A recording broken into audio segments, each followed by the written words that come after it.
Chapter 1988, 3-Star Reward. System, congratulations.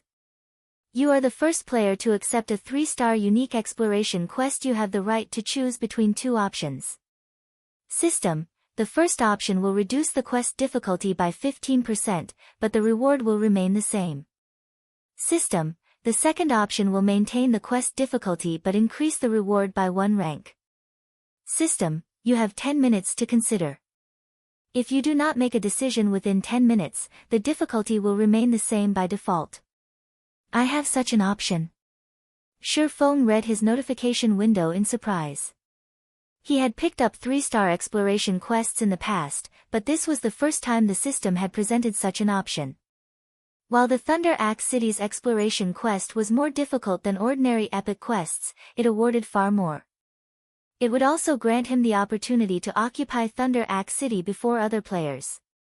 That benefit alone was worth the effort of completing the Giant's Hideout exploration quest.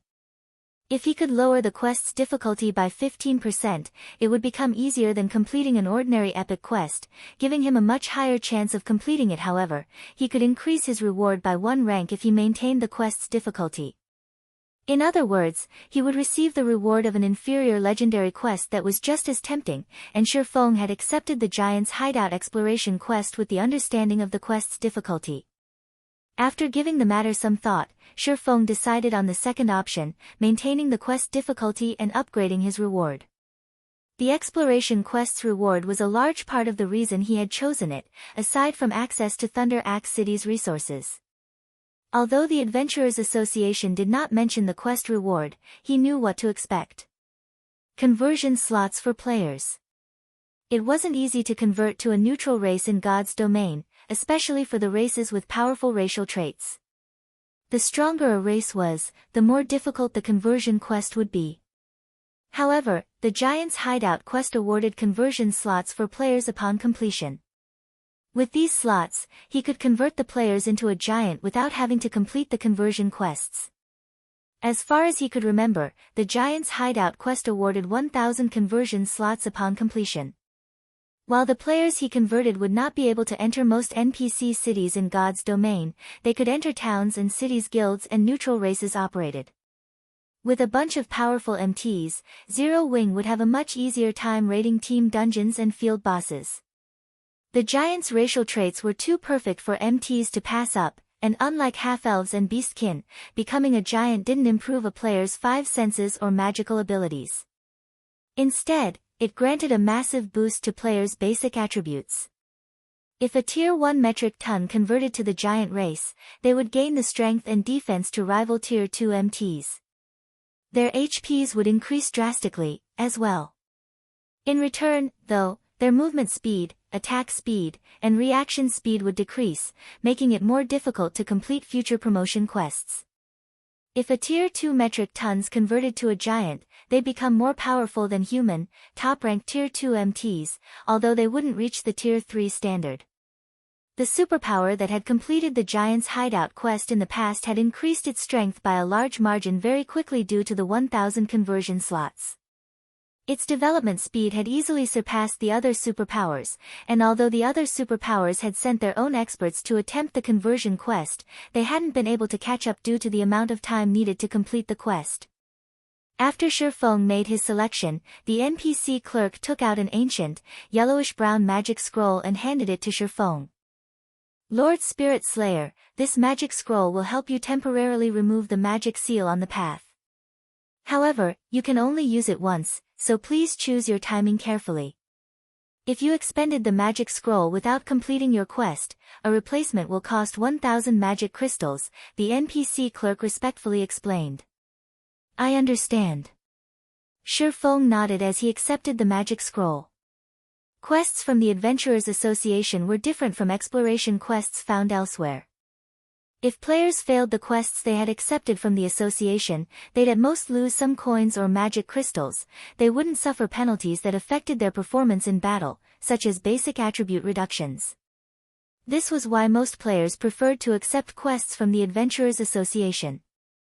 Once he left the association, Feng made his way to the teleportation hall and traveled to a border town in the Purple Thorns Kingdom. This was also the closest town to the Icefire mountain range.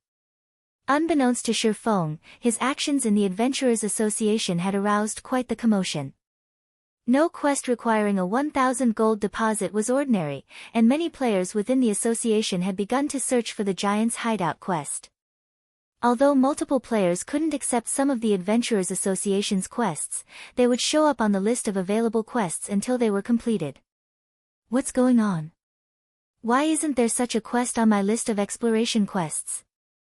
Maybe we aren't a high enough rank. That can't be possible. I'm a 2-star adventurer. Was that guy a 3-star adventurer? That's even less possible. Not even the first-rate guild's peak experts, who have focused on the Adventurers Association's quests, have reached the 3-star standard yet. A 3-star quest? Who was that guy? After Shifeng left, the players within the Adventurers Association fell into a heated discussion. They all wanted to know the identity of the player who had accepted this mysterious exploration quest. News of the event quickly reached the Star Alliance's residence in Starmoon City. I've never considered that the Adventurers Association had hidden such a major quest. Have someone notify Crimson Feather and the others. Tell them to become 3-star adventurers as quickly as possible, Galaxy Past, who sat in the guild leader's office, commanded after reading the report he had received from a subordinate. The various large guilds often had numerous teams focus on different aspects of development. Some teams specialized in completing the Adventurers Association's quests and raising their rank within the association, while other teams focused on quests that were only available out in the fields, and other teams focused on increasing their reputation in particular NPC cities. By doing so, guilds could secure greater advantages in the game. I notify Crimson and the others immediately. Purple Eye, who currently wore a set of luxurious, dark blue robes, replied. Guild leader, what should we do about the Witch's Hill situation? The guilds that own the 2 guild towns in the area have invited us to join their alliance, and I've heard that multiple corporations are now supporting the towns. Even Sin Realm, a first-rate guild from the Purple Thorns Kingdom, has joined the alliance. Why don't we join as well? The Witch's Hill had already become the center of attention in Starmoon Kingdom. The map was the sole producer of primordial crystal fragments, and as long as players reached Tier 2, they could enter the Otherworld Gate, which offered bountiful resources. If the Star Alliance could secure a foothold in the Witch's Hill, it could help the guild's development considerably. Sin Realm, is it? After giving the matter some thought, Galaxy Past shook his head and said, let's wait and see for now. Tell them that our guild has some matters to settle first, so we can't join them at the moment. Are we really going to give up on such a good development opportunity? Purple Eye asked, confused. According to the Secret Pavilion's information network, the evil god's temple hides in the Sin Realm's shadows. I doubt that Zero Wing will tolerate the guild towns parading much longer, Galaxy Past said, chuckling. If those 2 towns can truly defend themselves, we can join them then. I understand. Purple Eye nodded. She then sent the guild towns' representatives a reply. The upper echelons controlling the guild towns in the Witch's Hill received Galaxy Past's reply at the same time. He has rejected the offer. How cowardly. He is actually willing to ignore such a golden opportunity. It seems Zero Wing has beaten the Star Alliance into submission already. I agree. How can the Star Alliance even be considered a first-rate guild with such a cowardly attitude? The Star Alliance's cooperation doesn't matter. Once we've completed our preparations, not only will we destroy Zero Wing City, but we'll also keep more of the profits for ourselves. We'll make Galaxy Past regret his decision. Multiple major powers' upper echelons revealed delighted grins as they gazed at the map of the Witch's Hill on the table before them from within a secret meeting room. Chapter 1989, Basic Level Strengthening Potion. Purple Thorns Kingdom, Glory Town. Glory Town was built atop a mountain and surrounded by tall walls. Although it was only a border town, its defenses nearly rivaled a fortress. Huh. There are already so many players here. Shifeng was a little surprised to see the thousands of players outside of the teleportation hall. The monsters near Glory Town were level 70 and above, and a neutral map not far away was a level 80 plus map. Just surviving in Glory Town's map would be challenging for current players, not to mention setting foot in the neutral map.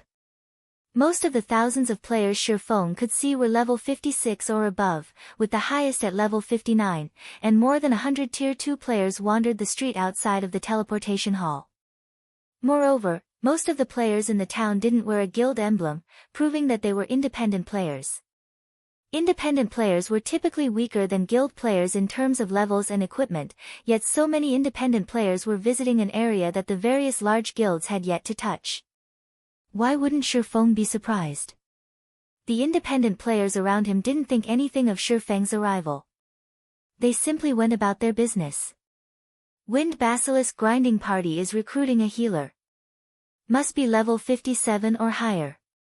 Recruiting 2 level 57 or above DPS for the Black Cave Bat quest. Tier 2 players get priority.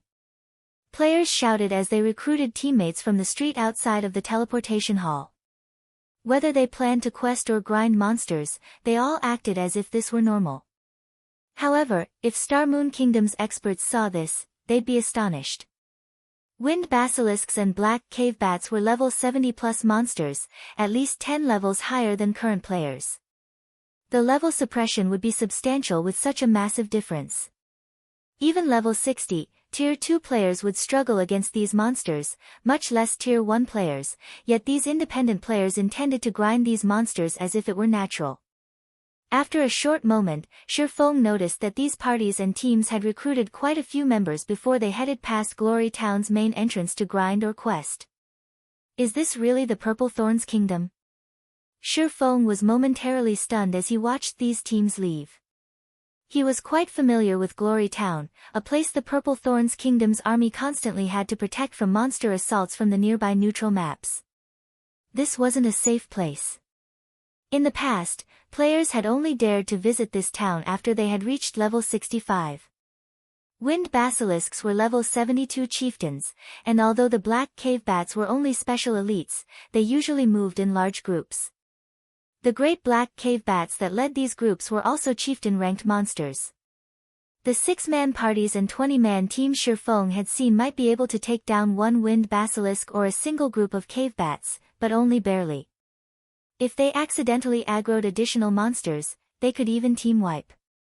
These players might have a chance if they all wore top-tier equipment, but that wasn't the case for these independent players.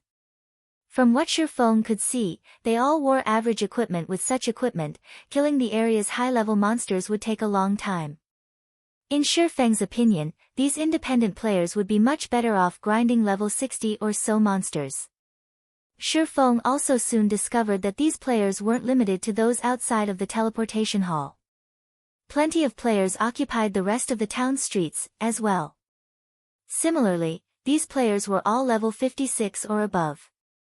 Sherfeng guessed that there should be more than 30,000 players in Glory Town at the moment, and they were all elites or stronger.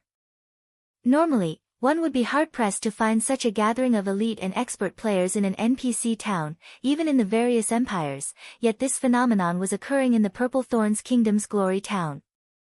As Sherfeng reached the town's main street to investigate further, he noticed that an extraordinarily large number of players were setting up stalls alongside the street. Player stalls took up every available space on both sides of the street, and every one of them sold considerably valuable items. They either sold rare herbs or high-ranking items that were normally hard to find on the market. Among the items sold, one item, in particular, caught Sherfeng's attention. The basic level strengthening potion. This was a super rare potion that, when consumed, granted players an ignore levels plus 7 buff for 6 hours. While ignoring a difference of 7 levels might not seem like much, fighting monsters that were 10 levels higher was still incredibly difficult for Tier 1 players, despite the recent reduction on the system's level suppression during the previous updates. Only Tier 2 players had the power to do so without too much of a problem.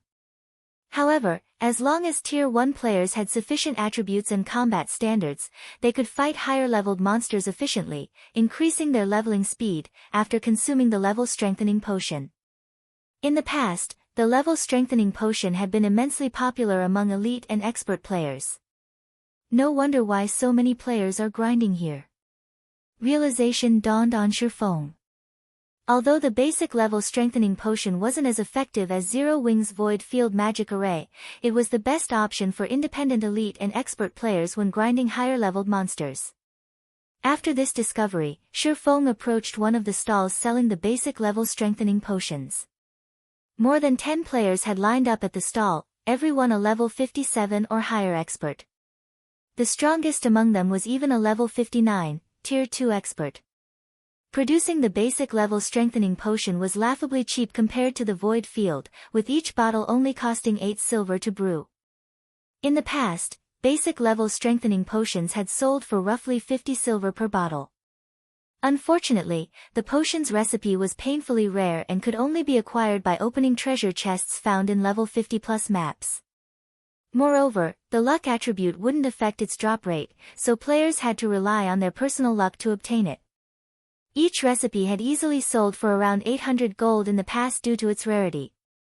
Meanwhile, only 2 players manned the stall that sold the basic level strengthening potions, a man and a woman. Both appeared quite young. The handsome, young man was a level 58, Tier 2 assassin named Smiling Breeze. Most of his equipment consisted of level 50 mysterious iron and secret silver equipment, with a few pieces of level 55 mysterious iron equipment. Even independent experts would have a hard time getting their hands on such items at this stage of the game.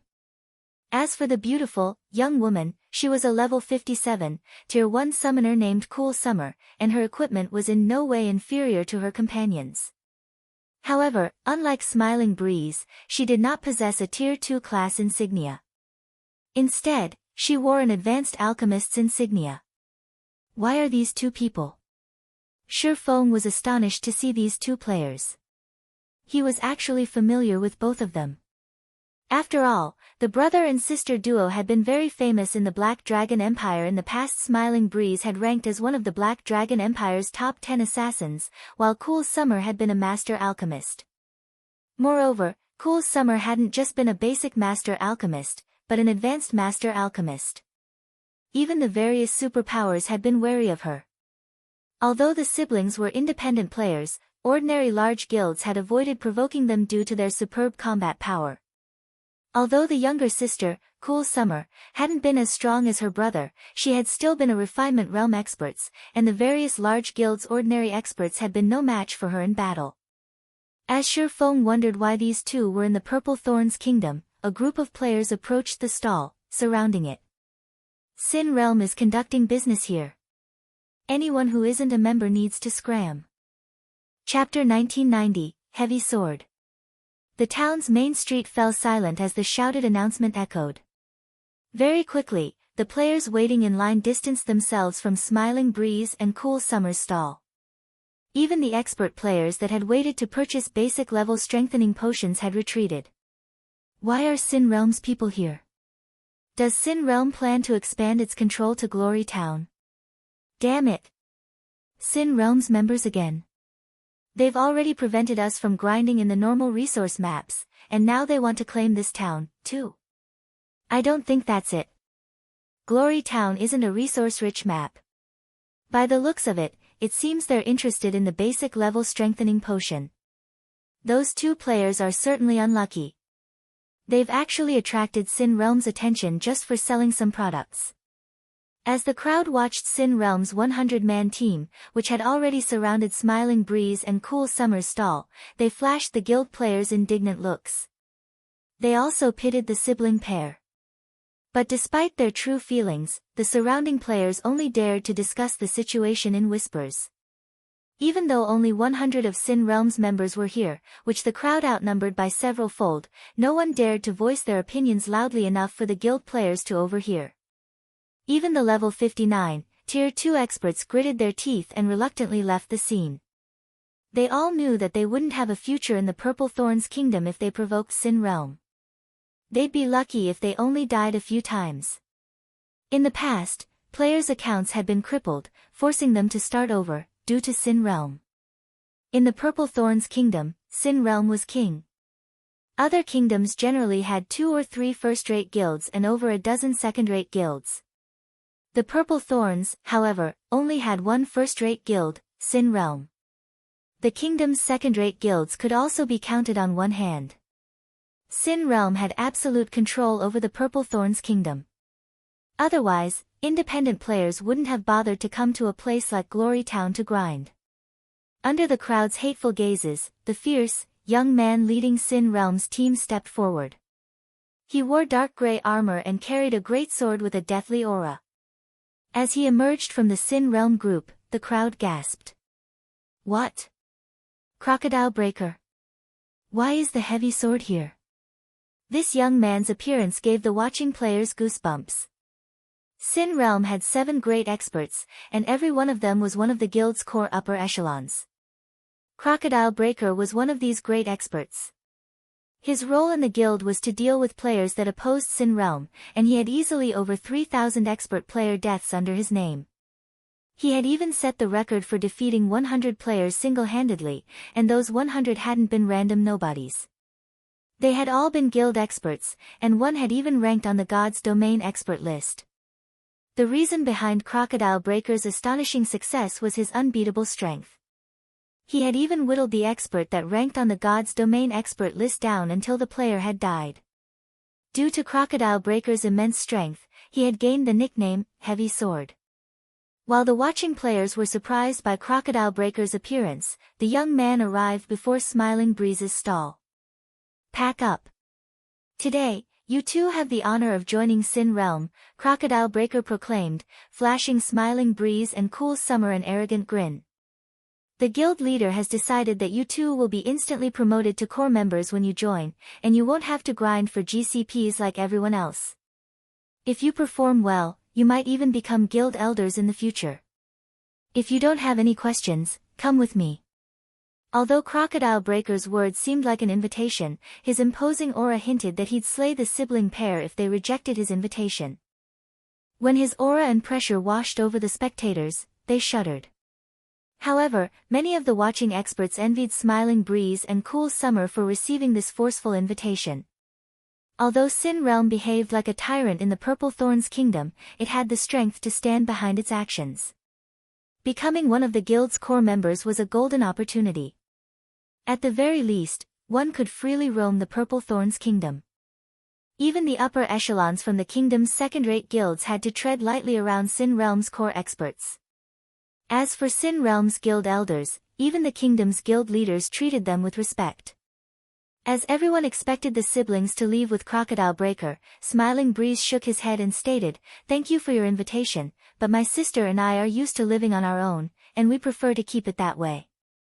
Cool Summer nodded in agreement with her elder brother. As soon as Smiling Breeze finished speaking, however, the crowd felt the surrounding temperature fall by several degrees.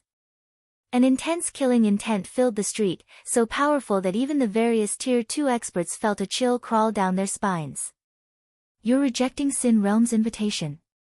A cold glint flashed in Crocodile Breaker's eyes as he stared at Smiling Breeze.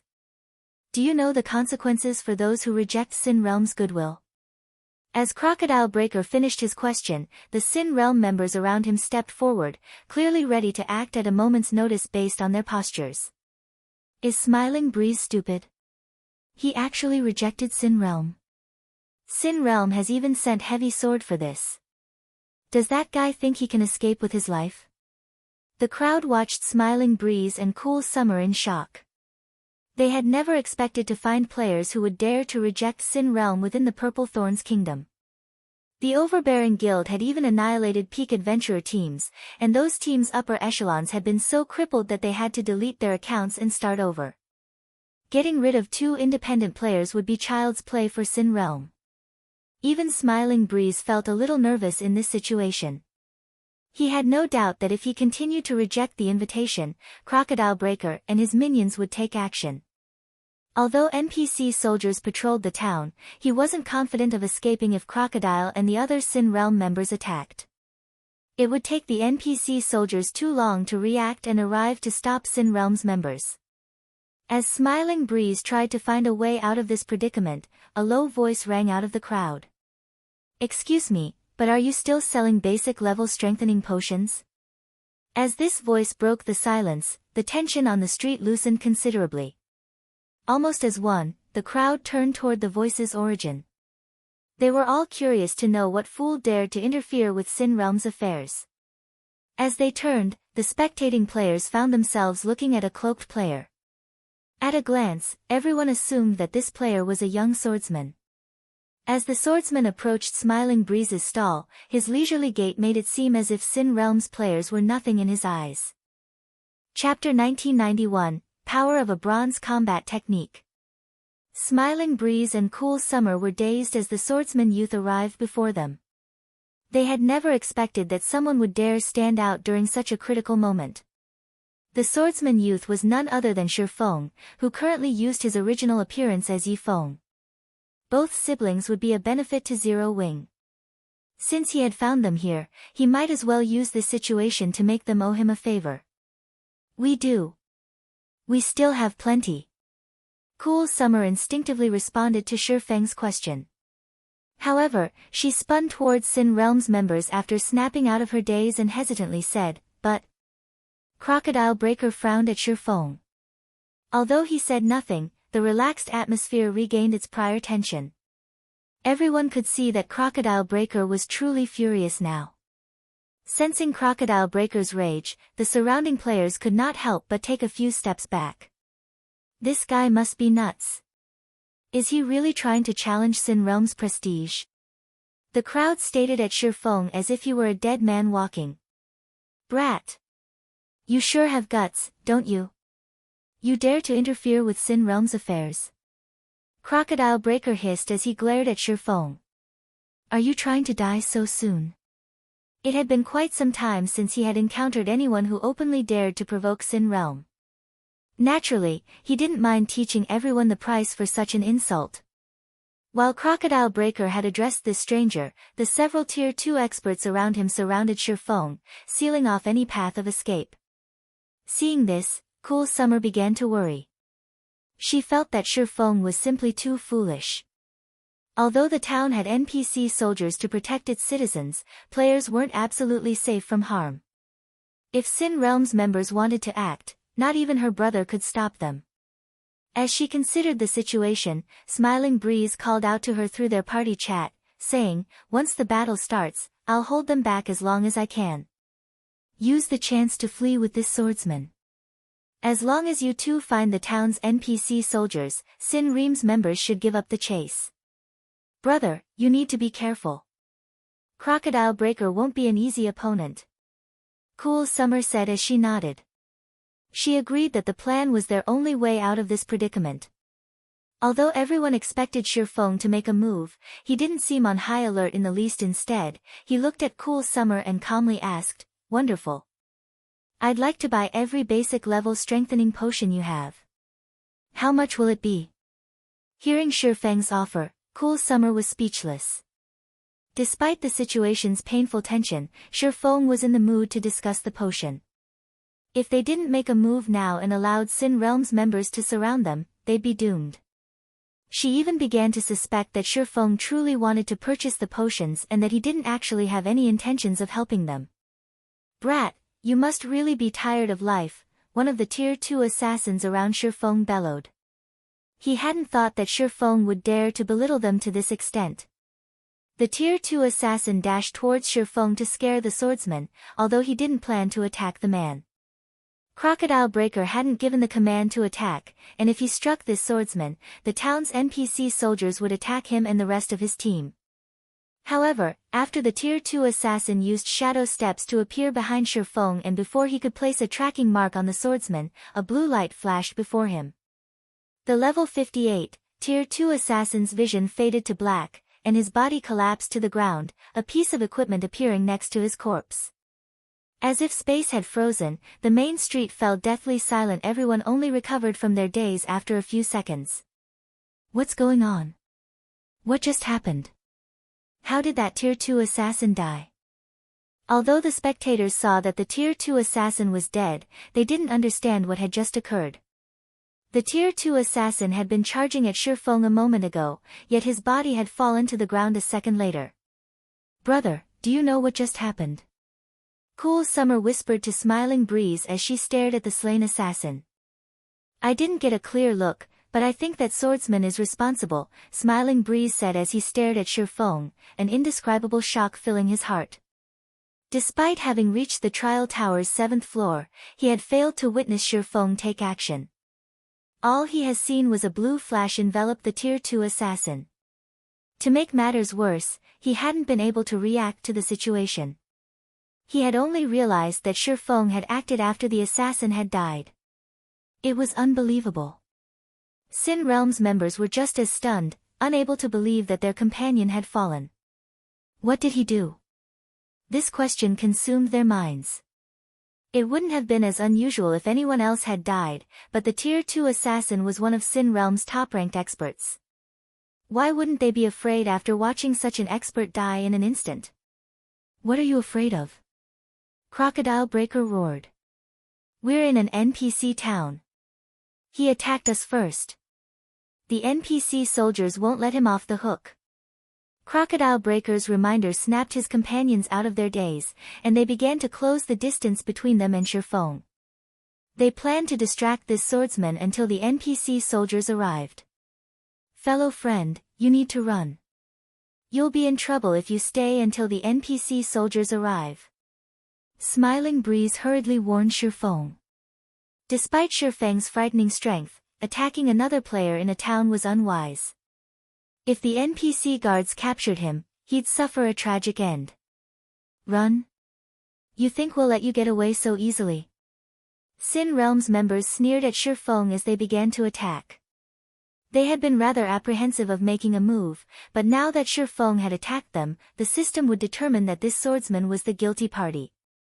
If they attacked now, they'd simply be defending themselves. Spells and arrows bombarded Shifeng as Sin Realm's Tier 2 MTs formed a tight circle around Shifeng, leaving no gaps for escape. However, when the spells and arrows struck, they only hit Shifeng's afterimage. Before anyone had time to realize what had happened, Shifeng had appeared beside the approaching Tier 2 MTs, his blades slicing the MTs' vital points. Purgatory Pentaslash. Despite targeting Tier 2 MTs, Shifeng ended them in no more than 2 slashes.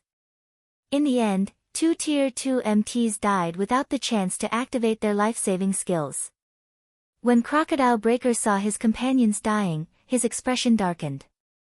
He immediately activated his Berserk skill and launched a vicious slash at Shifeng with his greatsword. Sin Realm's other Tier 2 experts activated their Berserk skills, as well, assisting Crocodile Breaker from the side and aiming to pin Shifeng down. Despite seeing the greatsword, with its deathly aura, and the multiple Tier 2 spells flying toward him, Shifeng didn't move to dodge. Instead, he dashed forward and brandished his 2 swords against Crocodile Breaker. Swords Transmigration. Suddenly, a beautiful galaxy of stars appeared around Shifeng before exploding. Boom! The impact threw Crocodile Breaker back by over 10 yards. Even after he landed, he had to stumble several steps back before he could stabilize his position. Both of his arms had gone numb, and he couldn't lift his weapon.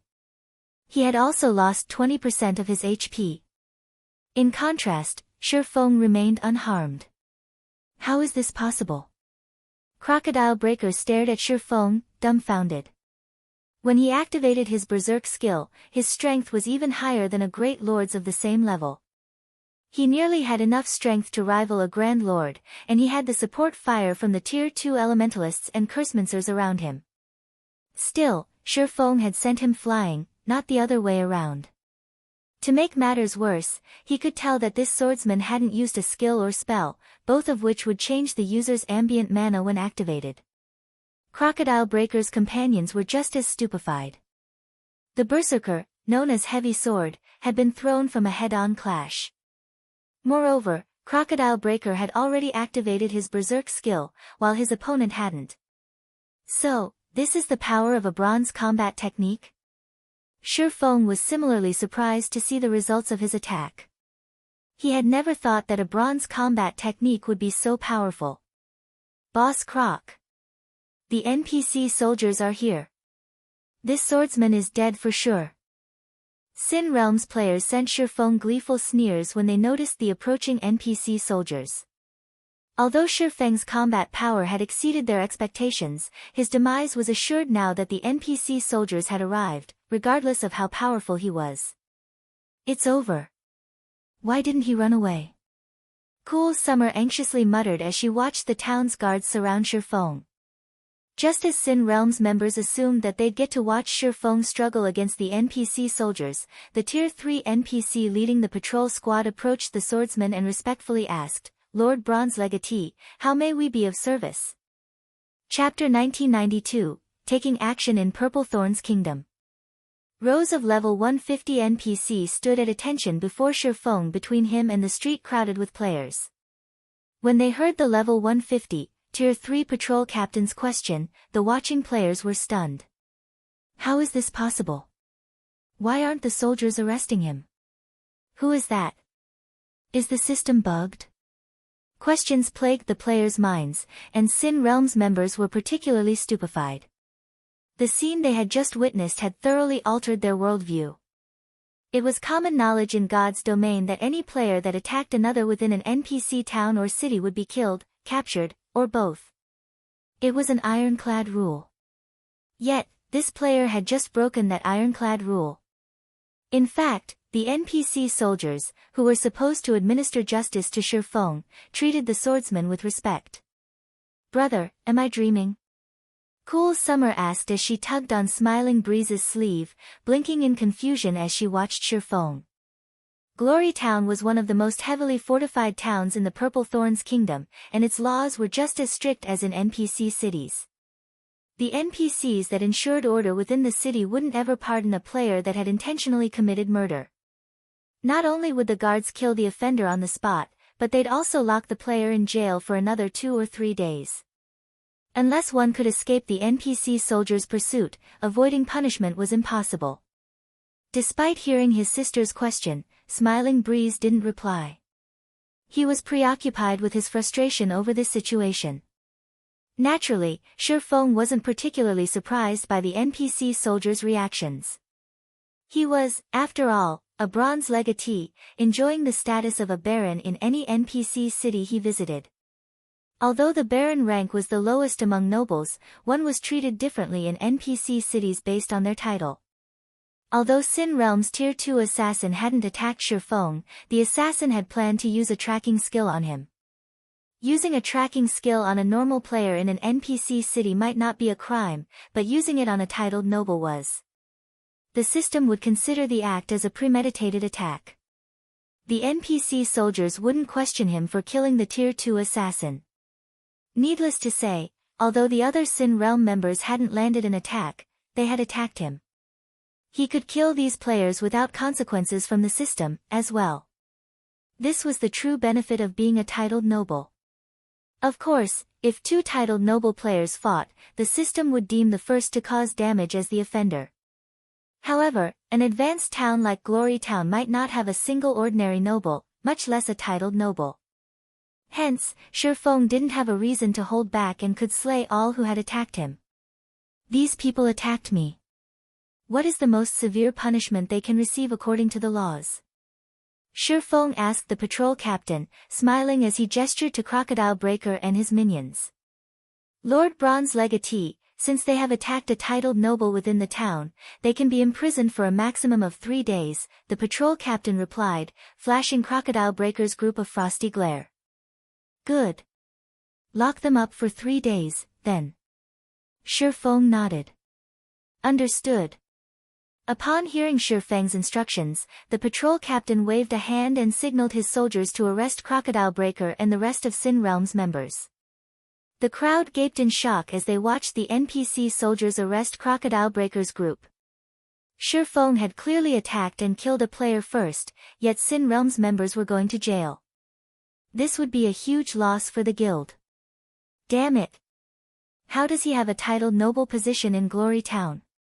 Crocodile Breaker's expression darkened after hearing the patrol captain's command. He knew a little about the privileges a titled noble enjoyed, but he hadn't dreamed that Shurfeng would be a titled noble here. Spending 3 days in jail was far less acceptable to expert players like himself than losing a single level. In God's domain, time was money. He would fall far behind the frontline players if he lost 3 days. Not only would he fall behind in terms of levels, but his weapons, equipment, and skills would as well. Boss, what should we do?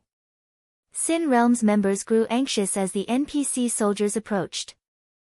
Spending 3 days in jail was akin to being locked out of God's domain for 3 days.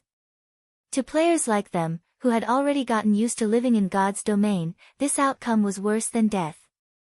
Retreat! Everyone retreat! Crocodile Breaker shouted. The only way to escape imprisonment was to flee Glory Town. They'd be ruined if the NPC soldiers captured them. As soon as Crocodile Breaker gave the command, the Sin Realm members held nothing back as they used their life-saving tools to flee. Trying to fight the NPC soldiers would be suicidal. The level 150, Tier 2 NPCs could kill them with a single hit. They'd be pulverized. If they fought, not only would they die and lose a level, but they'd still be stuck in prison for 3 days. When Smiling Breeze and Cool Summer saw Sin Realms members turn and run, they couldn't help but breathe a sigh of relief. Now that these guild players were gone, they could escape danger. At worst, they would have to leave the Purple Thorns Kingdom. Although doing so would waste the investments they had poured into the kingdom, it was a better option than being hounded and killed by Sin Realms members. However, as Crocodile Breaker fled, he retrieved a magic scroll from his bag and activated it. Suddenly, a pitch-black magic array formed above the main street, radiating a dense, lethal aura. The aura extended toward Shirfong and the two siblings so quickly that it was almost impossible to evade. However, the aura didn't inflict any damage, but left Shirfong and the sibling pair a debuff. The Death Mark. No matter where the marked players ran, the Death Mark would reveal their location to Crocodile Breaker during the next 12 hours. The Death Mark would even be effective while the players were offline, and its duration would only decrease while they were logged into the game. Although I don't know who you are, I promise that only death awaits you since you have made an enemy of Sin Realm in the Purple Thorns Kingdom. Crocodile Breaker bellowed as he glared at Shirfong with bloodshot eyes. Many of the expert players in the crowd felt a chill crawl down their spines as they sensed the killing intent within his voice. He had wanted to kill Shirfong to prove Sin Realm's might to the watching players, but he hadn't expected the swordsman to use him as a nameless pawn and damage Sin Realm's reputation instead. He swore to himself that he wouldn't rest until he killed Shirfong personally. Naturally, he couldn't let Smiling Breeze and Cool Summer off the hook either. It's over. Those three are doomed. I knew something like this would happen. Provoking Sin Realm in the Purple Thorns Kingdom is simply suicide. No one can save those three now. The various expert players and adventurer team members present could not help but sigh at this turn of events. They knew Crocodile Breaker wouldn't easily let this matter rest. He would kill the trio back to level 0 at the very least. Realizing the same, Smiling Breeze and Cool Summer revealed grim expressions. Now that they bore the death mark, Sin Realm would track them down and kill them even if they left the Purple Thorns Kingdom. Is that so? Let's see you try it. Glancing at Crocodile Breaker, who was about to activate an instantaneous movement magic scroll, Shirfong used Instant Strike to appear before the Berserker. He then brandished Killing Ray. Sword's Orbit.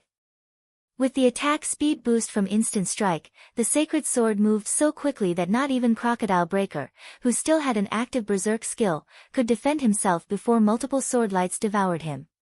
In the blink of an eye, his HP plummeted, and his body collapsed to the ground. Chapter 1993, Kingdom Uproar. Crocodile Breaker's death shocked the spectating crowd and Sin Realm's retreating members. None of them could believe what they had just seen. He's dead. This is a trick, right? The heavy sword actually died in a single move. Players new to the Purple Thorns Kingdom might not be familiar with Crocodile Breaker, but those who resided in the kingdom knew his name and nickname quite well. He had become many players' nightmare. Many of the kingdom's expert players that had resisted Sin Realm had died by Crocodile Breaker's hand, yet such a powerful expert had died instantly. No one would believe them if they retold this tale. That player is amazing, brother. Cool Summer exclaimed as she watched Shifeng loot the battlefield. He might even be stronger than you. Mshum. His swordsmanship is so fast. Smiling Breeze nodded in agreement. Shifeng's performance had shocked him, as well. I've seen almost every top-ranked swordsman in the kingdom in action, but none of them are close to his level. Just who is he? Not only was he a Tier 2 player, but he was also an assassin, the class famed for its speed, but he hadn't been able to keep up with Shifeng's attack. He hadn't even caught the moment this swordsman had executed the skill. By the time he had realized what was happening, Shifeng's attack was over, and Crocodile Breaker was dead. When he tried to put himself in Crocodile Breaker's shoes, he doubted that he'd be able to activate Vanish, an almost instantaneous life-saving skill, in time. When he recalled his decision to send Shifeng and his sister away while he protected them from behind, he found the idea laughable. Crocodile Breaker's death had undoubtedly dealt Sin Realm's members quite the mental blow. As a result of their momentary pause, only a small number of the guild players had actually escaped Glory Town. The NPC soldiers captured the rest of them. The players that had died lost a level and a piece of equipment as a result, in addition to resurrecting in the town's prison to spend 3 days behind bars. Friends, Sin Realm's people have left. If you intend to flee, you should do so now. I doubt it will be long before the guild sends reinforcements. It will become far harder to leave Glory Town once they arrive. Shifeng addressed Smiling Breeze and Cool Summer once he finished collecting the items Sin Realm's members had dropped. Shifeng's warning snapped Smiling Breeze out of his daze, and he gratefully replied, "Thank you. I'm Smiling Breeze, and this is my little sister, Cool Summer. May I have your name, friend?" Yifeng, Shifeng answered truthfully. Although he had considered using Black Flame, it would cause a commotion if the public learned that Zero Wings guild leader had appeared in the Purple Thorns kingdom. The kingdom's various major powers would certainly pay more attention to him, and if that happened, it could affect his quest. Yifeng. Could you be Zero Wings' honorary elder? Smiling Breeze stared at Shifeng in surprise. Zero Wing had become considerably famous in God's domain. Its success in repelling a veteran super first-rate guild's offensive and joining the secret chamber of commerce had earned the guild some notoriety, increasing Zero Wing's chances of becoming a super first-rate guild itself in the future. With so much attention on Zero Wing, it was only natural for the public to grow familiar with the guild's peak experts, including Yifeng. Thus far, Yifeng had displayed great strength in multiple battles in Starmoon Kingdom. Not only had he become well-known in his own kingdom, but he had become extremely famous among the Purple Thorns Kingdom's expert players. During their free time, expert players enjoyed discussing nearby kingdoms' experts and comparing themselves to figure out who was stronger. Cool Summer stared at Shifeng in shock, as well. She felt as if she were dreaming. "Brother, is this really happening? We actually got to meet Zero Wing's honorary elder, Yifeng." Cool Summer whispered to Smiling Breeze, her eyes glowing with excitement. Even existences like Crocodile Breaker were out of reach for independent players like them, not to mention an honorary elder from a guild with the potential to become a super first-rate guild. A single sentence from Yifeng was enough to cause most second-rate guilds to shudder with fear. When nearby players overheard Shifeng's introduction, they couldn't help but gape at the swordsman. They finally understood why Shifeng had been so relaxed during the earlier exchange with Sin Realm's members and shrugged off Crocodile Breaker's mighty aura. "That's right," Shifeng replied, at a loss for words after seeing the two siblings' surprise. Both Smiling Breeze and Cool Summer had been beyond his reach in the past. Smiling Breeze had been one of the top 10 assassin experts in the Black Dragon Empire during his peak, and if not for his status as an independent player, he would have likely reached Tier 5. As for Cool Summer, she had only been a step away from becoming a Grandmaster Alchemist. Second-rate guilds hadn't had a prayer of encountering her, and even first-rate guilds had treated her like a VIP, doing almost anything to recruit her. "May I know what plans you two have after this?" Shifeng asked. "Remaining in the Purple Thorns Kingdom is no longer possible now that we have a tracking mark on us. We'll probably head over to the Black Dragon Empire and check out the situation there, Smiling Breeze replied, sighing. The Black Dragon Empire? That is certainly a good place to develop, Shifeng said after giving the matter some thought. He then sent the two players friend requests and said, Zero Wing has a branch guild in the Black Dragon Empire as well. If you encounter any trouble or run into Sin Realm's people, you can contact me. If you need to buy or sell anything, you can also do so at the Candlelight Trading Firm. I'll make sure you both enjoy the membership benefits. Although Shifeng had considered inviting Smiling Breeze and Cool Summer to join Zero Wing, he knew that they'd never accept. Many superpowers had tried to recruit them in his previous life, as well, even offering incredibly lax conditions that barely restricted their freedom. In the end, however, the siblings had rejected every offer. This proved to him that these two weren't interested in joining any guild. So, he shouldn't try to force the situation. Befriending them would be a wiser choice. If these two ever changed their minds, they'd at least consider joining Zero Wing. Thank you. Smiling Breeze and Cool Summer expressed their gratitude. Continuing, Smiling Breeze said, We really don't know what to say. If you need our help with anything in the future, please feel free to ask. We'll help you to the best of our abilities. Ordinary players might not understand the benefits of Zero Wing's protection and the Candlelight Trading Firm's membership, but they did. Countless independent players dreamed of such an advantage. After conversing with Shifeng for a little while longer, Smiling Breeze and Cool Summer departed from Glory Town. Meanwhile, the players on the main street were in an uproar over Shifeng's battle with Sin Realm's members. Some players had even uploaded the battle videos they had recorded to the Purple Thorns Kingdom's official forums. The instant the battle videos were available, they became the most popular topic of conversation throughout the kingdom. Many of the kingdom's players had negative opinions of Sin Realm due to its tyrannical behavior, but since the guild was so powerful, they were forced to endure its control. Now that Sin Realm had suffered a massive defeat in Glory Town, with one of its 7 great experts falling in battle, it was only natural that the populace's general mood was quite jubilant. For a time, the kingdom's population grew curious about Shifeng's identity, and many players found themselves admiring the swordsman. As news of the battle spread, everyone soon discovered that Shifeng was actually Zero Wing's Yifeng. Due to this revelation, the entire kingdom was in an uproar, with many players expressing their desire to join Zero Wing, hoping that the guild would establish a branch guild in the Purple Thorns Kingdom. The overwhelming reaction even surprised Shifeng. At this point, over 200,000 players, a truly frightening number, had voiced their desire to take down Sin Realm. Just how much of a tyrant is Sin Realm in the Purple Thorns Kingdom? Shifeng was astonished as he read the forum post containing a petition to deal with the offending guild. The average large guild didn't even have 100,000 members, only second-rate and above guilds could amass such a collection. It didn't take long for news of the matter to reach the Purple Thorns Kingdom's various major powers, especially the kingdom's tyrant, Sin Realm. Chapter 1994, Unexpected Joy. Purple Thorns City, Sin Realm's residence. The glorious, magnificent guild hall was hectic due to the incident in Glory Town. The guild members in the building struggled to control their bloodlust after learning about the defeat, and some players had even tried to form an expedition to flatten Glory Town. Meanwhile, Sin Realm's upper echelons had gathered in the guild leader's office. Guild leader, we've looked into the situation.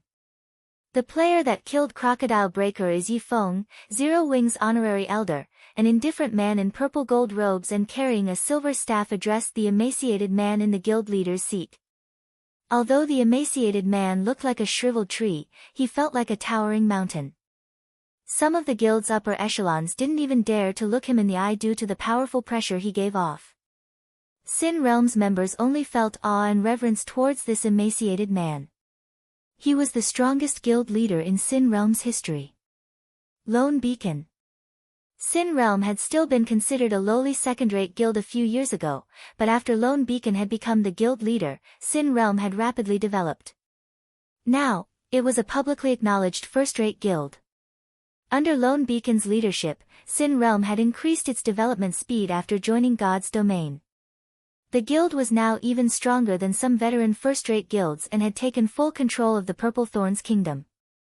Many first-rate and super first-rate guilds had even failed to accomplish such a feat. Zero Wings Yifeng. Lone Beacon's lips curled into a smile. That is interesting. As soon as we lay our hands on the Witch's Hill, someone from Zero Wing appears in the Purple Thorns Kingdom. Guild leader, this Yifeng is too arrogant. He actually dared to kill Crocodile Breaker in our own territory. It's a slap to the face, a robust, tanned berserker growled angrily. Please, let me lead a team to teach this guy a lesson. We'll show Zero Wing that just because it barely resisted an offensive from Miracle, that doesn't mean that it can strut around before Sin Realm. Iron Tooth is right, guild leader. Yifeng has come to our territory alone and killed Crocodile Breaker. If we don't take care of him, we'll become a laughingstock in the kingdom. Everyone will assume that we fear Zero Wing. The other guild upper echelons promptly voiced their agreement. It might have been acceptable if Zero Wing had sent an army into Purple Thorns Kingdom, and the two guilds had clashed, but Shifeng had come here on his own. He had even publicly announced his identity before the kingdom's populace. If they didn't deal with this player and prove to Zero Wing that they weren't to be trifled with, then Sin Realm's reputation would be in tatters. Alright. Iron Tooth, take a team to Glory Town, Lone Beacon said, nodding. He, too, felt that it was necessary to teach Zero Wing a lesson. He then continued, however, Yifeng is extraordinarily strong. Take the steel puppet with you as a precaution. The guild's upper echelons were surprised by Lone Beacon's decision. Sin Realm had only obtained the treasured steel puppet after many difficulties. The guild had lost more than 10,000 lives and numerous Tier 3 magic scrolls. Although the steel puppet couldn't fight on its own like a summoned creature, needing a player's control, it could kill players as easily as killing ants. The steel puppet wouldn't have any issues dealing with Tier 3 experts, much less Tier 2 players. Yet, Lone Beacon wanted to use the steel puppet against a single expert player from Zero Wing. He was simply making a mountain out of a molehill. Now that Shifeng bore the death mark, the guild could easily track his movements. Sending Iron Tooth and his team, along with some magic scrolls and magic array scrolls, would be more than enough. There was no need to mobilize the steel puppet. The steel puppet? Iron Tooth rejoiced when he heard his guild leader's command. Hurriedly, he replied, leave it to me. I'll make sure Yifeng regrets ever setting foot in the Purple Thorns Kingdom. Following which, Iron Tooth, one of Sin Realm's 7 great experts, walked out of the guild leader's office to organize a team for his trip to Glory Town. In the meantime, Shifeng had arrived at Glory Town's town hall. Although Glory Town was not located in a high-resource map, based on the situation, Shifeng felt that this was an excellent place to make money and recruit expert players for Zero Wing.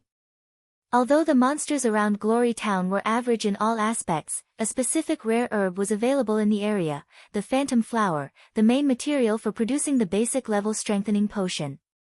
Even in a herb-rich country like the Purple Thorns Kingdom, the Phantom Flower was far from common, and it didn't even grow in Starmoon Kingdom. Other kingdoms and empires that contained the Phantom Flowers didn't produce the flowers in large quantities either. This was why Cool Summer had come to Glory Town. Due to the basic level strengthening potion's popularity in the past, the Phantom Flower had become incredibly valuable. Each flower had initially sold for 3 silver, but the price had eventually skyrocketed to 15 silver. Currently, one could count the number of basic level strengthening potion recipes that existed in God's domain on one hand. Since so few players grinded in high-level maps right now, the demand for this potion wasn't particularly high yet either. However, as players progressed in the game, they would need more EXP per level, making it far more difficult to level up. Fighting higher-leveled monsters would soon become a necessity if players wanted to increase their level quickly. At that time, the basic level strengthening potion would become intensely popular, which, in turn, would increase the scarcity of the Phantom Flowers. Although Shifeng didn't yet have the recipe, he could take advantage of the situation to stockpile Phantom Flowers. Producing basic level strengthening potions would become impossible without them, after all. Naturally, more of the potion's recipes would surface as time passed. Lord Bronze Legatee, how may I be of service today? The town hall's senior administrator took the initiative to approach Shifeng as he entered the building. I wish to buy 2 plots of land, Shifeng replied. Very well. These are all the lands available for sale in the town, the senior administrator said as he revealed a map of Glory Town. Despite being an advanced town, Glory Town's size was only the size of an intermediate town. As a result, it didn't have many lands for sale. As Shifeng inspected the lands in the town's central district, he noticed a dark blue marker. It was particularly eye-catching since the rest of the markers on the map were light blue. How is this possible? There's actually a plot of advanced land for sale. Shifeng was stunned as he stared at the dark blue marker. Chapter 1995, Advanced Land. How much for this plot of land? Shifeng asked, suppressing the excitement in his heart as he pointed at the dark blue marker on the map. In the past, the various superpowers had considered advanced lands extremely valuable. Unlike ordinary lands, players had absolute control of the advanced lands they purchased.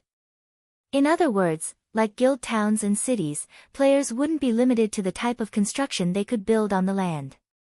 Instead of building shops, guild residences, or private houses, players could construct auction houses or battle arenas. Though, only a fool would build a battle arena in an NPC town, as doing so would not yield any profits. NPC towns didn't have much mana, and a battle arena wouldn't provide enough benefits to the players training within without a high mana density. The wisest way to use a plot of advanced land was to build an auction house. Auction houses couldn't be constructed on ordinary lands, and NPC towns didn't usually possess auction houses. Of course, player-constructed auction houses didn't hold much attraction for players. They were already available in NPC cities, and every NPC town and city had a teleportation hall, allowing players to travel from one location to another easily. Moreover, NPC auction houses were usually connected with multiple other NPC auction houses, which allowed players to sell and purchase items from multiple NPC cities. In contrast, player-constructed auction houses were only connected with other auction houses the player owned. However, player-constructed auction houses had an advantage that NPC auction houses lacked: the freedom to choose the form of currency required. Instead of coins, players could use credits or magic crystals. Many of God's Domain's players dreamed of earning real-world money through the game, but transactions involving credits and in-game items were troublesome. Normally, players were only willing to go through the trouble for bulk or high-value transactions. However, player-constructed auction houses removed the hassle of credit trades. The services player-constructed auction houses offered were convenient for small transactions, and the guilds operating the auction houses could collect processing fees, earning a large sum of credits. If the auction house's trade volume was sufficiently high, the ruling guild could even earn enough credits per day to make the various superpowers jealous. Of course, obtaining such an income was impossible if one relied on a single NPC town's auction house, but there was a saying, many a little makes a mickle. If Shifeng could construct an auction house while God's Domain was still in its early phases, he could earn a fortune. Moreover, an auction house in an NPC town would be far more popular than one in a guild town. This was due to the more convenient transportation methods. Every NPC town and city in the Purple Thorns Kingdom allowed direct teleportation to Glory Town. Lord Bronze Legatee, this plot of land's price is somewhat special. In addition to 14,000 gold, you'll also have to pay 300 mana stones and 300 pure magic cores if you wish to purchase it, the senior administrator said. Mana stones and pure magic cores. Shifeng released a sigh of relief when he heard the senior administrator's price. Normally, advanced lands cost both coins and resources. Fortunately, the resources required this time were not particularly valuable. Shifeng could easily synthesize mana stones from magic crystals, and he could collect pure magic cores from killing level 50+ Great Lord ranked demonic beasts. Neither of these items would be difficult to acquire for Zero Wing. As for the 14,000 gold, the cost was practically negligible. Zero Wing had earned quite a bit of profit recently, and he had the compensation the Black Dragon Empire's various large guilds had paid for their transgressions. Even though most of the compensation had been paid in materials and lands, quite a few guilds had paid with coins. Overall, Sherfong currently had over 170,000 gold in his pockets. This was also why he had decided to activate a super large-scale neutral city. After speaking with the senior administrator, Sherfong contacted Melancholic Smile and had her send some manpower to Glory Town. He also instructed her to send mana stones and pure magic cores. In less than an hour, Sherfong had received the required 300 mana stones and 300 pure magic cores. He then purchased the advanced land, in addition to 2 plots of ordinary lands, spending a total of 18,000 gold. After purchasing the lands, Sherfong used the auction house design, which the guild had recently acquired, and instructed his guild's architects to construct the auction house on the advanced land. He then spent another 5,000 gold to construct a guild residence and a shop on the 2 plots of ordinary land. Suddenly, 3 extremely eye-catching buildings rose within Glory Town. The Candlelight trading firm was especially impressive, and although it wasn't as majestic as the advanced auction house, it was a 3-story building. Moreover, it occupied just as much area as Zero Wing's new residence. Glory Town's players immediately noticed the appearance of Zero Wing's residence and the Candlelight trading firm. The town wasn't particularly large, after all, and none of the town's lands had been purchased by any major powers. Glory Town was merely a border town, a temporary leveling area for a small number of independent players. There was no real value to purchasing the lands here. Why is there a player-constructed auction house? Didn't they say that it wasn't possible to construct auction houses in NPC towns? Zero Wing is so awesome. It has even pulled off something like this. But what's the point in constructing an auction house here?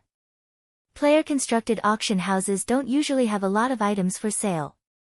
The customer base is so much smaller than NPC auction houses, so there isn't much point in using a player-constructed one.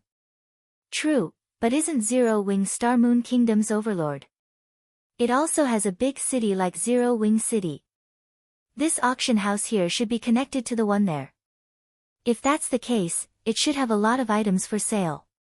Glory Town's players were all curious about the Candlelight auction house that now graced their town. They immediately entered to inspect the building and its services. However, once players examined the items for auction, they were stupefied.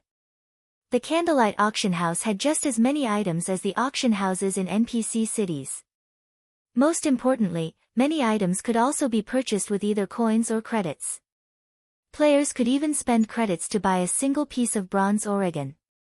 This discovery excited the players that didn't have many coins but had spare credits lying around. Moreover, the weapons and equipment the Candlelight auction house offered were much cheaper. Amazing! The Candlelight auction house is simply amazing. Crap! There are so many pieces of level 55 mysterious iron equipment for sale. You won't even find this many in NPC cities' auction houses. Everyone's eyes turned bloodshot as they read through the item lists in the Candlelight auction house. Meanwhile, news of Glory Town's new auction house soon reached the Purple Thorns Kingdom's official forums with a particularly eye-catching title. Candlelight auction house appears in Glory Town.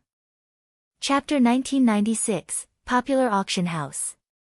Due to the appearance of the Candlelight auction house, the players viewing the Purple Thorn Kingdom's official forums were in an uproar, especially the ordinary independent players.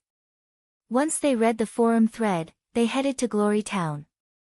Normally, these independent players struggled to earn money, yet God's domain had many aspects that required coins.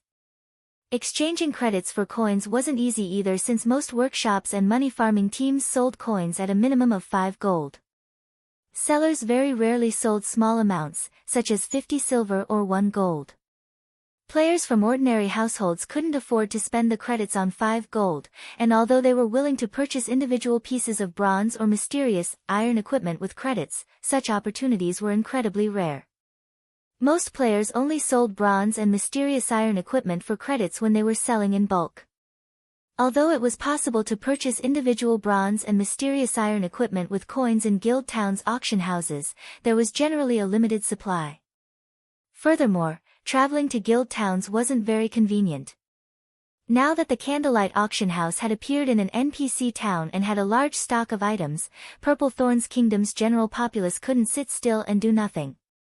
In less than half an hour, Glory Town's sparsely populated streets had become crowded with players. Everyone visiting the town swarmed toward the Candlelight Auction House to purchase and sell items. The town had become even more lively than Zero Wing City. Shifeng was overwhelmed as he watched from within the auction house. According to the auction house's statistics, over 30,000 items had been put up for auction, and over 50,000 items had sold.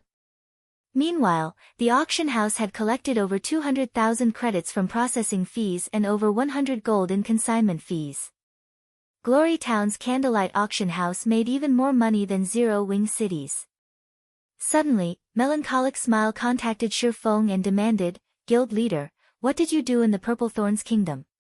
The Candlelight Auction House has gained several thousand members in the last few moments. We've earned over 40,000 magic crystals via membership fees alone. In addition, the total trade volume for the auction houses in Zero Wing City, Silverwing Town, and Stone Forest Town has increased drastically.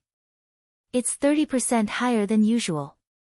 The auction houses in Zero Wing City, Silverwing Town, and Stone Forest Town were some of Zero Wing's main income sources.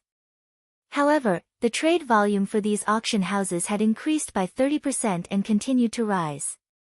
At this rate, the three auction houses would soon generate half of Zero Wing's credit income.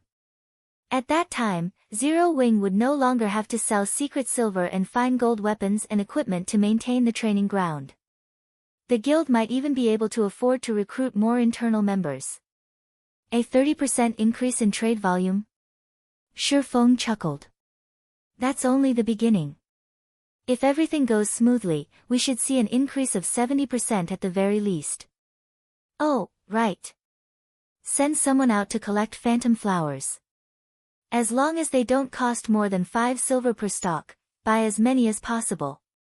An ordinary guild city couldn't compare to the convenience of owning an advanced land in an NPC town or city. This was even true for Zero Wing City, which had a player population of over 10 million. No other guild had built a guild auction house in an NPC town in the Purple Thorns Kingdom, and Shifeng's success would attract a large number of players to Glory Town. Soon, the NPC town would see more player traffic than Zero Wing City, and almost every player that visited had done so specifically to use the Candlelight Auction House. Melancholic Smile was dazed when she heard that the trade volume would increase by at least 70%. If it really were possible to secure so much income, they wouldn't have to worry about the new training grounds operation costs. Phantom flowers? I'll have my people purchase them via secrets channels, Melancholic Smile said after recovering from her shock. No. We cannot purchase the flower through secret. I don't want to attract any unnecessary attention. Have people purchase the flowers from the various kingdoms and empires in secret, but try not to affect the market price, Shifeng said. Although the phantom flower wasn't particularly special, if Zero Wing purchased the flower in bulk through the secret chamber of commerce, the chamber's other members would notice. That could affect his plans to stockpile the phantom flowers. He was not willing to take such a risk. I understand. I'll have people collect phantom flowers in secret, Melancholic Smile said, understanding Shifeng's intentions. She then disconnected the call and began to arrange the necessary manpower. Meanwhile, a group of cloaked players had reserved a bar not far from the Candlelight Auction House and had settled in to observe the situation. Commander Irontooth, I've sent some players to investigate, but we haven't discovered how Zero Wing got permission to construct the auction house. We only know that Zero Wing had dispatched a group of architects to construct it on that plot of land, a masked, level 58, Tier 2 assassin reported. Zero Wing has also constructed a residence in the town. By the looks of it, the guild plans to recruit members from Glory Town and begin its development in the kingdom from here. What an arrogant guild. First, Zero Wing kills our guild members, and now, it intends to start a branch guild in our kingdom? This is an insult to Sin Realm. Rage flared within Irontooth as he listened to his subordinate's report. Commander, why don't we go and kill Yi Feng now? A level 58, Tier 2 Ranger suggested. No. We'll wait until he leaves Glory Town. Irontooth growled, shaking his head. Although Glory Town is only a town, it is a heavily fortified border town. Moreover, he must be aware that he has a tracking mark on him. He will expect an ambush and remain around a high number of NPCs. He might even have a bunch of companions with him. If we strike abruptly, we'll just end up like Crocodile Breaker. Right now, we need to wait. Once the tracking mark disappears, Yi Feng will sense it. He'll think that he is free and will act more boldly. That will be the perfect time to take his life. Notify Feather Hunter and tell him to keep a close eye on Yi Feng. Understood. The Tier 3 tracking scroll Crocodile Breaker had used was incredibly rare and effective, but it had an obvious flaw: the targeted player could perceive the mark. However, Sin Realm used such a tracking scroll for that reason, letting their prey know that they were being tracked and hunted. The tracking scroll was merely a distraction, a setup for the true attack that would occur after the death mark disappeared. Their killing move was a special legacy Sin Realm had obtained: Covert Killer. Not only did the Covert Killer hidden class allow a player to track others without being detected, but it also allowed the player to land a fatal blow from an extremely long distance. The class was almost tailor-made for rangers. Sin Realm had nurtured a group of true tracking experts with this special legacy. Feather Hunter was the best among the players that had obtained the Covert Killer hidden class. While Sin Realm's Feather Hunter watched his target, Shi Feng boldly left the Candlelight auction house and headed for the trading firm a short distance away. The Candlelight trading firm's interior was finally complete. The first floor would be reserved for selling daily necessities, the second would sell valuable items Candlelight produced, and the third would contain workspaces and a warehouse. The shop was also fully staffed by NPCs and Candlelight members from White River City. Now, all that was left was the shop's grand openings. Once Shi Feng entered the Candlelight trading firm, he instructed an NPC to purchase materials and focus on buying phantom flowers. The guild members would be responsible for managing sales and producing items. With everything set up, Shi Feng's true purpose of setting up the trading firm in Glory Town should remain hidden. I should head to the Icefire mountain range now. Shi Feng glanced at the time once he had settled his affairs in Glory Town. Since the tracking mark on him had disappeared some time ago, he decided that it was finally time to leave. He immediately donned his black cloak and snuck out of the town. He only called out his mount and made his way towards the neutral map after he had put some distance between himself and Glory Town. The moment Shi Feng left the town, Feather Hunter notified Irontooth of the development. Commander Irontooth, Yi Feng has snuck out of Glory Town. Feather Hunter reported as he watched the moving red dot on his system map. Good. He's finally getting impatient. Follow him closely. We'll head to your location immediately. Irontooth said, laughing as he finished the beer in his hand. Chapter 1997, Ancient Stone Box. Shi Feng headed south after leaving Glory Town. Is this guy insane? He's running out in the fields without a care. What's going on? Why haven't the monsters noticed him? The players grinding in the fields were astonished as they watched Shi Feng brazenly charge through the wilderness. They were stunned further when they realized that the high-level monsters nearby completely ignored the swordsman, while some actively avoided him. After a short moment, Shi Feng vanished. The players here have already gotten used to killing higher-leveled monsters. As Shi Feng rode through the wilderness on his mount, he noticed many parties fighting in the wild. Seeing these elite players' performance, he realized that they were slightly stronger than Star Moon Kingdom's elites. The monsters these elite players faced were clearly level 70 or higher. Not only did the monsters have an advantage in levels, but their basic attributes were also much higher. However, these elite players handled the monsters adeptly. They never tried to take the monsters head-on, sending the party's MT to distract the target while evading the monsters' attacks instead. Meanwhile, the party's ranged players bombarded the monsters, slowly but surely whittling down the higher-leveled opponents. While this combat method might seem simple, it was not easy to implement since the monsters in the area had considerably high combat standards. Including the attribute differences, distracting these monsters without taking a hit would be very difficult for current MTs, much less doing so for a long period. Players' combat standards would be tested here. However, despite their excellent performances, the best these players could manage was grinding in Glory Town's nearby maps. The farther they were from Glory Town, the stronger the monsters would be. Players would encounter more than just special elites and chieftains, they'd also run into lords and high lords. Even level 60, tier 2 experts would have to flee from level 70 plus lords and high lords, not to mention tier 1 players. Not only were these monsters' combat standards superior to special elites and chieftains, but they also had an arsenal of skills. If tier 2 experts were not careful, they could die in the blink of an eye. Of course, these monsters were no trouble for Shifeng. He had already reached level 70 and could easily move through these level 70 plus lords and high lords. After over 2 hours of travel, Shifeng finally arrived in an open gravel plain.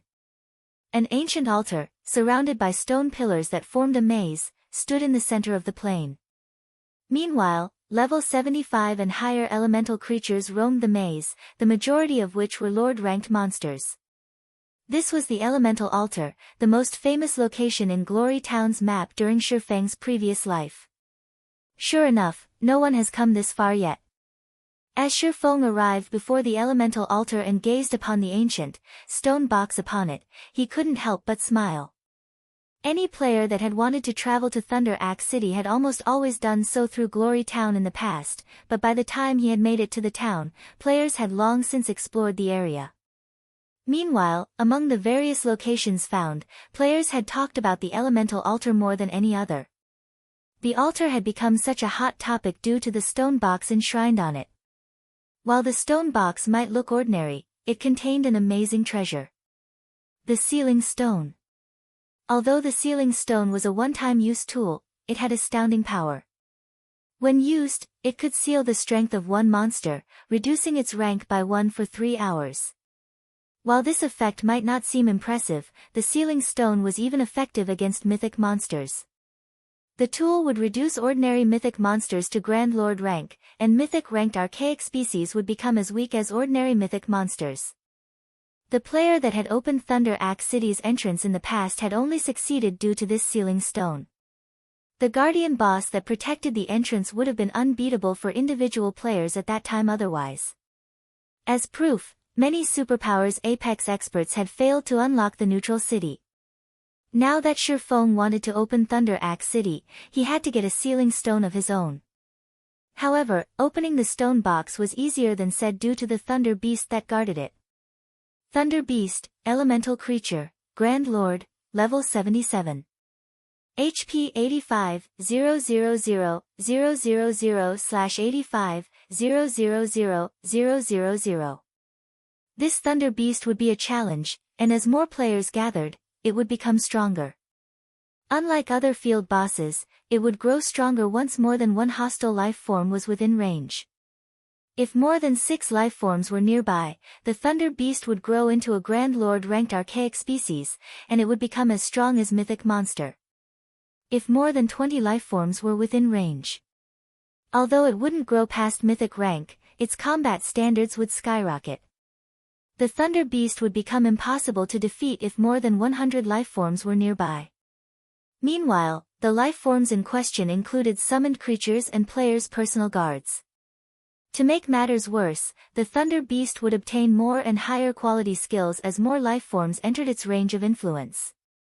Because of this, the Thunder Beast had remained undefeated even after many guild experts had reached level 70 in the past. The sealing stone had only been discovered after a level 75 peak expert had visited the elemental altar and defeated the boss with special tools in hand. Although Shifeng had yet to reach level 75, he had incredibly powerful outside help. Following which, Shifeng took out the Bible of Darkness and summoned a level 85, tier 3 lava demon. When the lava demon emerged, the surrounding temperature rose sharply due to the molten lava that covered its body, creating a natural domain. The lava demon was fond of melee combat, and while it might not be able to contend with a Grand Lord of the same level, it shouldn't have any issues against a Grand Lord 8 levels lower with the Bible of Darkness's strengthening effects. Go! Shurfeng commanded, gesturing at the thunder beast that slumbered beside the elemental altar.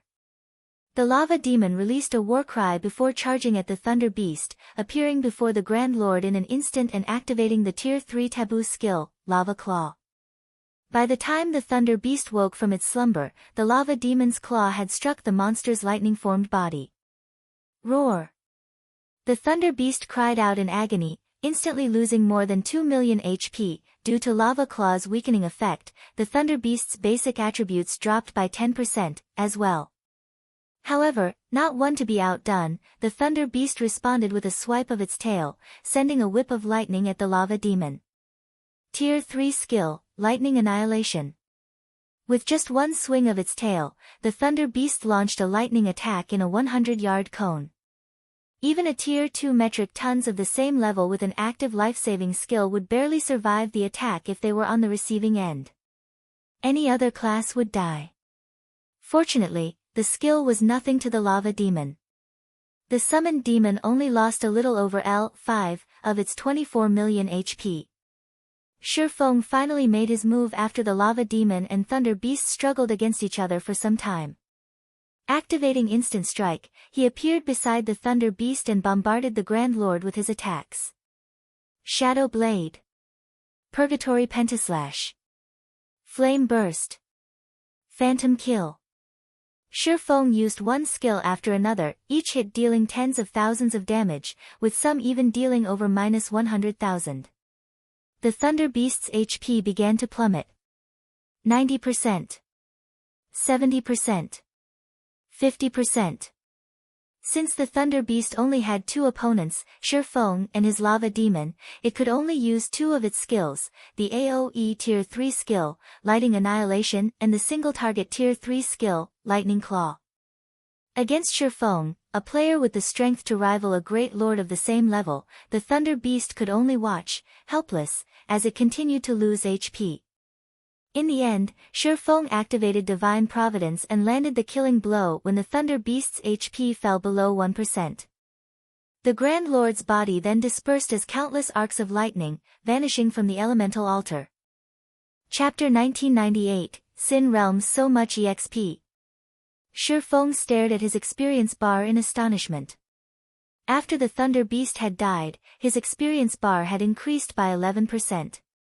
If he were grinding normally, he'd need at least half a day to earn that much EXP, but he had gained so much after less than 20 minutes. When he remembered that the thunder beast is a special boss, so much EXP made sense. If a 20-man team killed an ordinary Grand Lord of the same level, every member of the team would receive a significant amount of EXP. Not only was the thunder beast 7 levels higher than Shurfeng, but he had also killed the Grand Lord without help, monopolizing the awarded EXP. It was only natural that he received so much. Any other level 70 player would have likely gained enough EXP to fill 20% of their experience bar. When the thunder beast had fallen, it had also dropped over 30 items, filling Shurfeng with delight. Past level 50, even ordinary mythic field bosses only dropped around 30 to 40 items. Although he was responsible for the thunder beast's first kill, 30 items were still impressive. Meanwhile, over half of the items were materials, and all of them were unique materials from the thunder beast's body. Thunder Skin, Epic Rank Material. When producing leather armor, the thunder skin can be used to enhance the armor's basic attributes and grant lightning resistance. Thunder Claw, Inferior Legendary Rank Material. When added to a weapon's production process, the Thunder Claw increases the weapon's attack power and adds additional lightning-type damage. All of the materials were unique items for tailoring, leatherworking, forging, alchemy, enchanting, and engineering. Every one of these items was incredibly valuable. The Thunder Claw was just as valuable as an ordinary epic weapon since materials that altered a weapon's damage to lightning type were particularly rare. Any weapon that could use lightning would ignore a significant amount of defense unless the target had very high lightning resistance, but equipment that provided that resistance was just as rare. Melee players in the past had dreamed of enlisting a master forger to create a custom weapon with lightning-type damage for them. With such a weapon, players would have a massive advantage when fighting monsters or players. As expected of a unique boss. Its loot is amazing. Sure Feng's eyes glowed as he gazed at the weapons and equipment the Thunder Beast had dropped. The Thunder Beast had dropped a total of 7 weapons and equipment. 6 pieces were level 70 equipment, of which 3 were fine gold rank, and 3 were secret silver rank. Of the 3 fine gold equipment pieces, 1 was a cloth chest piece, 1 was a pair of leather pants, and 1 was a pair of plate armor boots. The lightning combat boots pleased Sure Feng the most. Although the cloth armor and leather pants were good, they weren't quite as powerful as the boots. Not only did the lightning combat boots add 10 points of lightning resistance, but they also possessed a powerful additional active skill called Lightning's Shadow. When activated, the skill transformed the wearer into a streak of lightning for 10 seconds. Players wouldn't be able to attack during this time, but they would move as fast as lightning. If the player attacked during the transformation, they'd revert to their original state. The skill also had a 10-minute cooldown. This skill would undoubtedly make up for a plate armor class's lack of mobility. Whether the player used the skill to chase an opponent or flee, it would be exceptionally effective. Moreover, the lightning combat boots' basic attributes were even higher than those on the level 60 fine gold boots Sure Feng currently wore. Without hesitation, Sure Feng switched his current boots for the lightning combat boots, gaining more than 20 points to his basic attributes overall. Although the increase was minor, the additional skill, which would drastically increase his survivability, was far more important. Level 70 experts would covet the 3 pieces of level 70 secret silver equipment since each item offered lightning resistance. Not only would the resistance protect the wearer from lightning-type damage, but they'd also have more defense against skills and spells that inflicted numbing effects. The 3 pieces were even more valuable than ordinary level 70 fine gold equipment. However, the weapon the Thunder Beast had dropped, an extremely rare epic growth-type weapon, was even more impressive than the 6 pieces of equipment. Howling Thunder, Throwing Weapon, Bronze Rank. Equipment Requirement, Strength 1000, Agility 900, and Tier 2. Attack Power, value is set at player's Strength *1, 7. Strength plus 36, Agility plus 27, Endurance plus 5 Attack Speed plus 4. Maximum Throwing Distance, 42 yards when attacking. Ignore 20% of target's defense. Attack speed increases by 12%. 20% chance to land a critical hit. 10% chance to trigger a knockback effect. 10% chance to trigger the Thundering Wind effect, increasing attack speed by 150% and ignoring defense completely. Additional Skill 1 - Lightning Guidance, deals 120% lightning damage every second for 5 seconds in a 10-yard radius around the targeted area. Can store to a maximum of 3 lightning guidance charges. Each charge has a 2-minute cooldown. Additional Skill 2 - Sundering Thunder, causes a lightning impact that carries 100% of user's strength in a 30-yard cone. Cooldown, 5 minutes. Upgrading this weapon requires a large amount of mana. Can be upgraded to epic rank at maximum. Currently bronze rank. Requires 1000 magic crystals to reach the mysterious iron rank. Throwing weapons were extremely rare in God's domain, even more so than ornaments. They were also the only ranged attacks available to melee players. Moreover, throwing weapons were categorized by ranks, not levels. They were the only type of weapon that players could use throughout the entire game without becoming obsolete. Hence, every throwing weapon was worth a fortune. In the past, most melee experts had still used mysterious iron throwing weapons after reaching level 100. Very few had acquired secret silver or fine gold throwing weapons, and only the most fortunate players had obtained dark gold rank throwing weapons. Sure Feng hadn't switched to another throwing weapon since he had obtained the blazing meteor from Celiora. The blazing meteor would even be incredibly rare after players reached level 200, after all. Of course, he hadn't expected to get his hands on an epic growth-type throwing weapon after killing the Thunder Beast. The Howling Thunder was even more valuable than ordinary epic weapons. Shi Feng immediately began to upgrade the Howling Thunder since he had so many magic crystals on him at the moment. After a short moment, Shi Feng had upgraded Howling Thunder to Dark Gold rank. He would need 40,000 magic crystals to upgrade it to epic rank, however, which was 10 times more than upgrading it from fine gold to dark gold rank. Since he didn't have enough magic crystals for this final upgrade, he had no choice but to set the matter aside for now. Even so, the dark gold ranked Howling Thunder had already surpassed Blazing Meteor's power, satisfying Shi Feng. Shi Feng left the elemental altar after he replaced Blazing Meteor with Howling Thunder and retrieved the sealing stone from the ancient stone box. However, as he was about to use the 7 Luminaries ring to teleport to the Icefire mountain range, a gigantic magic array appeared above him, forming a magic barrier that enveloped the area around Shi Feng. Once the barrier was complete, a group of players wearing Sin Realm's guild emblem emerged from the ground. A playful light flashed in their eyes as they turned to Shi Feng. Just as the guild leader guessed, you came to Glory Town for a quest. It's a pity your efforts will go to waste, the tall, robust Iron Tooth said as he stepped out of the crowd. Smiling, he continued, now, are you going to hand over the item, or will we need to retrieve it from your corpse? Decide. Chapter 1999, Instant Kill. As Irontooth finished his question, the players around him burst into action. Wasting no time, these players formed a tight circle around Shi Feng. The shield warriors and guardian knights stood at the forefront with their shields raised, followed by the berserkers and swordsmen who offered their MT companions support. The ranged DPS players and healers stood farther behind.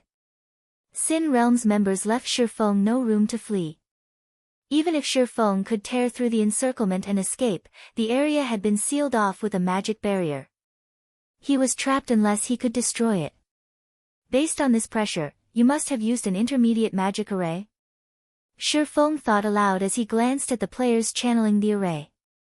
This magic array had also reduced his basic attributes by 25%.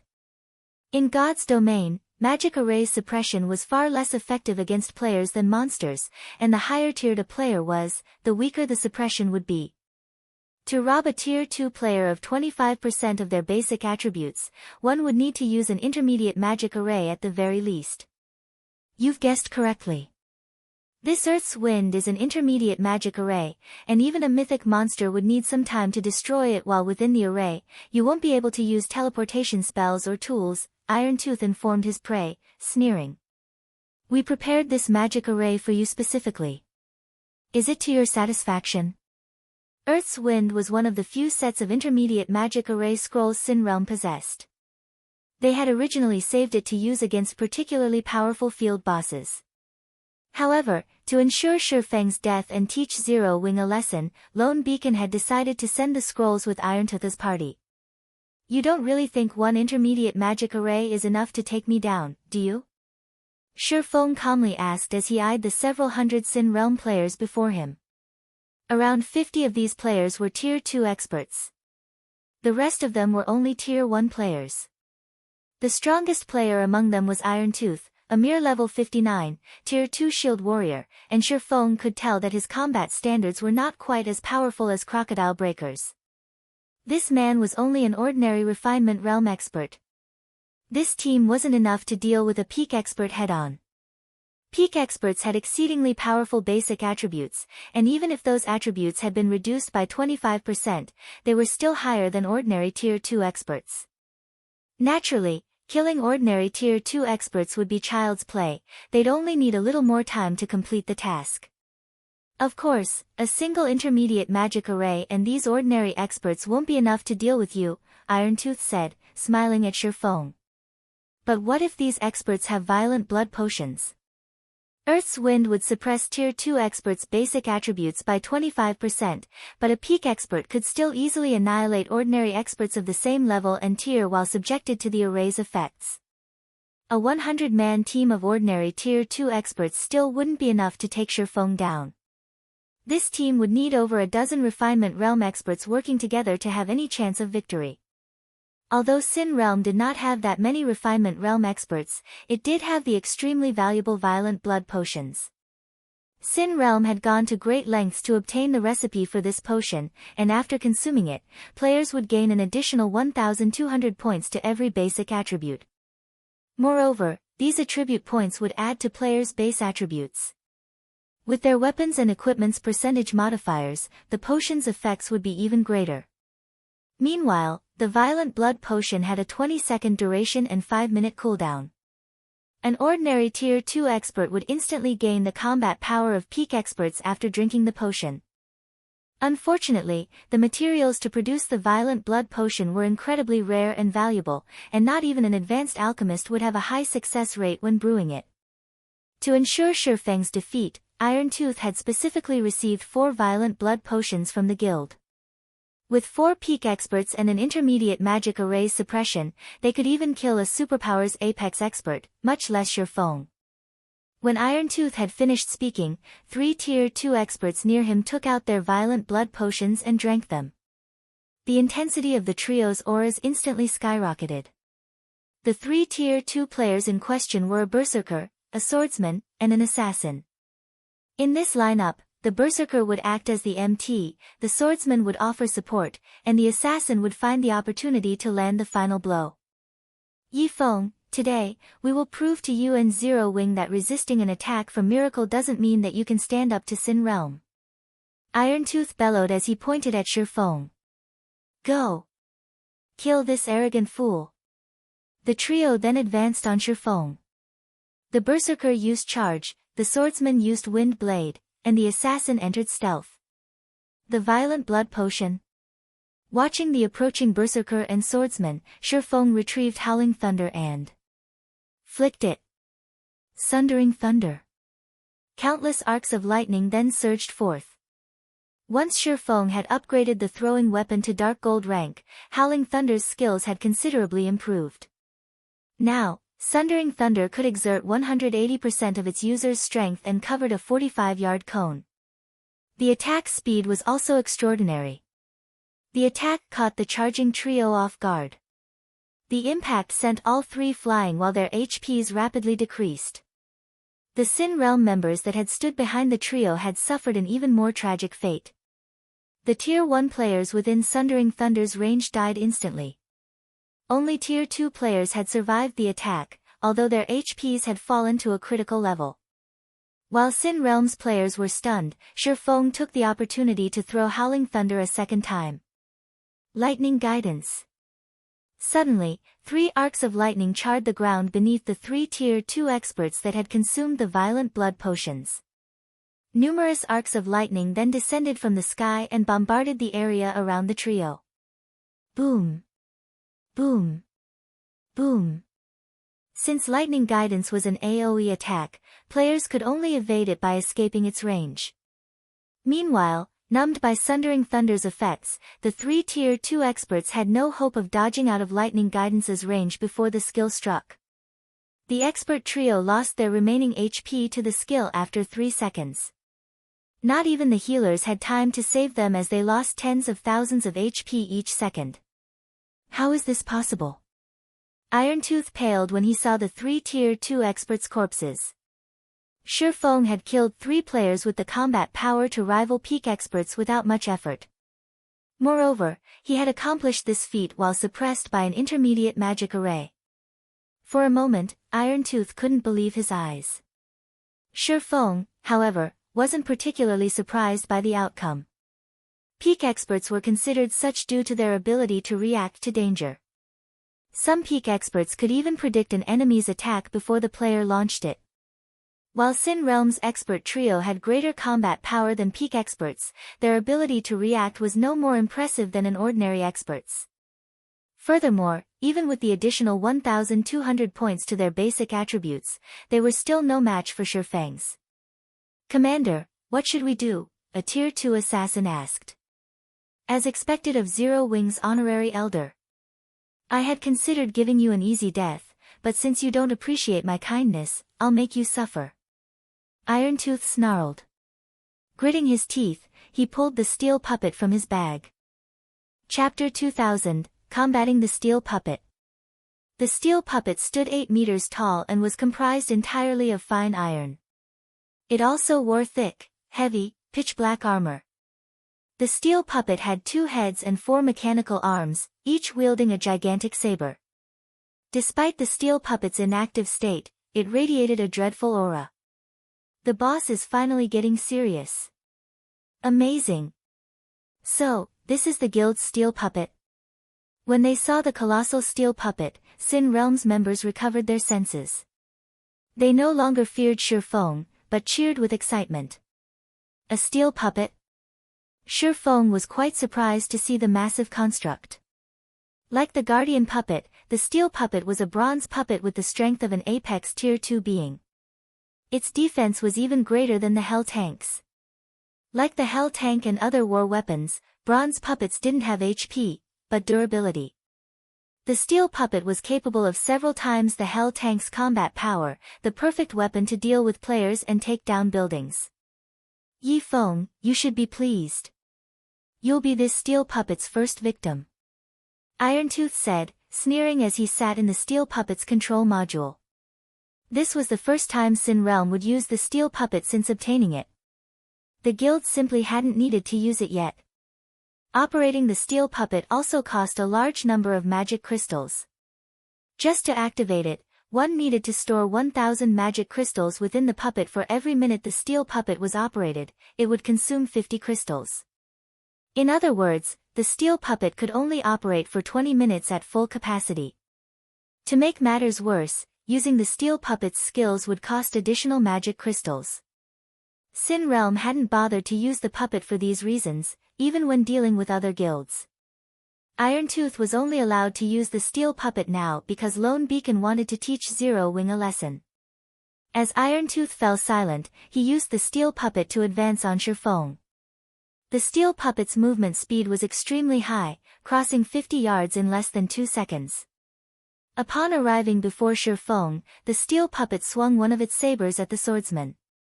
Despite the attack's casual nature, its power was at the peak of Tier 3. The wind even howled as the saber soared towards Shurfeng. So fast. Shurfeng immediately responded by swinging Killing Ray. Boom! With the sound of an explosion, the saber's trajectory altered, and it crashed into the ground beside the swordsman, the impact tearing a 20-meter-long gash in the ground. Shurfeng instantly lost over 20,000 HP. You really are something to survive an attack like that. But how will you fare against 4 sabers? Irontooth brandished his 3 remaining weapons after seeing his target only lose a small fraction of his HP. Since a player controlled the steel puppet, all 3 sabers accurately flew towards Shurfeng's defensive blind spots. Boom! Boom! Boom! As one slash after another descended, the blades devastated the ground around Shurfeng. The earth trembled violently under the resulting impacts, and some of Sin Realm's nearby players lost their footing. The steel puppet's devastatingly destructive power stupefied Sin Realm's members. Setting aside the steel puppet's strength, its attack speed alone shocked many of the watching players.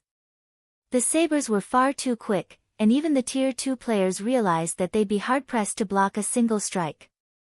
If they had to combat all 3 sabers simultaneously, they'd die on the spot. Once the dust settled, however, they were even more shocked. Shurfeng still stood beside the steel puppet's swords. He hadn't died in the flurry of attacks, and this time, his HP was fully intact. As expected of a bronze combat puppet, its combat power is amazing. The Hell tank is nothing in comparison, Shurfeng thought as he looked at the deformed terrain around him. If he hadn't activated Power of Darkness in time, he would have likely lost more than half of his total HP. Controlling a combat puppet was very similar to controlling a divine beast. Players essentially merged with the combat puppet, and although they couldn't control the puppet as easily as they did their own bodies, executing simple attacks at maximum efficiency wouldn't be difficult. Moreover, a bronze combat puppet's every attack contained the strength and speed of Tier 2 at its peak. It was the equivalent of a Grand Lord ranked archaic species. In addition, every attack a combat puppet executed would contain its full power, like a player at their peak. Even a Tier 3 expert would be at a disadvantage against a bronze combat puppet with the same combat standard. A berserk skill? Do you think that can save you?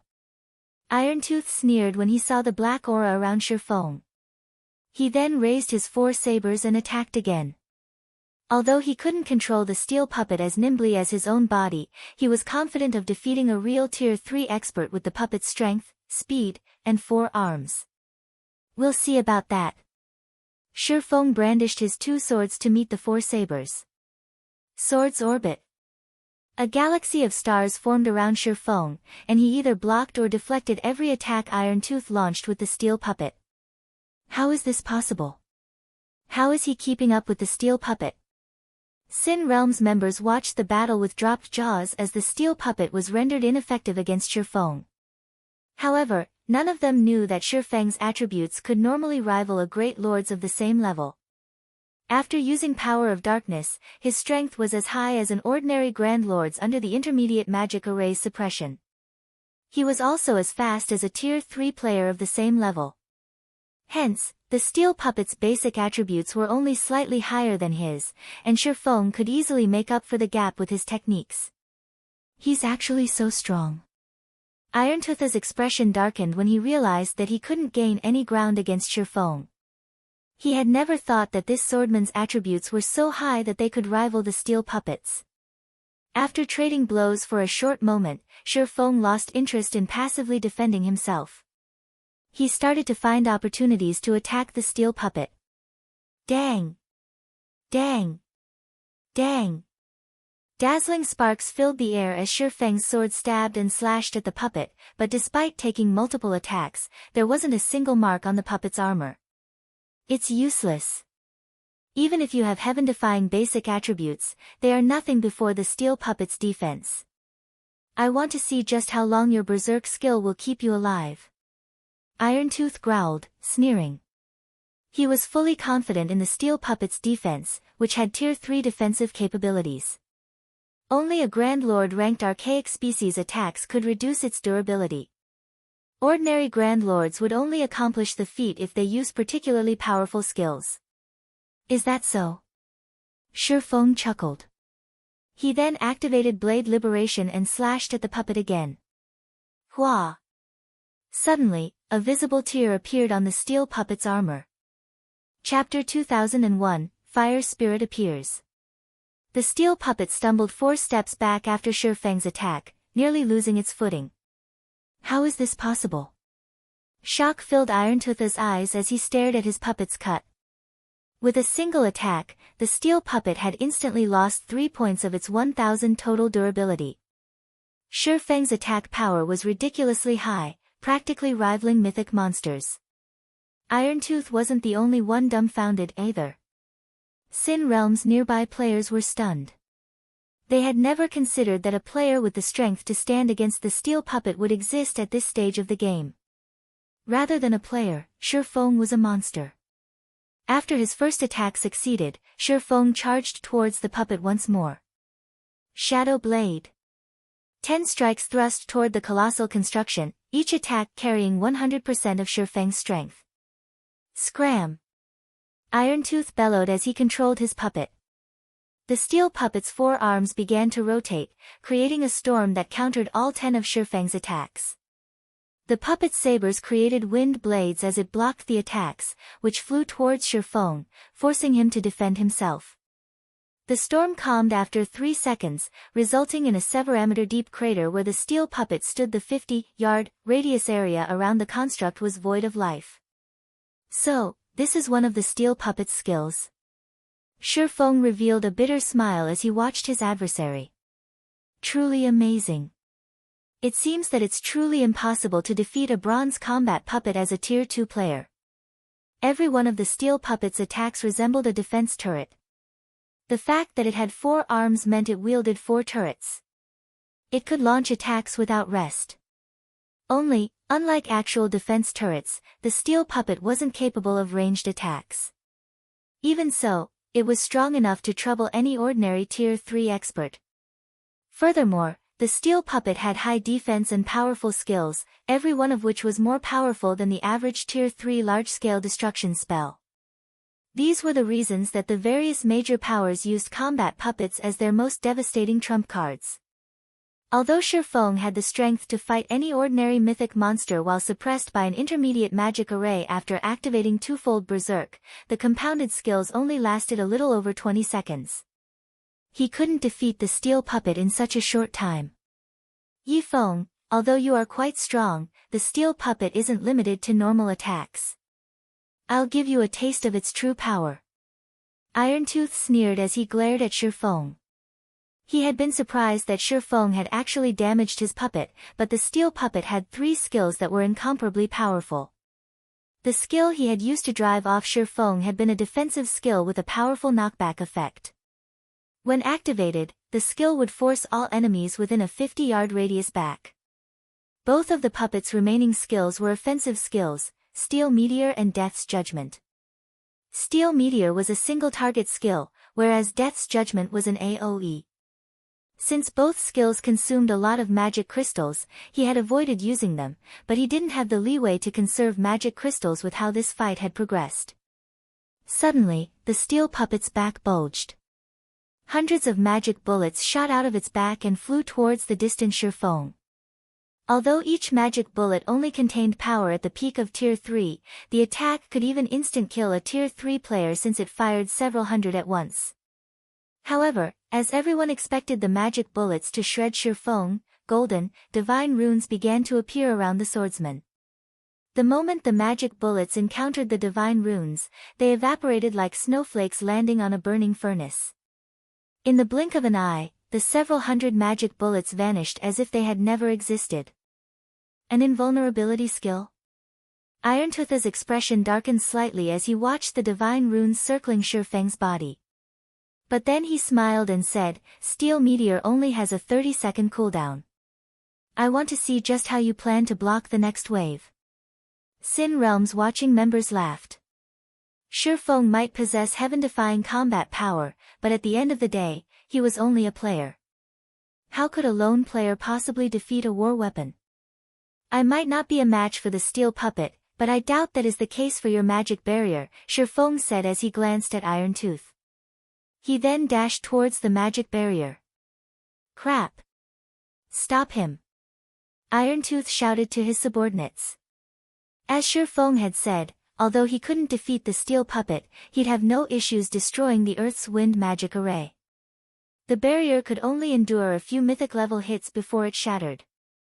Sin Realm's members responded by bombarding Shifeng with ranged attacks, but with twofold Berserk, Shifeng's movement speed was just too high.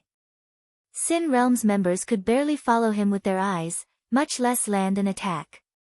In a split second, Shifeng had reached the Earth's wind's magic barrier. Purgatory Pentaslash. As the 5 sword lights descended, the impact cracked the magic barrier. Boom! Following an explosion, the Earth's wind magic array transformed into countless particles of light and disappeared. Shifeng immediately recovered his basic attributes and regained the ability to use tools. Yifeng, don't even think about escaping.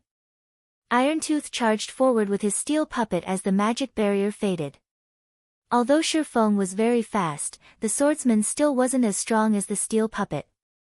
As long as he kept up the chase, he'd have no problems reaching his target. Escape? Shifeng laughed. It's impolite not to return what one receives. Since you want a fight, I'll give you one. After saying so, Shifeng retrieved the fire spirit from his bag and spent 300 magic crystals to activate it. Suddenly, a massive, crimson magic array appeared above him, enveloping the battlefield.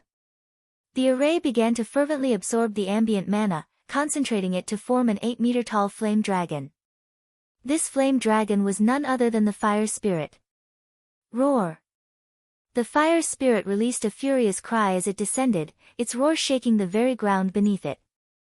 At the same time, a frightening aura spread across the battlefield. A level 80, Tier 3 archaic species. How? The Sin Realm members, who had been charging towards Shifeng, slid to a halt as they stared at the fire spirit, which was roughly as large as the steel puppet, in abject horror. Chapter 2002, Steel Puppet Destroyed. The fire spirit's appearance stunned Irontooth. He's just an honorary elder, yet Zero Wing gave him a Tier 3 archaic species to protect himself. Both surprise and envy overcame Irontooth as he stared at the flame dragon before him. He had never even heard of a tool that could summon a Tier 3 archaic species. A Tier 3 summoning scroll was already enough to cause a fight between the various major powers. Despite Sin Realm's success in the Purple Thorns Kingdom, the guild had only collected 8 Tier 3 summoning scrolls, and every one was reserved as a final trump card. The guild didn't even allow their players access to these scrolls while raiding a particularly important field boss. They would only be used when the guild faced annihilation.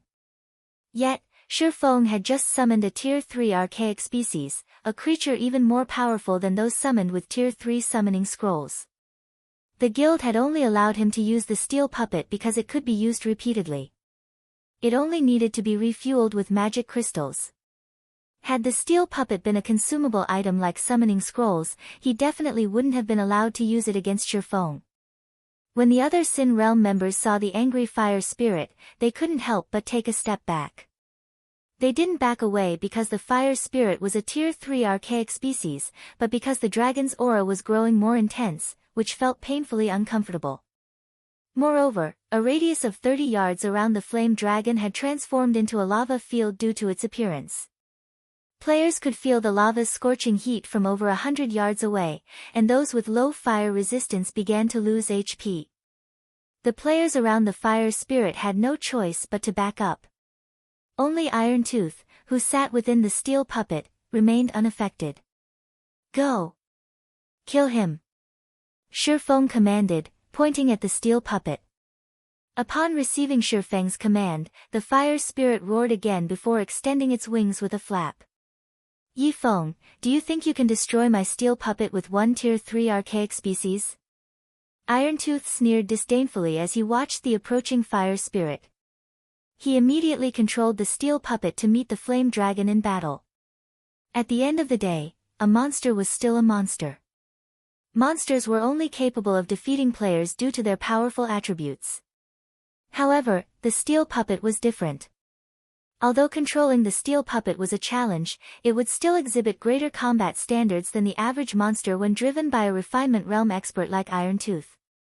In a situation where the difference in attributes meant nothing, the steel puppet could easily destroy the fire spirit. It would be akin to an expert beating up an ordinary player. The steel puppet swung 2 of its 4 sabers at the fire spirit's claws. At the same time, it swung the other 2 sabers at the fire spirit's head and neck.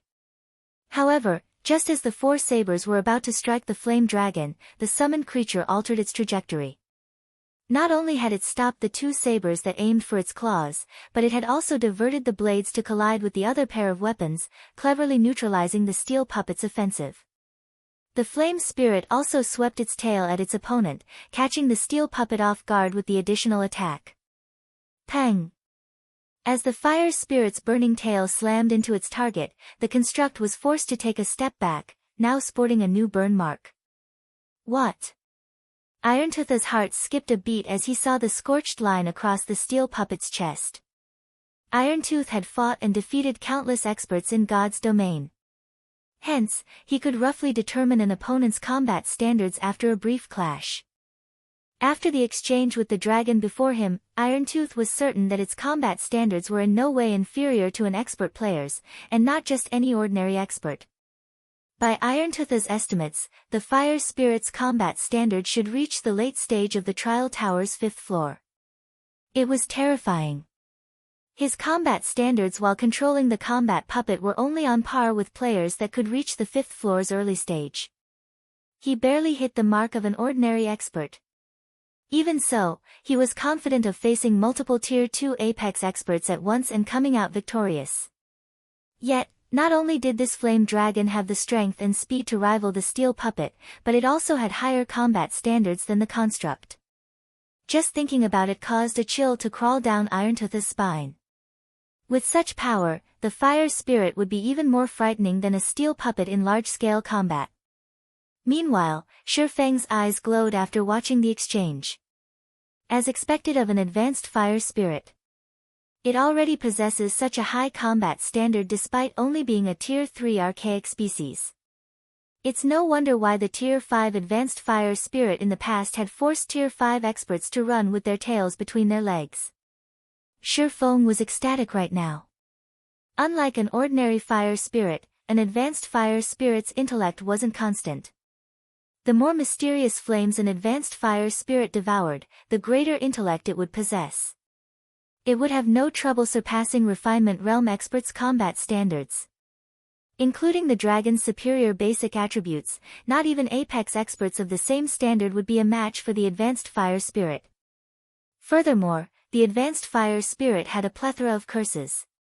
Yifeng, I have to give it to you. I didn't think you would use such a precious tool to save your skin. Irontooth said as he glared at Shifeng. Gritting his teeth, he turned to look at his teammates and said, "We're retreating." After this last encounter, he realized what outcome awaited him if he continued this fight. While he did not mind dying here, he couldn't afford to lose the steel puppet. The fire spirit had already proven that it could damage the construct, and if this battle dragged on, there was a very high chance that the dragon before him would deplete the steel puppet's durability and turn it into a pile of scrap metal. Leaving? Shifeng smiled. Do you think I'll allow that? You couldn't stop us even if you wanted to. Irontooth snapped. The steel puppet's combat power was at the apex of Tier 3 due to its overwhelming strength and speed. Even a Tier 3 archaic species would struggle to catch up to it. Is that so? Shifeng retrieved the Ring of Gospel and activated World Projection. With Shifeng in the center, World Projection enveloped a 3,000-yard radius. World Projection suppressed the flow of mana within range. By doing so, it reduced players' physique and basic attributes. Players would also be prevented from teleporting and communicating with the outside world. Although World Projection couldn't reduce a combat machine's attributes, it affected the steel puppet's performance by stagnating the flow of mana. Controlling it would become far more difficult, and even the steel puppet's speed would be affected. The moment World Projection took effect, the fire spirit resumed its attack on the construct.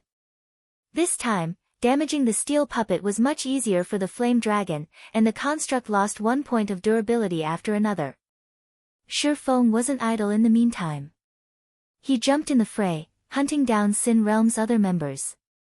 While he was still under the effects of twofold Berserk and World Projection suppressed his targets, Shifeng slaughtered the fleeing Sin Realm players.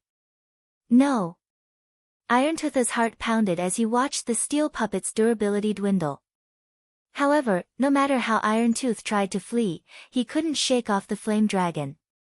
During the chase, the fire spirit cast one Tier 3 curse after another, rapidly devouring the steel puppet's durability. 952. 814. 648. Finally, before 5 minutes had passed since the fire spirit had graced the battlefield, both the steel puppet and Irontooth had been obliterated by the flame dragon's Tier 3 curses. Chapter 2003, Famous in Purple Thorns. Crimson flames devoured the forest outside of the elemental altar. When the expert players gathering herbs nearby turned to look, they were stupefied. They weren't surprised by the burning forest, but by the 8-meter-tall flame dragon that flew above the inferno. The dragon's wingspan was over 20 meters, and its flaming body illuminated the dark, smoky sky. A dragon? Crap. That's a level 80, Tier 3 archaic species. Isn't this area only supposed to have up to level 75 monsters? Is some kind of event taking place over there? Curiosity filled these experts as they watched the flame dragon. They began to head towards it to investigate. Events were commonplace in God's domain, and if players could complete them, they could receive bountiful rewards. Lying in the sea of fire was the steel puppet's heavily damaged body. As expected of a bronze combat puppet, it certainly wasn't easy to destroy. Anticipation filled Shifeng as he gazed at the destroyed steel puppet. He had his own guardian puppet design, and as long as the candlelight trading firm nurtured enough master lifestyle players and collected the necessary materials, he'd start producing his own bronze combat puppets. Like other war weapons, a force required a certain number of combat puppets to display their true potential. Had Sin Realm arrived with 3 or 4 of these constructs, Shifeng would have found it difficult to escape, much less win the fight. Multiple combat puppets were necessary due to their overly monotonous attacks. Dodging and deflecting their attacks was simple, but if enough of these attacks targeted a player, even peak experts would fall. A single bronze combat puppet was already capable of displaying such power. Shifeng found it truly hard to imagine what kind of power 10, or even 100, bronze combat puppets could exhibit. Taking down guild towns would be child's play. As Shifeng recalled the fire spirit and prepared to leave using the 7 luminaries ring, he noticed 2 golden lights from beside the steel puppet's remains. Irontooth's loot? Shifeng approached curiously. However, he was astonished after picking up the 2 items. One of the items was a pair of level 55 secret silver ranked plate armor boots, and the other was a gemstone block within a steel frame. Level 55 secret silver equipment was considered top tier at this stage of the game. Even first-rate guilds had a very small number of such items. Shifeng assumed the boots had dropped from Irontooth. However, Irontooth wasn't the origin of the gemstone block. Rather, it had dropped from the destroyed steel puppet. The steel core. This had been the steel puppet's power source, a must-have item when producing combat puppets. Combat puppets' power sources were the most difficult part to produce. Even intermediate master forgers had an incredibly low success rate when forging them. With this, I've just earned a free combat puppet. Shifeng grinned at the undamaged steel core. Now, he only needed to construct a guardian puppet's frame and insert this core. Fortunately, while a bronze combat puppet's power source was difficult to produce, the other parts were not. Basic master lifestyle players could easily handle the rest. After Shifeng stored the steel core, he teleported to the Icefire mountain range with the 7 luminaries ring. After some time, the Tier 2 assassins that had been busy collecting herbs quietly snuck onto the battlefield. However, upon seeing the fallen steel puppet and its surroundings, they were stunned. What a huge robot! What's going on? What happened here? The terrain has been utterly destroyed. Once the crowd recovered from their shock, they noticed a player's corpse lying near the steel puppet. However, when they saw the player's appearance, they were flabbergasted. Sin Realm's Irontooth. Why is he here? This can't be real, right? Irontooth is one of Sin Realm's 7 great experts. He's the lead MT of Sin Realm's main force. How could he have died here? Hold on. There are traces of another player, but they seem to have teleported away with a return scroll or something. Did they kill Irontooth? When the crowd considered the possibility, a chill ran down their spines. Some of the players immediately posted what they had found on the Purple Thorns Kingdom's official forums, and the matter caused a sensation among the kingdom's general populace. Amazing! Someone actually killed Sin Realm's Irontooth. But who would be so bold? Irontooth died near Glory Town. Crocodile Breaker also died in the town earlier. It must be Yi Feng's doing. There's no way this is a coincidence. He killed 2 of Sin Realm's great experts so soon after arriving in the kingdom. Amazing. Yi Feng is simply awesome. Sin Realm definitely won't let Yi Feng off the hook now. Sure enough, Zero Wing is immensely powerful. It seems that our kingdom is going to get interesting. The Purple Thorns Kingdom's population couldn't help but marvel at Zero Wing's strength. Despite being alone, Shifeng had been responsible for the downfall of 2 of Sin Realm's great experts. It was clear how powerful Zero Wing was through these consecutive achievements. While Shifeng's first success might have been luck, could the same be said about his second? For a time, the name Yi Feng became well known to the kingdom's players. Independent players that had feared Sin Realm now began to apply to join Zero Wing. Meanwhile, news of this matter reached Sin Realm's residence in Purple Thorn City. What did you say? The steel puppet has been destroyed. Lone Beacon's eyes twitched when he heard his subordinate's report. A frosty aura enveloped the guild leader's office. That steel puppet had Tier 3 defensive capabilities. How could a Tier 2 player possibly destroy it? It's true, guild leader. That Yi Feng used a treasure to summon a level 80, Tier 3 archaic species, Feather Hunter, who reported to Lone Beacon, explained. Since he had only been tasked to track Shi Feng, he hadn't fought alongside Iron Tooth. Instead, he had observed the situation from afar, escaping Shi Feng's detection. Even so, he had broken out in a cold sweat while he had watched Shi Feng slaughter his guildmates. He had also been relieved that he had refrained from joining the battle. A Tier 3 archaic species. How generous of Zero Wing. Lone Beacon was astonished by the news. He had never heard of such a treasure, yet Zero Wing had spent it on a player that wasn't even one of the guild's vice-guild leaders. However, Lone Beacon quickly calmed and continued coldly, people are starting to look down at us since we haven't expanded our territory beyond the Purple Thorns Kingdom. And now, even a measly guild like Zero Wing dares to pick a fight. Notify everyone in the guild. From now on, they are to kill every Zero Wing member they come across. Understood. Feather Hunter nodded sharply. Chapter 2004, Thunder Axe City. After about 15 minutes of teleporting with the 7 Luminaries ring, Shi Feng finally arrived in the Icefire Mountain range. Even from the range's entrance, Shi Feng could feel the bitingly cold wind against his face. If not for his high ice resistance, he would have frozen into an ice sculpture and died. Although the Icefire Mountain range wasn't a forbidden land, it wasn't an easy place for ordinary players to visit either. The mountain range was 1/5 the size of an ordinary kingdom, and either fire or ice enveloped the mountain's outer region. This map only had 2 entrances, one within the icy tundra, and the other within the flaming inferno. Both entry points led to the mysterious Thunder Axe City. Fortunately, the ice zone wasn't as demanding on players as the fire zone.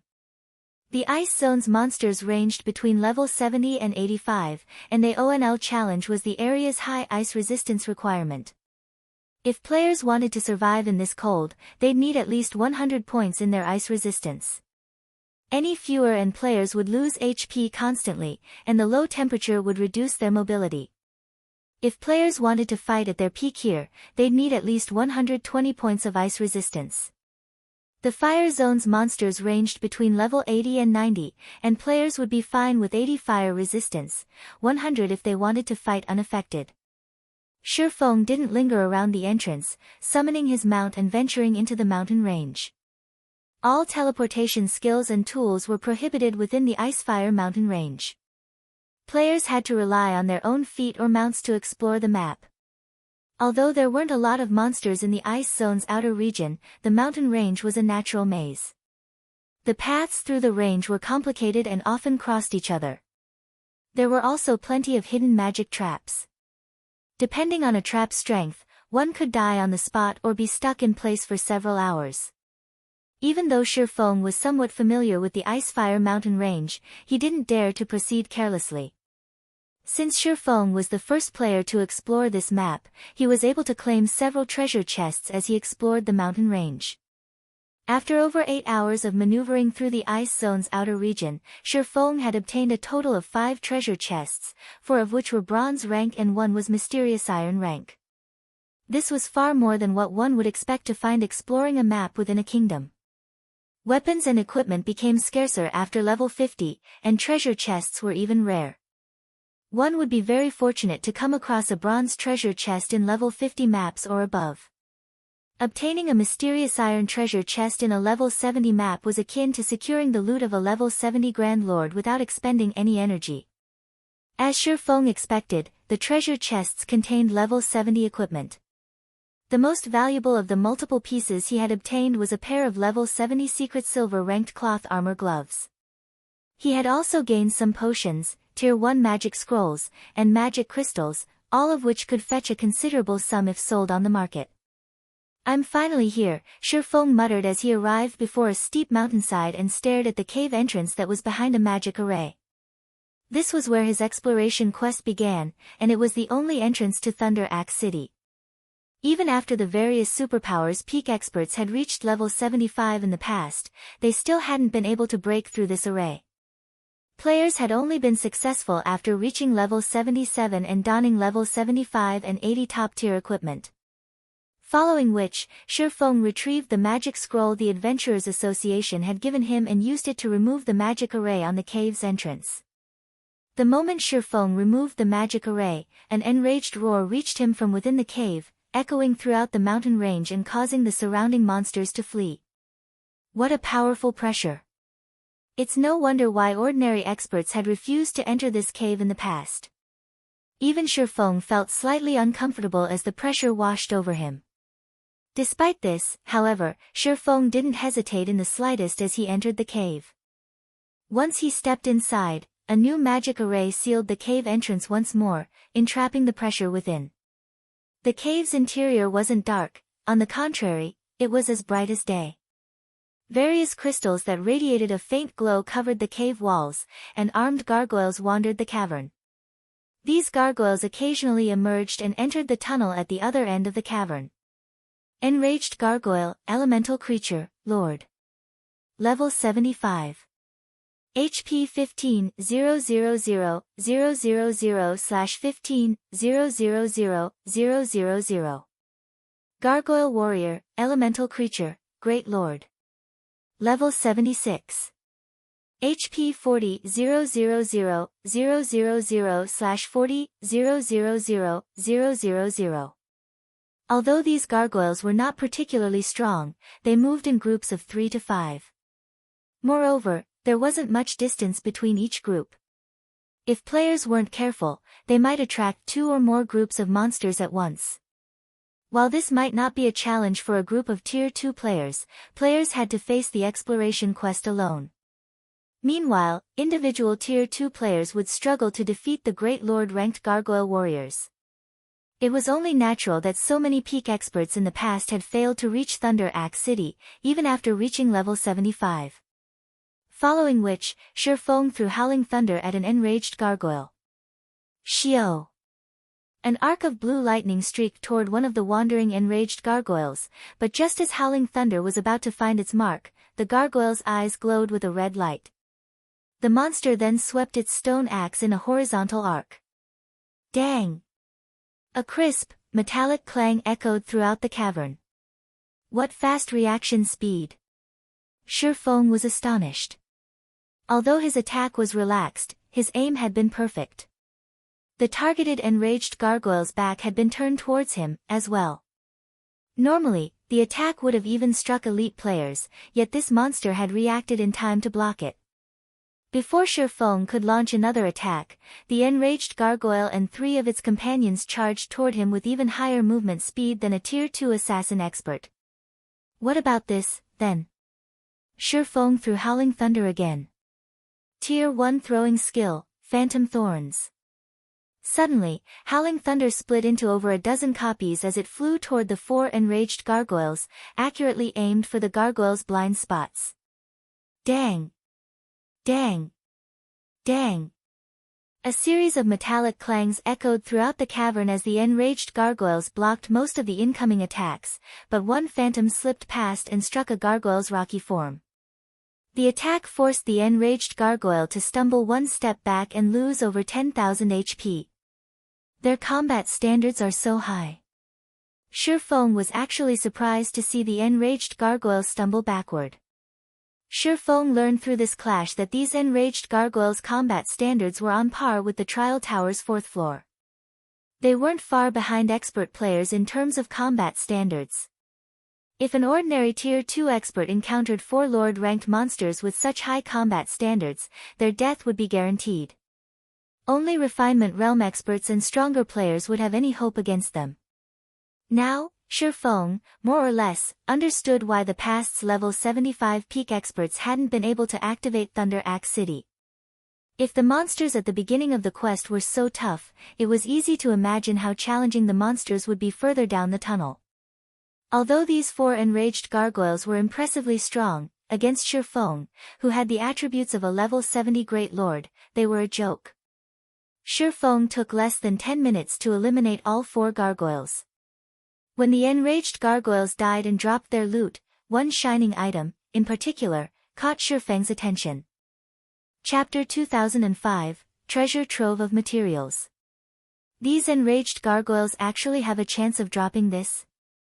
Feng could not help but become a little excited as he stared at the glowing, golden pebble on the ground. This pebble was known as the Earth's Spirit. This was an extremely rare material that only dropped from special Earth-type elemental creatures. Ordinary Earth-type elemental had no chance of dropping it. Meanwhile, on the market, one Earth's Spirit could sell for 50 silver. Furthermore, one could synthesize an Earth Essence from 100 Earth Spirits. Like Sun Essence, Earth Essence could be used when crafting power sources for mechanical tools. It could also strengthen the power cores, infusing the core with attributed mana. Feng had actually obtained an Earth Spirit after killing 4 enraged gargoyles. Why wouldn't he be excited? Even now, Zero Wing had only collected a few Sun Essences. They were simply too difficult to procure, and Earth Essence was just as rare. When Feng turned to look at the rest of the wandering enraged gargoyles, he realized that this cavern was a true treasure trove. He then retrieved the Bible of Darkness and Fire Spirit, summoning a level 85, tier 3 demon and the level 80 flame dragon to annihilate the enraged gargoyles. He had no intention of slowly grinding these monsters. Instead, he directed his demon to lure and gather multiple groups of these enraged gargoyles and gargoyle warriors. The enraged gargoyles were only lords, and both types of gargoyles were melee monsters. The level 85, tier 3 demon could easily maneuver around most of their attacks. The demon had gathered every monster within the cavern and a few from the distant tunnel. There were easily over 100 gargoyles chasing the demon. So many monsters could annihilate a 1,000-man elite team without effort, and not even the level 85, tier 3 demon would last long against the group. In fact, the demon had already lost more than a quarter of its HP by luring these monsters. If the demon hadn't had such a level advantage, these gargoyles, all of which possessed incredible combat standards, would have long since devoured it. Excellent! Attack! Feng ordered the Fire Spirit to join the fray as the tier 3 demon ran back from the distant tunnel. When the Fire Spirit had become a level 80, tier 3 archaic species, it had gained plenty of tier 3 curses. The Flame Dragon alone could make up for the DPS of several tier 3 great mages. Shortly after the demon left the tunnel, a sea of fire engulfed the area behind it. The dirt floor under the inferno melted, transforming into a field of molten lava. The moment the gargoyles entered the lava field, their movement speeds decreased by 90% as if they had stepped into a muddy swamp. They also lost over 400,000 HP per second. Joining the attack, Feng used Flame Domain, and a towering fire pillar enveloped the tunnel's entrance, catching every gargoyle within. Although his Flame Domain only dealt a little more than minus 200,000 damage each second, which couldn't compare to the Fire Spirit's DPS, it was still an impressive amount of damage. As the gargoyles tried to flee the lava field, the Flame Dragon cast another tier 3 curse. A vortex of raging flames manifested in the center of the gargoyle army, pulling the monsters into the fire and preventing them from escaping the lava field. At the same time, damages exceeding minus 300,000 appeared above the gargoyles' heads every second, and this damage increased as time passed. Taking advantage of the opportunity, Feng and the tier 3 demon used one AoE attack after another. Under the constant bombardment, the enraged gargoyles quickly lost all of their HP and collapsed, items appearing beside their corpses, but despite their high levels, they awarded very little EXP. By the time the gargoyles escaped the lava field, only 24 or so monsters remained of the 100-plus group. Aside from 5 gargoyle warriors, the surviving monsters were enraged gargoyles with only a strand of HP remaining. Feng immediately instructed his tier 3 demon and flame dragon to destroy the gargoyle warriors while he took care of the low HP enraged gargoyles. After another 10 minutes or so, every lured gargoyle was dead, leaving a spread of items behind. Although the dropped items were only materials, Feng was delighted by the outcome. He had gained 16 Earth Spirits from this wave, as well as various rare ores. He had even acquired Titan ore, a metal that was exceptionally rare in the outside world. Although Titan ore was not as good as fine Titan ore, which could be smelted into fine Titan ingots directly, Shifeng could create fine Titan ingots with his harvest. However, he'd need 10 times as much Titan ore to do so. After tidying up the loot, Shifeng continued to rely on the Tier 3 demon to lure monsters from the tunnel, clearing the tunnel out while advancing. The cave was like a maze, and the farther Shifeng ventured, the more monsters he encountered. The monsters also grew stronger as he progressed through the tunnel system. However, this strength increase wasn't in the form of basic attributes, but combat standards. The monsters he had initially fought had combat standards at the early stage of the Trial Tower's 4th floor, but he soon encountered monsters on par with the 4th floor's middle stage. While this increase might not seem significant, the difficulty of eliminating these monsters increased by a large margin. If not for the Tier 3 demon and fire spirit's attribute and level advantages, Shifeng wouldn't have been able to explore this maze. However, as Shifeng traveled deeper into the cave system, his group's overall combat power also increased. With the Bible of Darkness's cooldown and duration, he could command up to 3 demons at a time. Combined with the fire spirit's overwhelming firepower, dealing with large groups of gargoyles wasn't much of a problem, although his progress through the tunnel was painfully slow. After fighting for 4 consecutive days, Shifeng finally emerged from the underground maze. Although several traps had nearly claimed his life, he, fortunately, had the flame dragon to help with the burden, forcing his way through the tunnel. Although the past 4 days had been an incredible challenge for Shifeng, he had secured a bountiful harvest. He had collected more than 3,200 earth spirits and over 11,000 pieces of Titan Oregon. If sold, he could easily make a fortune off these items. Despite how little EXP the gargoyles rewarded, Shifeng had slain enough to raise his experience bar to 43% of level 70. His leveling speed was only slightly slower than ordinary expert players of his level. As Shifeng left the underground maze, he arrived before a vast, ancient shrine. Although the shrine had fallen into ruin, the gigantic crystal suspended in the center still shone brilliantly and exuded a frighteningly dense mana. When Shifeng entered the shrine, he felt a chill assault his body, and he unconsciously halted his advance. Is the system joking? The corners of Shifeng's eyes twitched as he stared at the crystalline statue in the center of the shrine. The towering, crystalline statue's eyes glowed with a crimson light, and the dense, ambient mana flooded into the statue, disintegrating the crystal and revealing the monster within the shell. As more of the monster's body was exposed to the open air, its aura grew stronger. It took no time at all for its aura to grow stronger than that of an ordinary mythic monster. Why is a ferocious beast guarding this place? Before Shifeng could process the situation, the level 80 mythic-ranked ancient earth serpent was freed from its crystalline prison and shot forward. Before the 3 Tier 3 demons and fire spirit could react, the earth serpent threw the summoned creatures, sending them crashing into the surrounding stone pillars. After getting rid of the 4 obstacles, the serpent spread its jaws and pounced on Shifeng. Chapter 2006, Altar. The ancient earth serpent's sudden attack caught Shifeng off guard. Moreover, it was so fast that even Tier 3 Apex experts struggled to react in time. Needless to say, responding to this attack was impossible for a level 70, Tier 2 player like Shifeng. Ancient earth serpent, ferocious beast, mythic. Level 80. HP. / It's over. Shifeng could only watch as the ancient earth serpent's massive jaws descended on him. With no other choice, he activated Absolute Domain, but even he doubted that the invulnerability skill would be useful against the earth serpent. The ancient earth serpent was an apex monster, even among ferocious beasts. It had been capable of slaughtering gods in ancient times, and its life rating was now weaker than a dragon's. According to legend, the strongest ancient earth serpent had even devoured gods. Since the ancient earth serpent's stomach was a gate to another dimension, the swallowed gods had been trapped until death had come to claim them.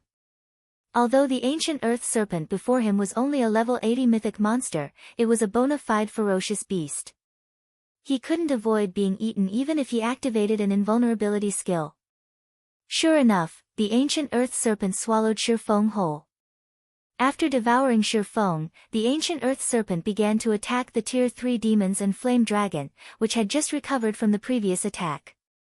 Meanwhile, Shifeng found himself surrounded by darkness. Although he hadn't received any damage, a powerful suction prevented him from moving. He could only allow the force to drag him towards the small dot in the ancient earth serpent's stomach. Although the dot seemed small, it grew as Shifeng approached.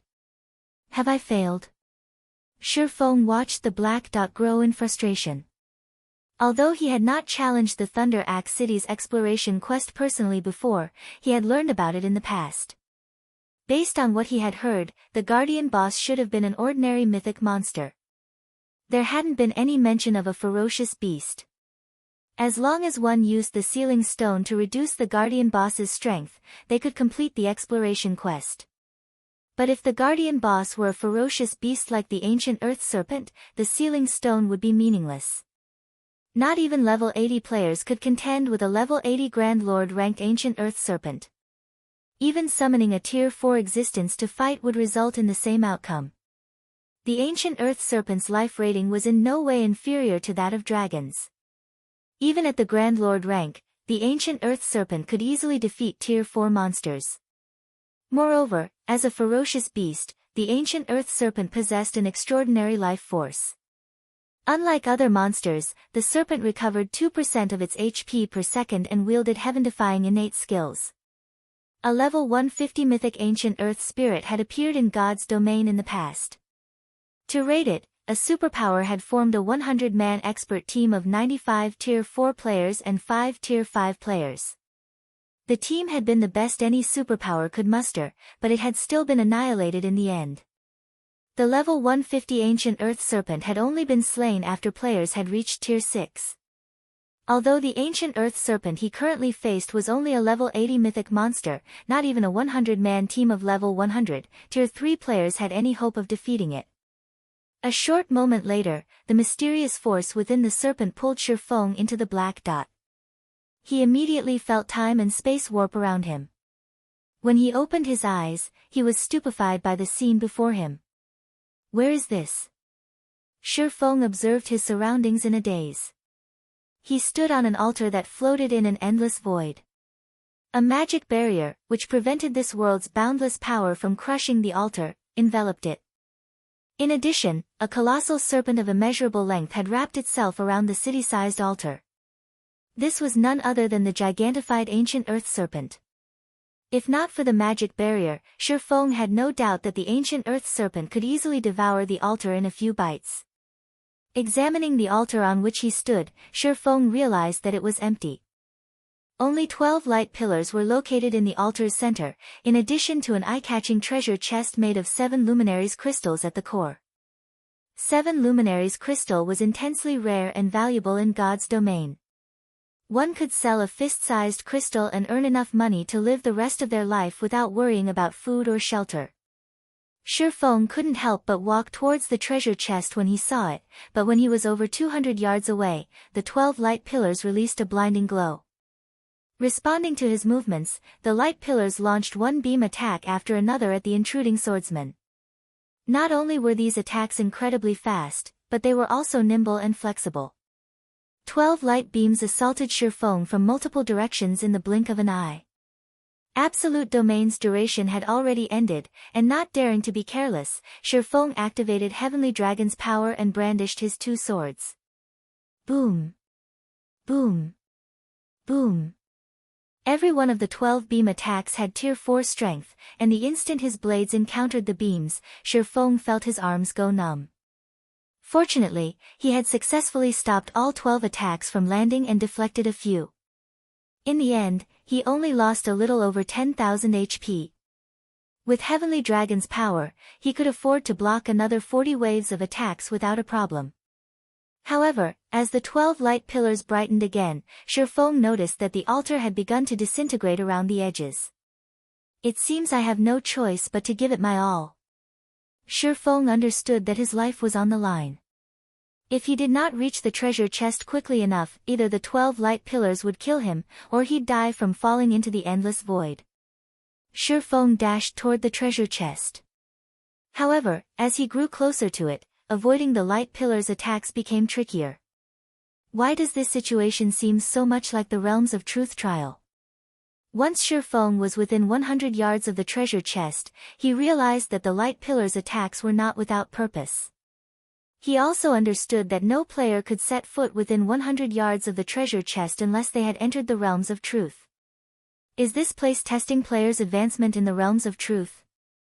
The closer Feng got to the treasure chest, the more frenzied the 12 light pillars' attacks became. After some point, the light pillars had begun to launch far more attacks. If he hadn't already reached the Ascension realm and weren't able to utilize the beam attacks to nullify others, he wouldn't have been able to advance. Faced with more frequent attacks, Feng executed Sword's Transmigration, the strongest combat technique in his arsenal. Although the combat technique was a massive burden on his stamina and concentration, he had no choice if he wanted to move farther. However, he continued to lose HP rapidly after executing Sword's Transmigration. Seeing this, he activated Void Shield. Once Feng was within 50 yards of the treasure chest, the attack's ferocity increased yet again. At this time, Void Shield's energy reserve quickly drained, and his HP began to plummet again. 80%. 60%. 30%. When only 20 yards separated him from his target, Feng knew that he didn't have enough HP to last as he crossed the remaining distance. He was at his limit. If attack's intensity increased any further, he would have no hope of survival. Screw it. Realizing that he couldn't get through this trial in his current state, Feng steeled his heart and activated Blade Awakening, the second legacy berserk skill he had learned. His basic attributes and physique skyrocketed, significantly improving his reactions. Following which, he activated Blade Dance, a legacy skill he was not adept at using. He then retrieved Netherworld Brilliance, the weapon he had ignored in his bag for so long, and used it, Killing Ray, and the Abyssal Blade to block the incoming beam attacks. As he executed Sword's Transmigration with 3 swords, the technique's defensive capabilities rose considerably. In no time at all, Feng arrived before the 7 Luminaries treasure chest. Chapter 2007, Ring of Gospel upgraded. The moment Feng entered the circle of the 12 light pillars, the attack stopped. Seeing this, he breathed out a sigh of relief. At this moment, he had less than 10% of his HP remaining. He would have definitely died had he suffered a few more rounds of attacks. Fortunately, he possessed the skill Blade Dance. Otherwise, he wouldn't have been able to cross the final 20 yards. Not only did Blade Dance allow him to control additional swords up to a maximum of 5 that could exhibit 80% of his basic attributes, but the additional swords would also exhibit their own attributes. This was the reason why Netherworld Brilliance could deflect the beam attacks, which carried strength at the Tier 4 standard. The extra swords would be much more powerful than the Abyssal Blade Phantom summoned using 9 Dragons Slash. Since Feng had twofold Berserk activated, Netherworld Brilliance displayed strength close to rivaling ordinary mythic monsters of the same level. If not for Blade Dance and Netherworld Brilliance, he definitely wouldn't have gotten a single step past the 20-yard mark, doomed to be whittled to death by the beam attacks. I wonder what is inside this treasure chest to warrant such a test. Even a domain realm expert would have died to those beam attacks without any achievements in the Realms of Truth. Even now, when Feng looked at the 12 light pillars hovering above him, he still shuddered involuntarily in fear. The difficulty of this quest definitely surpassed that of the epic rank. Feng found it hard to believe that a player below level 80 had managed to complete the quest after all. Even he, someone who had reached the second stage in the Realms of Truth, had to rely on 3 swords to defend himself, and just barely passed. After resting for a while, he carefully approached the treasure chest made entirely of 7 Luminaries crystals. He then tapped his finger on the chest and chose to activate it. Immediately, a loading bar appeared before his eyes. The instant the loading bar filled up and the treasure chest opened, the 12 light pillars hovering overhead transformed into 12 streaks of light that flowed into the treasure chest, which then released a colorful glow. Shortly afterward, Feng felt a horrific pressure coming from the treasure chest. This pressure spread out like a boundless ocean. Feng could not move his body at all, not until after the pressure started lightening up. Meanwhile, once the colorful glow disappeared, the items inside the treasure chest came into view. The treasure chest held a total of 3 items. One was a Rubik's Cube made of 7 luminaries crystal, one was an orb that gave off a fiery glow, and one was a crystal that gave off a dazzling purple glow. No wonder the test was so difficult. The reward is so generous. Realization immediately dawned upon Feng as he took in these 3 items. He could not help but grow ecstatic, his eyes nearly popping out of their sockets. This was especially true when he looked at the fiery orb and the dazzling crystal. The Rubik's Cube made of 7 luminaries crystal was none other than the key to activate Thunder Axe City, and the item he needed to complete his exploration quest. As for the fiery orb, it was an item that even superpowers would fight desperately to obtain. The reason for this was the Tier 3 mysterious flame fallen earthfire contained within this orb. It was a treasure that could significantly increase the production success rate of forgers and alchemists. To Feng, it was crucial for controlling his soul fire. Tier 3 mysterious flames were exceedingly rare in God's domain, there might not even be one Tier 3 mysterious flame in an entire kingdom. Its value was not the slightest bit lower than that of a fragmented legendary item. Previously, he had obtained the Purple Thunder Flame, a Tier 3 mysterious flame, due to luck. The Purple Thunder Flame had allowed him to increase his control over the soul fire by a significant margin and greatly reduce the corrosion rate of the soul chain. If he could absorb another Tier 3 mysterious flame, he might be able to gain full control over the soul fire, then, he would not have to worry about the corrosion of the soul chain. Of course, he could also feed the Tier 3 mysterious flame to the fire spirit. However, a Tier 3 mysterious flame was not enough to allow the current fire spirit to undergo a qualitative transformation, because the gap between Tier 3 and Tier 4 was massive. Feng estimated that he would need at least 2 Tier 3 mysterious flames to upgrade the fire spirit to Tier 4. Either that, or tons of Tier 1 and Tier 2 mysterious flames. Hence, rather than provide the fire spirit with a slight boost in combat power, using the fallen earth fire to remove the Reaper's scythe hovering above his head would be more advantageous. The last item inside the treasure chest was also the most valuable among the 3. Sacred Source Crystal. The value of this item easily surpassed the combined value of 2 fragmented legendary items. The Sacred Source Crystal was so valuable because it was guaranteed to upgrade one item to the fragmented legendary rank, even if it was a bronze item. The Sacred Source Crystal was something every expert player dreamed of obtaining. After all, every weapon and equipment had different compatibility with players. If players were not compatible with a particular weapon or equipment, even if said weapon or equipment was at the fragmented legendary rank, they would not be able to exhibit the fragmented legendary item's full potential. However, how precious were fragmented legendary items? Even Apex experts might not necessarily own one in their lifetimes. One would be fortunate to obtain a fragmented legendary item, let alone be picky about one's compatibility with it. Hence, the scarcity of fragmented legendary items allowed the Sacred Source Crystal to shine. There were millions and billions of weapons and equipment available in God's domain. While fragmented legendary items might be extremely rare, items between the bronze and dark gold rank were everywhere. With the Sacred Source Crystal, players could simply find an item that was compatible with them and upgrade it to the fragmented legendary rank. The aid the Sacred Source Crystal provided to players was simply massive. Take weapons for example. With a compatible weapon, their combat power would increase by at least 20%. In the past, when the Sacred Source Crystal made its initial appearance in an auction house, the various superpowers had hotly contested over it. In the end, one superpower had used 3 fragmented legendary items to trade for the Sacred Source Crystal. Back then, many had found the trade preposterous. As a result, many had ridiculed the buyer for making a loss.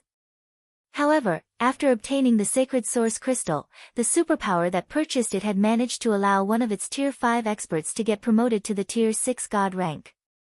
This achievement had stupefied the various superpowers. They had never considered that a fragmented legendary item with high compatibility would provide so much help. Normally, even several fragmented legendary items would not necessarily be enough to help a player reach the Tier 6 standard. As for the superpower that sold the Sacred Source Crystal, it had nearly died of regret after finding out about this matter. After all, a Tier 6 God-ranked expert was worth far more than just 3 measly fragmented legendary items. Hence, now that a Sacred Source Crystal had appeared before Shi Feng, how could he not be ecstatic? Which item should I upgrade? Shi Feng's mind started turning rapidly as he gazed at the Sacred Source Crystal. The weapons and equipment he had on him right now were all top tier at this stage of the game. Weapons were no doubt what could increase a player's combat power the most. However, both the Abyssal Blade and Killing Ray were top-tier epic weapons that were extremely close to the fragmented legendary standard. If he chose to upgrade either of these two weapons, he would simply be wasting the Sacred Source Crystal. After all, the Abyssal Blade and Killing Ray both had a chance to reach the fragmented legendary rank, especially Killing Ray. So long as he collected the remaining fragments of Solomon's sword, he would be able to synthesize a true legendary weapon. As for upgrading a piece of equipment, to a swordsman like himself, this was even more wasteful than upgrading his swords. After giving the matter some thought, Shi Feng retrieved the Ring of Gospel from his bag. Let's have you upgraded. Immediately, Shi Feng tapped the Sacred Source Crystal and chose the epic ranked Ring of Gospel as the target of evolution. Chapter 2008, Miniature World. After Shi Feng selected the target of evolution, countless streams of light suddenly flowed from the Sacred Source Crystal into the Ring of Gospel. Due to the Sacred Source Crystal's power, the incomplete divine runes and magic arrays engraved on the Ring of Gospel started completing themselves. A few seconds later, a purple gold ring exuding a frightening aura that even froze the surrounding space appeared before Shi Feng. What powerful pressure! At this moment, the pressure from the Ring of Gospel surpassed even the aura of an ordinary mythic monster. Even Shi Feng felt slightly uncomfortable when subjected to it. The Ring of Gospel was one of the extremely few domain items in God's domain. It was exceedingly useful to both individual players and guilds. However, as an epic item, it had a major flaw: it needed to be fed 20,000 magic crystals every 7 days, a price no ordinary guild could afford. As for Zero Wing, this was still a significant expenditure even after obtaining the Manatite Vein. Hence, Shi Feng had decided to upgrade the Ring of Gospel in order to rid himself of this troublesome flaw. Shortly after, the Ring of Gospel released the surrounding space. Only then could Shi Feng finally move his body again. As for the Ring of Gospel itself, it returned to his hand. At this moment, though, the ring gave off a completely different feeling than before. The ring felt extremely heavy. However, this weight did not originate from the ring itself but was a pressure coming from the surrounding space. Meanwhile, this pressure had reduced his combat power by a minimum of 50%, a phenomenon he had never experienced before when using the Ring of Gospel previously. Could a deviation have occurred during the upgrade? Shi Feng could not help worrying. Hurriedly, he inspected the ring's attribute panel. When an item's quality increased, normally, its effects would grow stronger. However, some items would encounter an error during the upgrade process and develop different effects. Some items would even have their nature altered completely. Although such occurrences were extremely rare, the chances were not zero. It was also the outcome that players dreaded seeing the most. Ring of Gospel, fragmented legendary rank item. Crafted by the Dark Shaman King after gathering the world's energy, this ring contains a miniature world. The ring's inner space was further perfected using a sacred source stone. The ring can suppress an area's space, granting the wielder absolute dominance over the space. Additional skill 1-. Miniature world, freezes the space within a radius of 5,000 yards. All enemies within the area cannot use teleportation tools or teleportation-type skills, and communication with the outside world is severed. Weakens enemies' physiques by 30% and decreases basic attributes by 30%, movement speed by 50%, and reaction speed by 30%. Maintaining miniature world costs 5,000 magic crystals every 10 minutes. No cooldown. Cannot be used before binding. Additional skill 2-. Ring of Brilliance, improves all allies' physiques by 20% and increases basic attributes by 20% within a 2000-yard radius. Increases an area's mana density by 100%. Maintaining Ring of Brilliance costs 2000 magic crystals every 30 minutes. No cooldown. Cannot be used before binding. As the Ring of Gospel contains an inner world, it is strongly rejected by the outside world. Existences below Tier 4 will be greatly suppressed by the external world's power when using this ring. The higher tiered the user is, the weaker the suppression will be. It didn't deviate. Shifeng breathed out a sigh of relief when he saw the Ring of Gospel's attributes. Although the upgrade had increased the usage requirement, the Ring of Gospel's skills had also received significant improvements. Previously, the Ring of Gospel simply placed a seal on the affected space.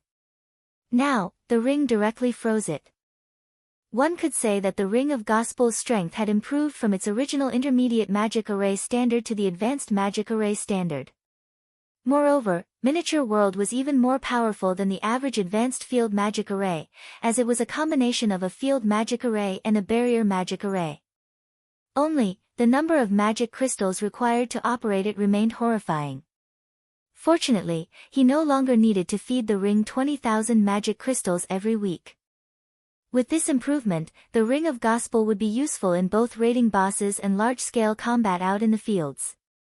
After upgrading the Ring of Gospel, Shifeng stored it and walked to the teleportation array engraved at the altar's center. His body then transformed into a streak of light and disappeared from the altar. After he left, the altar crumbled rapidly and vanished into the void. By the time Shifeng opened his eyes again, he had appeared inside a grand teleportation hall.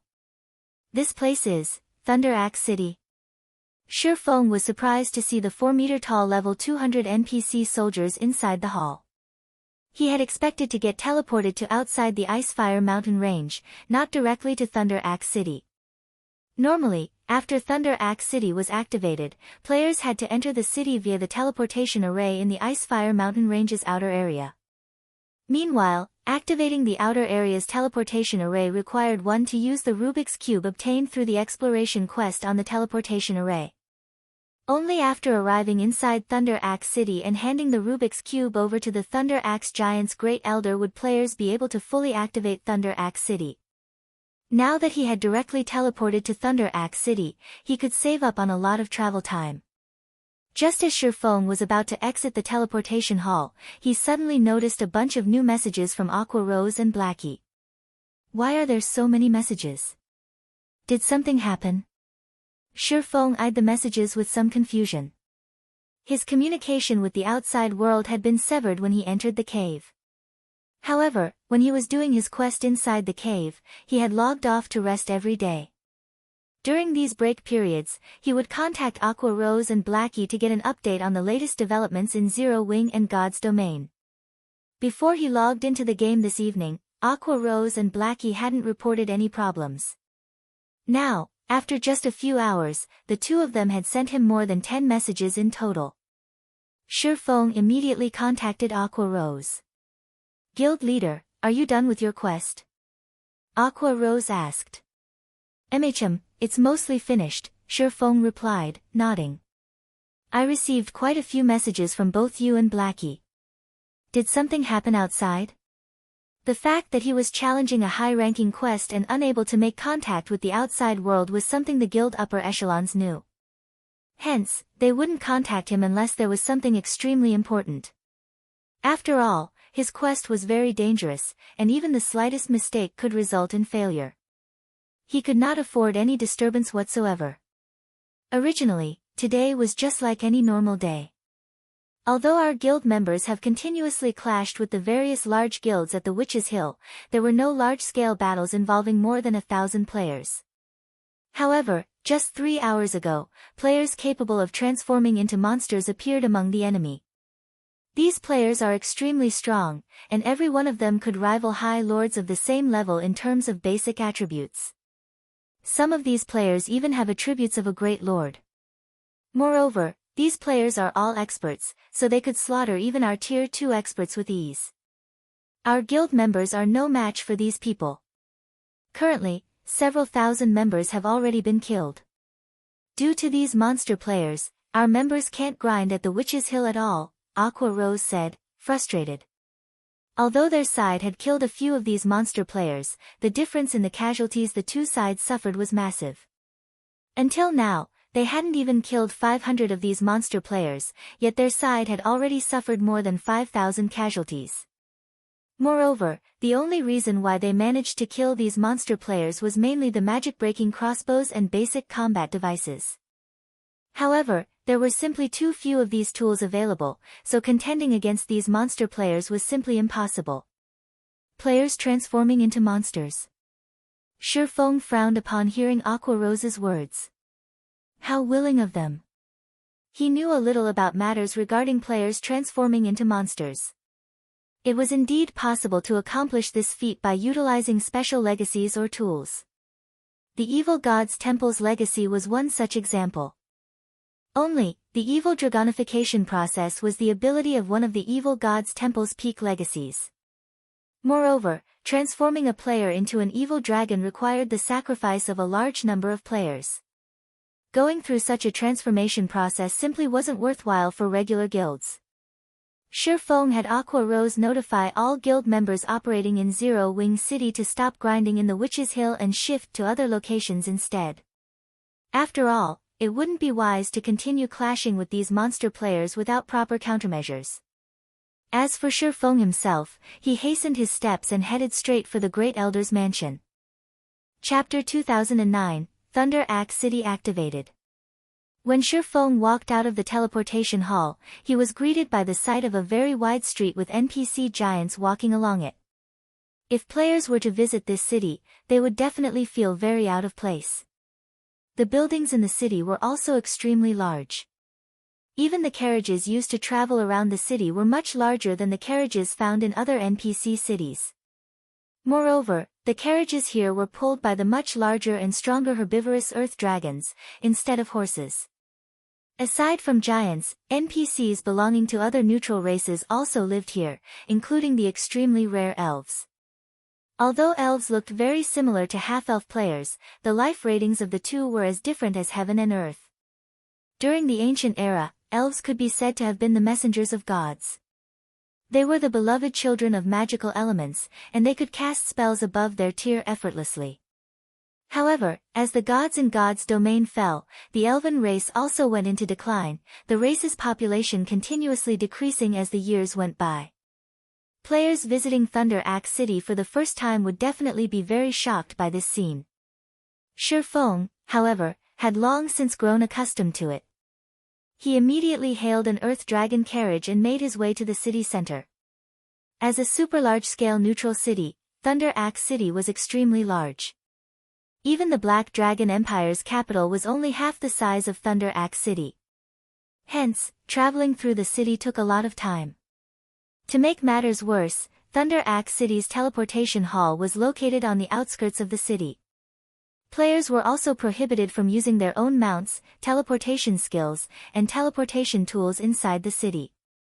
Players could only rely on the carriages pulled by the house-sized earth dragons if they wished to travel through the city quickly. Of course, if players managed to reach the Viscount rank in Thunder Axe City, they would be allowed to ride their own mounts. However, becoming a Viscount in a neutral city like Thunder Axe City was exceedingly difficult. As far as Shifeng knew, even after many players had reached level 200 in his previous life, nobody had succeeded in becoming a Viscount of Thunder Axe City. Meanwhile, while Shifeng was traveling toward Thunder Axe City's central district, a commotion erupted in the Witch's Hill. Did I hear it right? Zero Wing is actually having its members give up on grinding in the Witch's Hill. Zero Wing must not want to continue the pointless fighting. Haven't you seen how powerful those monster players are? Taking care of Tier 2 experts is like child's play for them. Just one monster player can easily annihilate a 6-man party of Tier 2 experts. Not to mention, these monster players generally move around in groups. Didn't Zero Wing manage to repel Miracle's attack in the Black Dragon Empire before? What's it doing now? It's already giving up after fighting for just a short while. I never thought that the day would come when Zero Wing would fall into such a state. Previously, Zero Wing was slaughtering its enemies left and right. Now, it's forced to give up on a precious land like the Witch's Hill. With this, Zero Wing's development in Star Moon Kingdom will definitely lag behind the other large guilds by a significant margin. If this situation persists, Zero Wing might not even remain Star Moon Kingdom's #1 guild in the future. That's right. This is a good opportunity for small guilds to rise up using the Witch's Hill. The players operating in the Witch's Hill all found Zero Wing's decision to pull back its forces to be very surprising. They had never imagined that the guild would give up on the Witch's Hill so decisively. Zero Wing was clearly capable of fighting a war of attrition with the monster players, thanks to Zero Wing City, yet it did not do so. Meanwhile, due to Zero Wing's decision to retreat, many of the small guilds that had been maintaining a low profile in Star Moon Kingdom started trying to join the Starlight Alliance formed by the guilds operating the 2 guild towns in the Witch's Hill.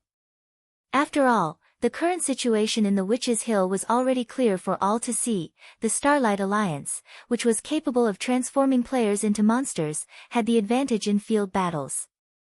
As long as Zero Wing's members dared exit Zero Wing City, they would definitely die. Meanwhile, shortly after Sherfong gave out the command to retreat, the upper echelons of the Starlight Alliance's member guilds gathered at WildhammerTown, a short distance away from the Million Forest, for a meeting. The guilds responsible for leading this meeting was the Purple Thorns Kingdom Sin Realm and the 2 guilds that established the 2 guild towns in the Witch's Hill, Knight's Judgment and Warring Empire. Although Knight's Judgment and Warring Empire were only second-rate guilds, the investments of multiple corporations boosted the strength of the 2 guilds, which could now rival ordinary first-rate guilds. Zero Wing has truly been frightened by our monster army this time. Now, not only are Zero Wing's members not coming out of Zero Wing City, but they're not even operating within its vicinity anymore. I'm sure everyone present knows about the defensive capabilities of Zero Wing City. Currently, we still can't break through the city's defenses. However, we also can't let Zero Wing continue developing the city. Do any of you here have a good suggestion for dealing with this problem? Knight's Judgment's guild leader, Shadowlight Axe, asked as he glanced at the dozen or so guild representatives present. In reality, they were all caught off guard by Zero Wing's decisiveness. This was not the outcome they wished to see at all. From an outsider's point of view, the monster legion their alliance created might seem very powerful, but the public did not know that a large number of lives were necessary to sustain these players' monster forms. Moreover, these lives needed to be willingly offered by players that were level 50 or above. Hence, the guilds could not allow their fight with Zero Wing to drag out. Since Zero Wing is so decisive in abandoning the Witch's Hill, let's think of a way to prevent Zero Wing from giving it up. We'll force Zero Wing to fight us. That's right. We'll make Zero Wing fight even if it doesn't want to. Since Zero Wing is relying on Zero Wing City for its development, we'll make it so that it can't rely on the city at all. We can set up a teleportation seal on Zero Wing City and announce that, so long as Zero Wing refuses to fight us out in the fields, we'll kill every player that comes out of Zero Wing City. We'll kill these players until Zero Wing is willing to come out and do battle. If Zero Wing still refuses to fight us, then nobody will dare to visit Zero Wing City.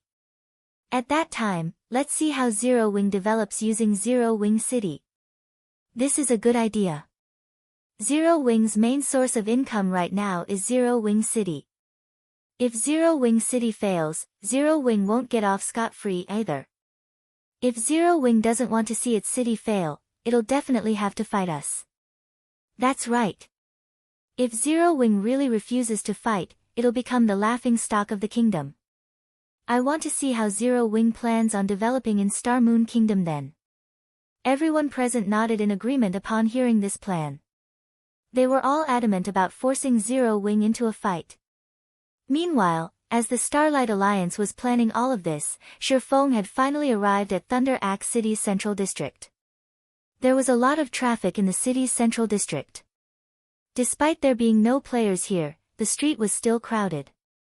NPC merchants of neutral races could be seen doing business all around, selling all kinds of items and materials, the quality of their products not the slightest bit inferior to those sold by player shops. However, Shifeng did not waste time sightseeing. Instead, he walked straight to a mansion located near the main street. 20 giant soldiers stood guard outside the mansion, every one of them a level 180, tier 2 soldier. The captain leading these soldiers was even a level 180, tier 3 giant. This mansion was none other than the residence of the giant race's great elder. Upon arriving at the mansion's entrance, Shifeng immediately told the guards there his purpose for visiting. After the guards relayed his words and received a reply, they led him into the gigantic mansion. Very quickly, Shifeng arrived in an elegant study where a white-robed elder Saturday. Giants were natural-born warriors and were not adept at magic, yet the great elder was actually a level 200, tier 5 grand wizard. He would be considered an overlord-level existence even in an empire. It's been a long time since a human adventurer has visited this city. I heard that you have the power to activate the ancient teleportation array outside Thunder Axe City. May I know if this is true? The giant elder asked softly as he observed Shifeng. That is correct. Here is the ancient cube I found. It is capable of activating the ancient teleportation array, Shifeng replied, handing the Rubik's cube he obtained from the 7 luminaries treasure chest over to the giant elder. Sure enough, this is the teleportation array's teleportation core, the giant elder said, his eyes glowing after he inspected the cube. In a somewhat excited tone, he added, "Thank you, human adventurer. This item is indeed what our giant race has been searching for all this time. With this item, our giant race will finally be free of the defensive seal that has been in place since ancient times. Since you have provided such a great help to our race, we giants definitely won't mistreat you. Take this precious giant's holy stone as a token of our race's gratitude." After the giant elder was done speaking and Shifeng accepted the giant's holy stone, a series of system notifications entered his ears. Chapter 2010, Titan Bloodline. System, congratulations. You have completed the exploration quest, Giant's Hideout. Rewarding 1 Giant's Holy Stone, Adventurers Association Reputation plus 20, and Adventurers Association Contribution plus 1000. System, congratulations. You have activated the neutral city Thunder Axe City. Rewarding 1 Thunder Axe Crystal, Thunder Axe City Reputation plus 100, and Thunder Axe City Contribution Points plus 2000. The 2 notifications echoed in Shifeng's head 3 times, leaving him dazed. The rewards for pioneering Thunder Axe City sure are abundant. Not only did I get 2000 contribution points, but I also earned a Thunder Axe Crystal. Shifeng looked at the glowing, dark gold crystal that had appeared in his hand in astonishment. Thunder Axe City was hidden deep within the Icefire mountain range.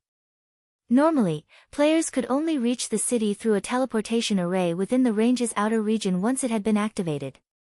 Teleporting to Thunder Axe City from another NPC city was impossible, making it inconvenient for players to visit frequently. However, as a trade city, Thunder Axe City overflowed with opportunities and resources. Even if the journey were tough and inconvenient, players would force themselves to visit. Fortunately, there was more than one method of entering Thunder Axe City.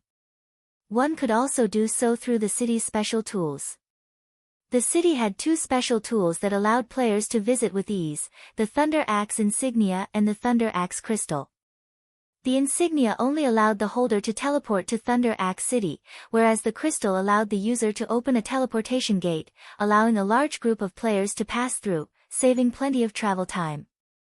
However, these tools were particularly difficult to acquire. Players had to become an ordinary noble in Thunder Axe City before they could trade the city's contribution points for the insignia. As for the Thunder Axe Crystal, one could only purchase the crystal with contribution points after becoming a Viscount. The contribution points were already exceedingly difficult to acquire, not to mention gaining status in Thunder Axe City. Thunder Axe City was massive, with countless quests and opportunities to offer, but there were very few quests that awarded CPs. Moreover, players would only earn a small number of CPs from the quests that awarded them. Only high-ranking quests rewarded a higher number, but those were incredibly difficult to come by. Even the most hard-working player would fail to collect 2000 CPs after a full year of work. Meanwhile, Purchasing the Thunder Axe Crystal required 5,000 CPs. While the Thunder Axe Crystal had limited uses to individual players, it was extremely useful to guilds. With the crystal, guild members wouldn't have to waste time traveling to the city. With the time they saved, they could do far more in Thunder Axe City. Following which, Shifeng stored the Thunder Axe Crystal and turned his gaze toward the giant's holy stone he had received from the Great Elder. Based on what he had learned in the past, the exploration quest's reward included the epic ranked Giant's Crystal. One could use it to convert 1,000 level 50+ players into giants, bypassing the conversion quest. Unfortunately, players under level 50 would have to visit Thunder Axe City and complete the conversion quest normally to convert into a giant. The conversion quest's application fee was 20 gold per person.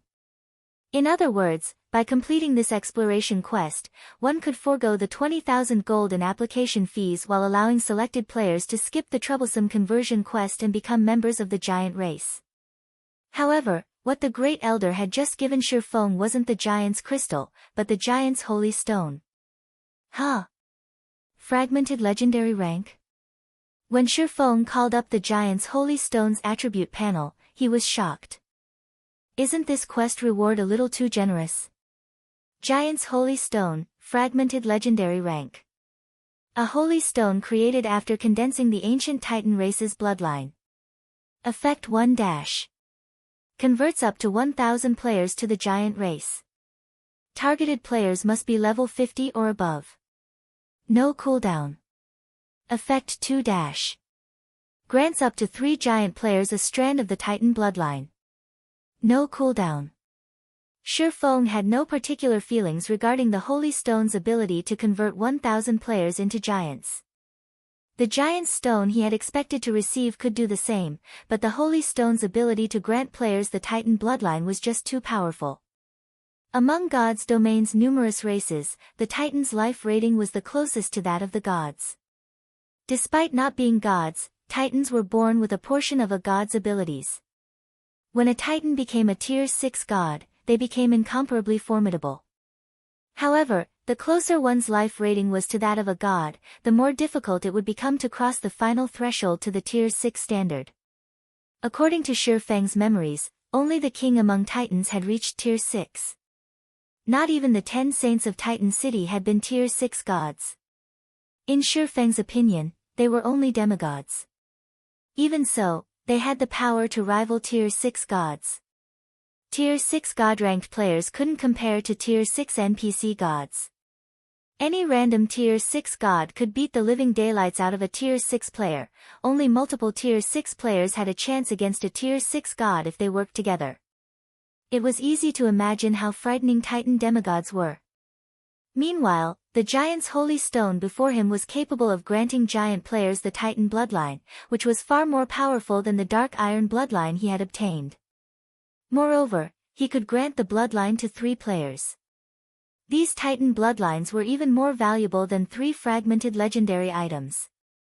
The giant race offered exceptional racial traits, if this bloodline were included in the equation. Shifeng didn't even dare imagine how powerful a player with this bloodline would become. Titans were nearly perfect beings, unlike giants, who had obvious flaws. With this, the players that convert into giants have hit the jackpot. Shifeng could not help but feel slightly envious as he gazed at the giant's holy stone. Giant players would face far more difficulties when challenging their promotion quests than human players, but with the Titan bloodline, that difficulty wouldn't be as high. With this bloodline, the promotion quests shouldn't be more difficult than that of ordinary humans. This meant that the experts who became giants could reach far greater heights. Giant players would become terrifying after reaching Tier 5, not to mention Tier 6. In the past, one giant expert had reached Tier 5 thanks to a ton of resources from his guild. Whether or not he had been strong enough to contend with Tier 6 god-ranked experts, he had ranked among the top 20 Tier 5 players in God's domain. Those top 20 Tier 5 experts had all worn top-tier equipment, held at least one legendary item, and wielded special legacies. Their combat standards had been at the absolute apex of God's domain. Yet, This Tier 5 giant expert had forced himself into the top 20 ranks despite carrying 0 legendary items. It was easy to imagine how powerful the giant race was. If possible, Shifeng would convert into a giant, obtaining the Titan bloodline, as well, but he was a guild leader. He had many matters in the game to deal with that required that he remain human, he simply couldn't afford to become a giant. Shifeng then departed from the Great Elder's mansion and headed toward the city hall. This was the main reason that he had activated Thunder Axe City. Thunder Axe City's resources were far beyond those in the Sea of Trees. The two cities were on entirely different levels. Nearly 10% of the ores and herbs first- and second-rate guilds had required in the past had been sourced from Thunder Axe City. Chapter 2011, Advanced Shop. Shifeng's carriage slowed to a stop before a majestic castle. A steady flow of NPCs entered and left the building, many of which were members of other neutral races. This majestic castle was none other than Thunder Axe City's City Hall, located within the very heart of the city. Tall walls, decorated with divine runes and magic arrays, protected the castle. The wall's defensive capabilities were even beyond Tier 5 NPCs' power. This was the safest location throughout Thunder Axe City. Before Shifeng reached the castle's entrance, a level 180, Tier 3 NPC soldier stopped him. Lord Bronze Legatee, this is an important location in Thunder Axe City. If you wish to enter, you must register first, the Tier 3 NPC soldier respectfully informed Shifeng as he retrieved a magic crystal. I understand. Please register me, then, Shifeng said, nodding. Thunder Axe City's City Hall wasn't like those in other NPC cities. Players could enter city halls in human cities without registering or gaining permission. However, not only did players have to register, but they also had to obtain an ordinary noble rank in the city before they could enter this city hall. Players had to register due to the magic array around the city hall. If the magic array didn't recognize their auras, it would attack and suppress them the moment they entered the building. Security was so strict due to the importance of Thunder Axe City's City Hall. Rather than a city hall, it was more appropriate to view it as a treasury or trade market. The City Hall stored all kinds of treasures the giant race had collected since ancient times, including legendary items. Once players became nobles in Thunder Axe City, they could freely trade with the city's giants. The giant race had lived in Thunder Axe City since ancient times, so they had accumulated countless treasures. As long as players had the ability and resources, purchasing a legendary item wouldn't be a problem. This was also why so many players and powers had been adamant in visiting Thunder Axe City in the past. A few superpowers experts had purchased legendary items from the giants back then, while far more had purchased fragmented legendary items. Of course, some superpowers had tried to rob Thunder Axe City's City Hall, but less than a handful had succeeded. Moreover, all of those players had been Tier 6 God-ranked experts. When these God-ranked players had attempted the heist, their guilds had invested a ton of resources and manpower to assist them. Even so, they had only claimed 1 or 2 fragmented legendary items before fleeing for their lives. In doing so, however, these superpowers had earned the city's ire and had been banned from entering Thunder Axe City ever again. The cost of the endeavor simply hadn't been worth the superpowers' investments. The NPC Solder had Shifeng's aura recorded in the system after a short moment, allowing him to enter the city hall. NPCs of various races filled the castle's first-floor hall as they conducted their business with the giants. Although Shifeng wanted to trade with the giants as well, he couldn't even afford an epic item with his current strength and resources. Hence, he glanced at the NPCs before heading toward the castle's second floor. When Shifeng reached the second-floor hall, he noticed far fewer NPCs than on the first floor. There were only several dozen NPC merchants here, all of which sought to purchase the city's lands. Suddenly, a beautiful female elf dressed in formal wear approached Shifeng with a smile. She asked, "Lord Bronze Legatee, how may I be of service?" "A senior administrator." Shifeng was slightly surprised when this female elf greeted him. However, he quickly snapped out of his daze and responded, "I wish to purchase some lands and advanced shops in Thunder Axe City. Can you recommend some?" Normally, only the ordinary administrators received visiting players in the city hall, so he had been caught off guard when this senior administrator welcomed him. Although this elven beauty was only a level 200, tier 3 senior administrator, Shifeng could feel the intense pressure radiating from her. The pressure she gave off was no weaker than Weissman's, who was both White River City's magistrate and a tier 4 great wizard. This was why elves were so frightening. Even at tier 3, they could easily cast tier 4 spells. Alright, please follow me. The elven administrator nodded and led Shifeng to a reception room on the 3rd floor. Once inside the reception room, the senior administrator handed Shifeng 2 lists. One list contained the city's available plots of land, while the other contained Thunder Axe City's available advanced shops. However, the lists contained very few of both, with less than 50 entries in total. If other players saw these lists, they'd be astounded. Most random NPC cities had more than 500 plots of land for sale, yet Thunder Axe City had less than 50. However, Shifeng was ecstatic to examine the lists. It was already impressive that the 2 lists had 50 prospects. Thunder Axe City was unique, and its lands weren't easy to purchase.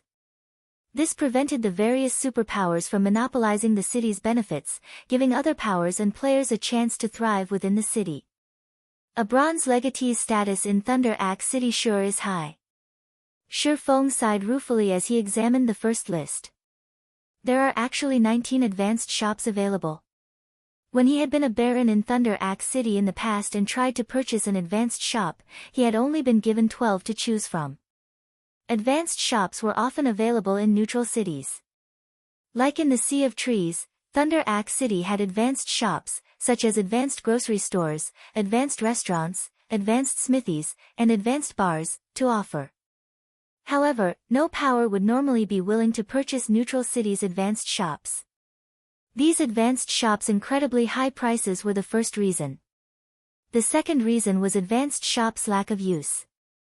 These shops' main customers were NPCs, not players, and one could only earn coins and other items from NPCs. Typically, this was an ineffective way of doing business since trading coins and items with other players was far more effective. However, Thunder Axe City was a special case. Since it was a resource and trade city, a large number of neutral NPC merchants gathered here. In addition, the local giants harvested the ores and herbs from the Icefire mountain range. As a result, the city offered a wider variety of items, selling these items at far below market value. Unlike in other neutral cities, Thunder Axe City's advanced shops had been quite popular in the past, becoming the main source of resources for God's domain's powers in the city. The various major powers had avoided renting Thunder Axe City's advanced shops because the only type of income they could earn in doing so was coins. It was not possible to conduct business with forms of currency. Hence, the various major powers and merchant players in the past had resorted to purchasing the advanced shops, even if those in the city's outskirts had cost 20,000 gold. No matter how many times I visit Thunder Axe City's city hall, I always feel like a poor bastard here. Shifeng sighed and shook his head as he looked at the prices on the list. The cheapest advanced shop cost more than 20,000 gold. There was also an advanced grocery store that cost 40,000 gold, and a smithy for 53,000 gold.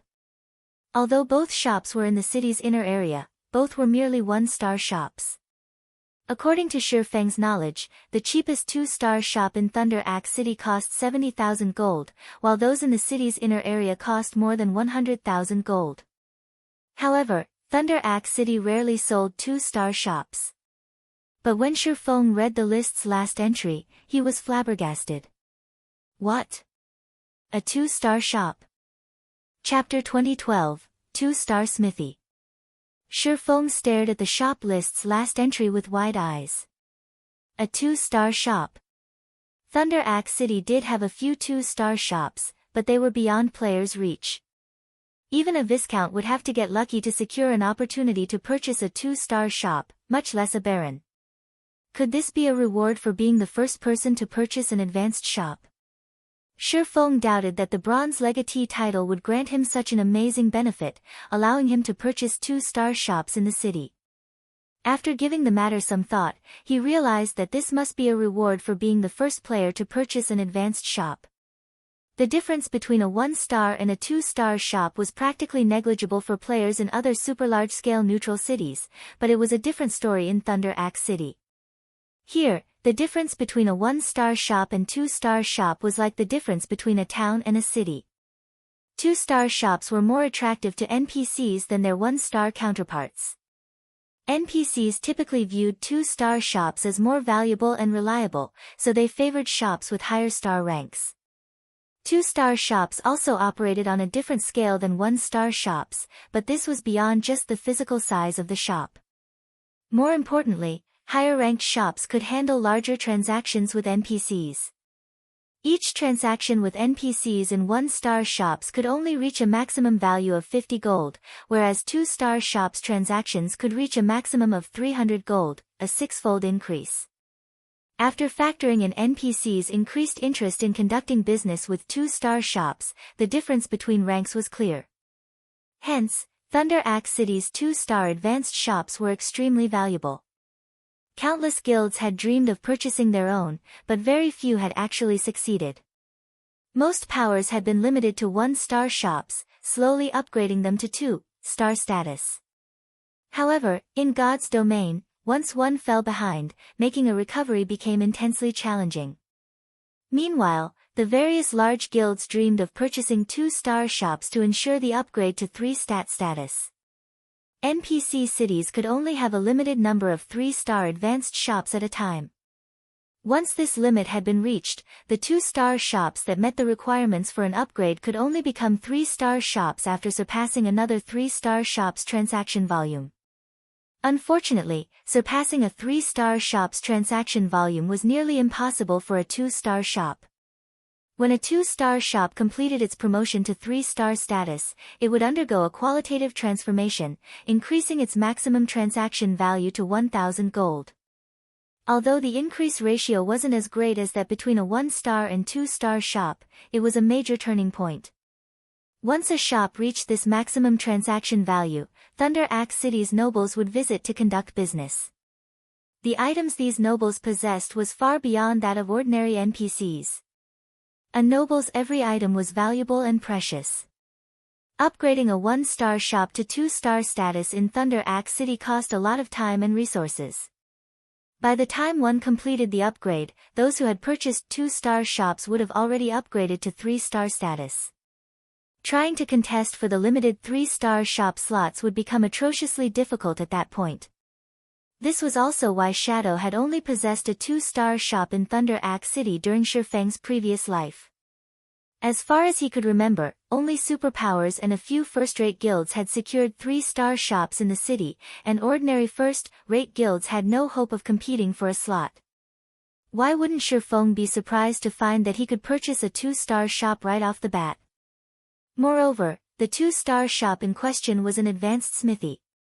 Naturally, smithies were the most valuable to God's domain's guilds among the various advanced shops. This was the case due to the specialized transactions each type of shop conducted with NPCs. NPCs that visited smithies were generally there to order custom weapons and equipment. Moreover, these NPCs would prepare their own materials, including rare forging materials that players could obtain by operating a smithy. In addition, ordinary NPCs and NPC merchants frequently sold their ores to smithies, making these advanced shops the perfect place to obtain materials. Lord Bronze Legatee, are any of these lands and shops to your liking? The Elven administrator asked curiously after Shifeng's long moment of silence. If nothing here interests you, you may return next week. We should have others who want to sell their properties at that time. No, I'm very satisfied with what I've seen. I'll take these 5 plots of land and these 2 shops, Shifeng said as he pointed to the inner area lands and outer area shops. Since he was only a baron, he could only purchase lands and shops in the city's inner and outer areas. Moreover, very few lands in the inner area were available to him, and they weren't in optimal locations. As for advanced shops, a baron was only allowed to purchase those in the city's outer area. Only viscounts and above had access to advanced shops in the inner area. However, this discovery relieved Shifeng. If he had only been offered advanced shops in the city's inner area, he'd only be able to purchase the 2-star Smithy along the city's edge with the money he had on him. Even so, the 2-star Smithy already cost him 90,000 gold, and the 1-star potion shop he had selected cost 47,000 gold. Very well. The total for these 5 lands and 2 shops comes to 206,000 gold, the 11 beauty joyfully exclaimed after swiftly completing her calculations. If first-rate guild's upper echelon saw Shifeng spend over 200,000 gold on 2 shops and 5 lands, they'd think that he'd lost his mind. With so much money, one could purchase more than 10 plots of land in the heart of a kingdom's capital. However, Shifeng paid the 206,000 gold without hesitation. Rather, he found the price quite reasonable. While this investment might not yield any short-term returns, the profits would be well worth the cost once players entered the game's later stages. Shifeng had only brought a little over 170,000 gold with him when he had set out on his exploration quest. He had also spent over 20,000 gold in Glory Town. Fortunately, while he had been gone, the guild had accumulated over 70,000 gold in savings, despite Zero Wing's continued expansion. He just barely had enough to settle the bill. He wouldn't have much left after this transaction. A short moment later, the elven administrator revealed 7 deeds and handed them to Shifeng. Once he verified that everything was correct, Shifeng set off toward his new advanced shops. He stored 5,000 gold in each shop for NPC transactions. With his tasks completed, Shifeng didn't linger in Thunder Axe City. He used a return scroll and teleported back to White River City.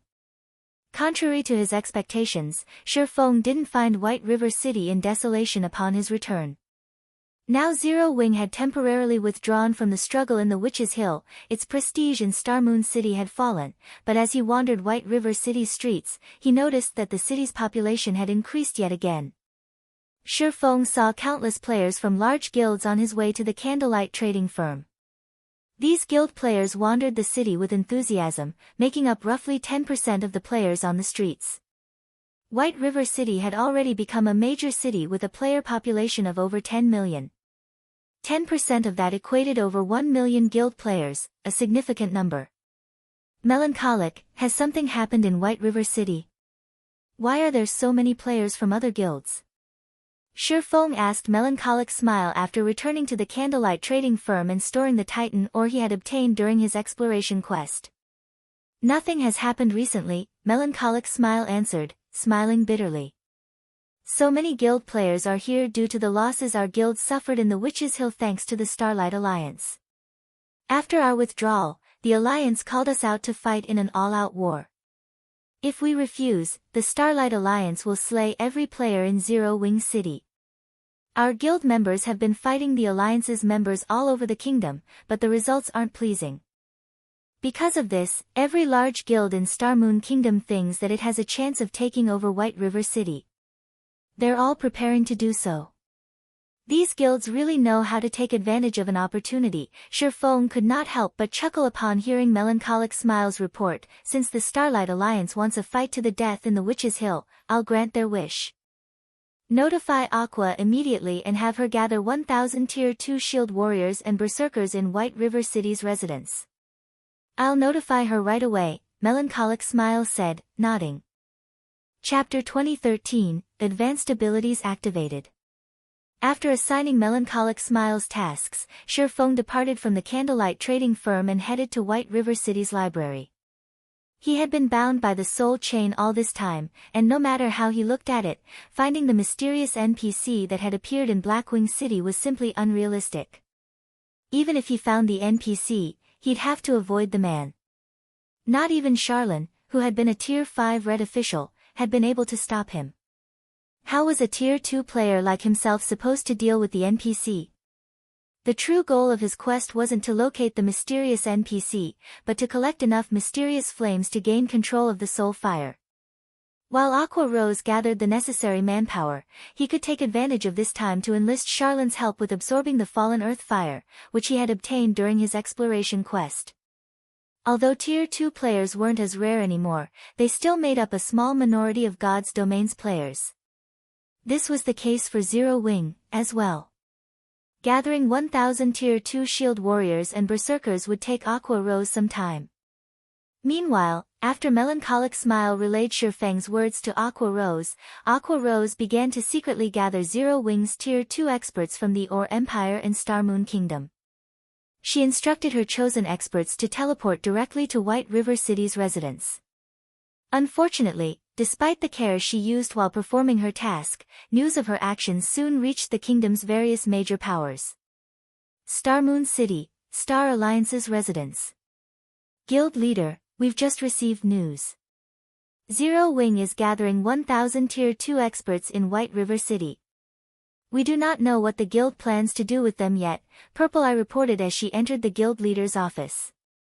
Although more players had been completing their Tier 2 promotion quests, there still weren't many Tier 2 players in the game.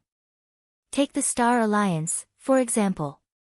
Despite being a first-rate guild, it just barely had 3,000 Tier 2 players. The fact that Zero Wing was gathering 1,000 of these experts warranted scrutiny. 1,000 Tier 2 experts. Galaxy Past considered the situation carefully, muttering, could Zero Wing be preparing to move against the Starlight Alliance? Currently, Star Moon Kingdom's various major powers were eagerly preparing for battle, and Zero Wing's sudden withdrawal from the Witch's Hill was the reason for this. In addition, the Starlight Alliance's reputation had received a massive boost due to the sudden development. If Zero Wing did not put a stop to this, it might lose its position as the kingdom's overlord. God's domain had changed, and more Tier 2 players surfaced each day. While Zero Wing might have a lot of these experts, the difference between their count and the total number of Tier 2 players in the kingdom was titanic. Zero Wing wouldn't be able to maintain its dominance over the kingdom if its development stagnated. Even the various superpowers faced such a problem. Hence, for a considerable period in the immediate future, God's domain's kingdoms and empires would enter an era of strife. It would no longer be possible for a single power to monopolize a country. The various superpowers could only maintain their advantages and their current status in their territories. That can't be possible, right? Zero Wing intends to strike out against the Starlight Alliance now. Purple Eye was astonished by Galaxy Past's guess. Doesn't Zero Wing know that the top adventurer team, War Riders, secretly partnered with the Alliance? If a fight breaks out, Zero Wing will suffer. The War Riders were a mercenary-like adventurer team. It was one of the few adventurer teams in God's domain that had tens of thousands of members. As long as one paid enough, the War Riders would move against any power. Superpowers were no exception. In a past virtual reality game, a guild had hired the War Riders to attack the super guild, Battle Wolves. Of course, they didn't target the entire guild, simply one of the branch guilds. Even so, the Battle Wolves' first guild leader managed that branch guild, and it wasn't to be trifled with. However, the War Riders had paid no heed to the guild's strength. They had initiated a war without hesitation, and although the Battle Wolves had pummeled the War Riders in the end, the Super Guild had suffered significant losses. Because of the assault, the Battle Wolves still had a bounty out on the adventurer team. The War Riders hadn't changed after joining God's domain, and as time passed, both its reputation and its strength grew. As a result, many independent experts that wanted to earn some side income sought to join the adventurer team. After all, the War Riders' sole goal was earning money. Members of the War Riders had no obligations and responsibilities to the team. Just some time ago, the War Riders' member count had exceeded 30,000. Now, it was already considered a super, large-scale adventurer team, and many first-rate guilds feared its overall strength. I don't know. I can never tell what Black Flame is thinking, but he's preparing for something.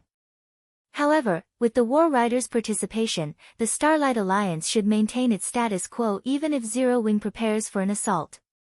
We should use this opportunity to further our development in the kingdom's various cities, Galaxy Past said, chuckling as he shook his head.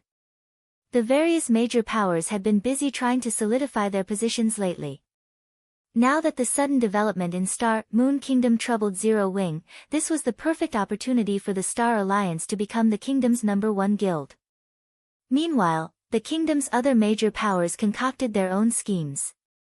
As soon as the Starlight Alliance defeated Zero Wing, they would spread their influence throughout the various NPC cities, especially White River City, the kingdom's most populated city.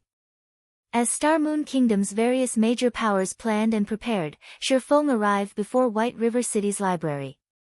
The library had changed drastically due to the city's latest promotion. Now, it looked more like a castle than a library. A large number of magical class players had gathered at the building, many here because of quests. So many magical class players had come here to quest due to the library's new function Magic Walkthrough. This function gave players access to the gigantic, magic water globe in the center of the library, allowing them to learn the double casting technique. Not many magical class experts had mastered the double casting technique at this stage of the game, but now that the system provided a tutorial, magical class players swarmed to take advantage of the opportunity. However, using the magic water globe required library contribution points and magic crystals. The required magic crystals were a small matter for magic class experts, but the library contribution points could only be obtained by completing the library's quests. Hence, so many magical class players eagerly quested at the library. After a brief look at the library's first-floor hall, Shifeng made his way to the Star Moon Hall on the library's top floor. As always, Charlene sat in the hall reading some tome. She only set the book down after noticing Shifeng before she began to draw the magic array that would help him absorb the fallen earth fire. Once the magic array took shape, Shifeng retrieved the fallen earth fire and wrapped the soul fire's scorching flames around it. However, fusing with the fallen earth fire proved far more difficult than fusing with the purple thunder flame. This time, Shifeng felt as if he were trying to wrap a sheet of paper around a bonfire. His control of the soul fire had to be precise. The slightest mistake could throw the process off balance, which would cause the fusion to fail. After 32 subsequent failures, Shifeng finally encased the fallen earth fire in soul fire successfully. The moment the fusion succeeded, flames devoured his body. He felt the flames burn and sting his flesh as he succumbed to a splitting headache. Shortly after, the sound of a system notification reached his ears. System, congratulations. You have successfully fused the fallen earth fire and activated the soul fire's advanced abilities. Chapter 2014, Soul Cleansing. I still don't have full control. When Shifeng heard the system notification, he was disappointed. This soul fire really is troublesome. He could only shed his worries about the soul chain by gaining full control of the soul fire. However, he hadn't expected 2 Tier 3 mysterious flames to not be enough. Tier 3 mysterious flames were as valuable as fragmented legendary items. It was easy to imagine how hard they were to obtain, yet the system informed him that he needed more. Who knew when he would encounter another Tier 3 mysterious flame? It really is surprising that you managed to obtain 2 Tier 3 mysterious flames in such a short time. Although you haven't gained full control over the soul fire, fusing it with 2 Tier 3 mysterious flames has increased your compatibility with it. Now, you won't have to worry about the soul chain's corrosion for another 300 days, Charlene, who wore a crimson dress, said and nodded approvingly as she watched Shifeng.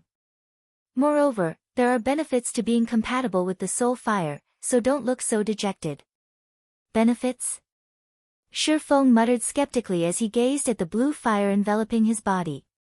He didn't understand how the soul fire's present state could benefit him in any way. His entire body stung with pain.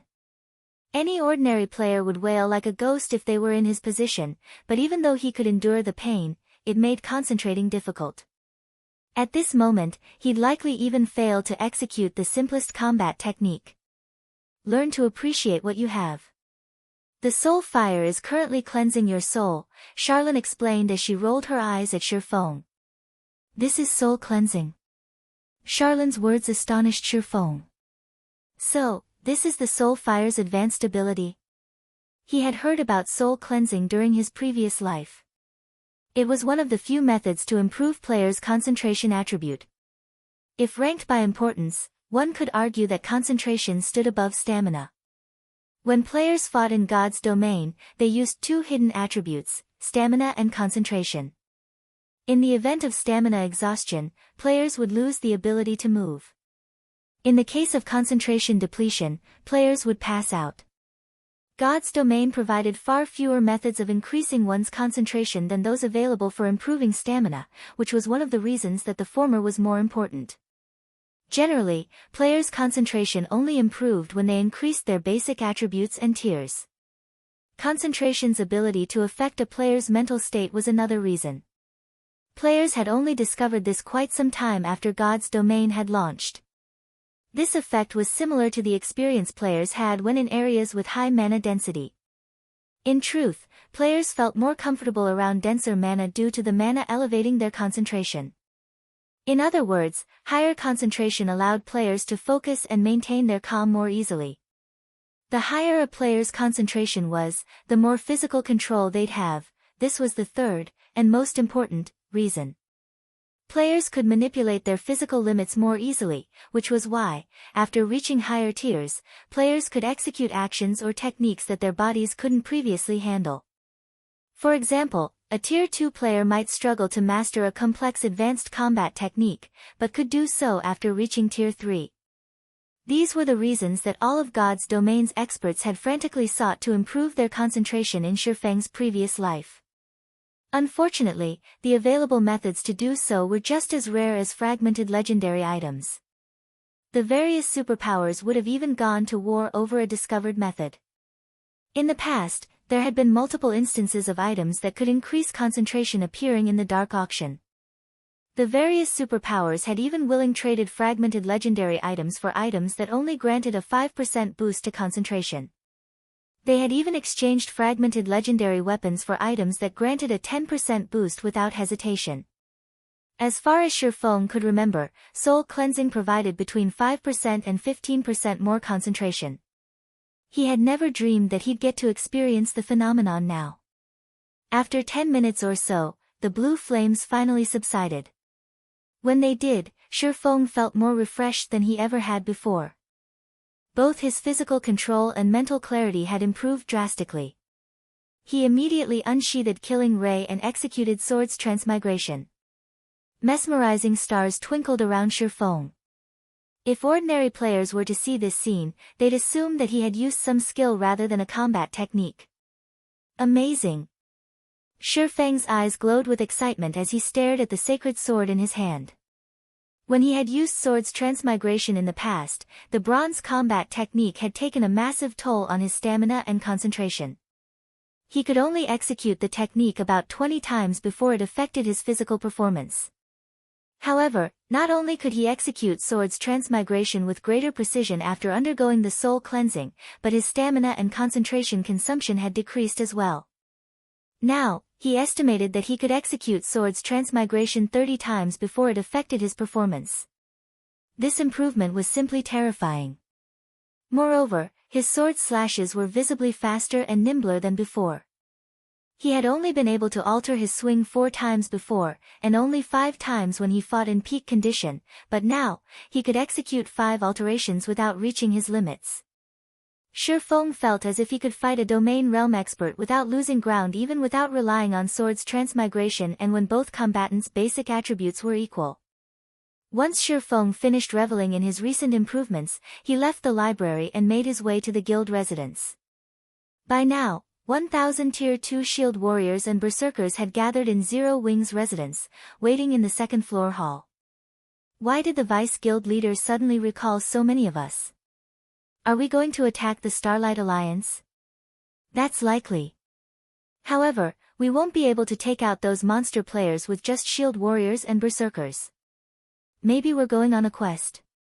Many of these Tier 2 experts were curious about Aqua Rose's sudden summons, and they all discussed the situation as they waited. Meanwhile, Zero Wing's members felt a surge of motivation after witnessing so many expert players gather. They hadn't realized that their guild had so many Tier 2 experts. If there were already 1,000 Tier 2 shield warriors and berserkers, it was easy to imagine how many more Tier 2 experts were in Zero Wing. Moreover, every one of these Tier 2 players had already reached level 60. Only peak experts had reached such a high level thus far. Many peak experts from first-rate guilds had only recently reached level 60. Guild leader, everyone's here, Aqua Rose said as Shifeng entered the guild hall. Worriedly, she continued, but, guild leader, do you intend to fight the Starlight Alliance in the Witch's Hill? I have seen those monster players' strength. Without berserk skills, our tier 2 experts have no hope against them. Those monster players? Shaking his head, Shifeng said, no, that's not the plan. Aqua Rose could not help but breathe a sigh of relief. If they faced the Starlight Alliance in the Witch's Hill now, they'd be at a severe disadvantage. If they wanted to defeat the Alliance, they had to accumulate enough magic-breaking crossbows and basic combat devices. My target is the Starlight Alliance's WildhammerTown, Shifeng declared. Notify everyone to prepare master regeneration potions. Those that don't have any can collect some from the guild warehouse. Once they're ready, send them to teleport to Zero Wing City. Chapter 2015, Approaching Storm. WildhammerTown. Aqua Rose was stunned to hear Shifeng's target. WildhammerTown was one of the 2 guild towns in the Witch's Hill. It was also the town that Knight's Judgment poured its resources into developing. At this point, the town had as many as 12 defense turrets. How were they supposed to capture the town with just 1,000 tier 2 players? WildhammerTown doesn't need to exist anymore. Shifeng nodded, a cold glint flashing in his eyes. Sensing the killing intent radiating from Shifeng, Aqua Rose recognized his determination. She was at a loss for words. Zero Wing had never tried to stop any of the large guilds from developing in the Witch's Hill. After all, the more popular the Witch's Hill became, the more of an asset it would be to Zero Wing. However, not only had the Starlight Alliance openly declared war on Zero Wing, but it had also made multiple attempts to provoke the guild. It was only natural that Zero Wing issue a response. Unfortunately, WildhammerTown's defenses easily surpassed those of a basic town. Even several tens of thousands of elite and expert players might not be enough to capture a normally fortified basic town, much less WildhammerTown, which the Starlight Alliance had invested a ton of resources and manpower into. When Shifeng finished speaking, he turned on his heel and headed toward the guild warehouse, leaving behind a worried Aqua Rose in the guild hall's threshold. Aqua Rose promptly recovered and notified the 1,000 tier 2 experts of Shifeng's instructions. She had them collect their master regeneration potions and teleport to Zero Wing City. Shortly after the tier 2 experts left, a few spies hiding in Zero Wing reported to their superiors in the various large guilds. What? Zero Wing plans to fight the Starlight Alliance in the Witch's Hill. It seems we'll get an interesting show in the Witch's Hill soon. Notify our guild members. Everyone is to prepare to move at a moment's notice. Once Zero Wing has been defeated, we'll attack its guild members in the fields. We cannot let the kingdom's other guilds steal this opportunity to make a name for themselves. When the various major powers' upper echelons learned that the 1,000-man team of Tier 2 experts in Zero Wing's White River City residence had teleported to Zero Wing City, they knew that the guild had gotten serious. They immediately commanded their guild members to prepare for Zero Wing's defeat. When news of Zero Wing's movements reached the Starlight Alliance, the allied guilds made their own preparations. Zero Wing is finally on the move. Zero Wing is, after all, Star Moon Kingdom's #1 guild. To protect its reputation, Zero Wing must fight us. How could it continue in the kingdom if it hides like a coward? Notify the war riders. Tell them to gather in the Witch's Hill. We have so many monster players and experts on our side. Including the war riders, who are equipped for large-scale field combat, will force Zero Wing into ruin. Hopefully, Zero Wing doesn't surrender too quickly. I don't want our plan to whittle down Zero Wing's main force to go to waste. In that case, we should deliberately act weak and let Zero Wing assume that victory is within its grasp. That way, we'll be able to sap away the guild's strength. Right. Let's do that. Notify our teams to hold back a little. However, they are to kill as many players wielding magic-breaking crossbows and basic combat devices as possible. The various representatives in the Starlight Alliance's meeting voiced their opinions. Soon, they all reached a consensus and decided to toy with Zero Wing on the battlefield. For a time, the experts from the Starlight Alliance's dozen or so member guilds gathered in the Witch's Hill. At the same time, a large group of players from the War Riders Adventurer team appeared in Zero Wing City. Despite being Adventurer team members, these players moved with the discipline of guild players. Not only were all of them level 57 or higher, but they also had over 1,000 Tier 2 players with them. It wasn't long before the players in the teleportation hall noticed these Adventurer team members. Zero Wing. I've been hearing this name for so long. Hopefully, the guild isn't too disappointing, a level 60, Tier 2 Guardian Knight muttered as he exited the teleportation array and glanced over Zero Wing City's teleportation hall, a hint of excitement shining in his eyes. When Adventurer team experts in the hall noticed this cloaked shield warrior with a mana-imbued shield in the hall, they gasped. Why is Roaring Flame here? Are the War Riders participating in the guild war? Many experts were shocked as they stared at this unruly, middle-aged man. The War Riders Adventurer team was among the best adventurer teams in God's domain right now. Roaring Flame, the War Riders commander, even ranked among the top 100 on the God's domain's experts list. Countless adventurer team players in God's domain revered him as an idol. With the War Riders' sudden appearance in a backwater area like Star Moon Kingdom, why wouldn't these players be surprised? For a time, tension shot through Zero Wing City due to the War Riders' presence. Zero Wing's members were particularly concerned when they saw the War Riders' multiple 1,000-man teams marching through the city streets. Meanwhile, in Zero Wing City's residence, Guild leader, members of the War Riders Adventurer team have appeared in Zero Wing City, Aqua Rose reported to Sherfone. I suspect that the Starlight Alliance has invited them here.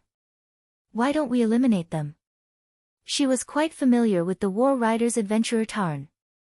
Unlike orthodox adventurer teams, the War Riders operated like a band of mercenaries. Not only were the adventurer team's members individually powerful, but they were also particularly adept in large-scale combat as a team. The War Riders had proved their capacity for top-notch battle strategies and formations that allowed the team members to exhibit greater strength than it should reasonably be able to. Many superpowers had suffered significant losses at the War Riders' hands. In Aqua Rose's opinion, the fact that the War Riders had arrived in Zero Wing City spelled nothing good for the guild. If the adventurer team wanted to develop in the Witch's Hill, it should seek permission from Zero Wing first. The fact that the adventurer team hadn't meant that it was under the Starlight Alliance's employ.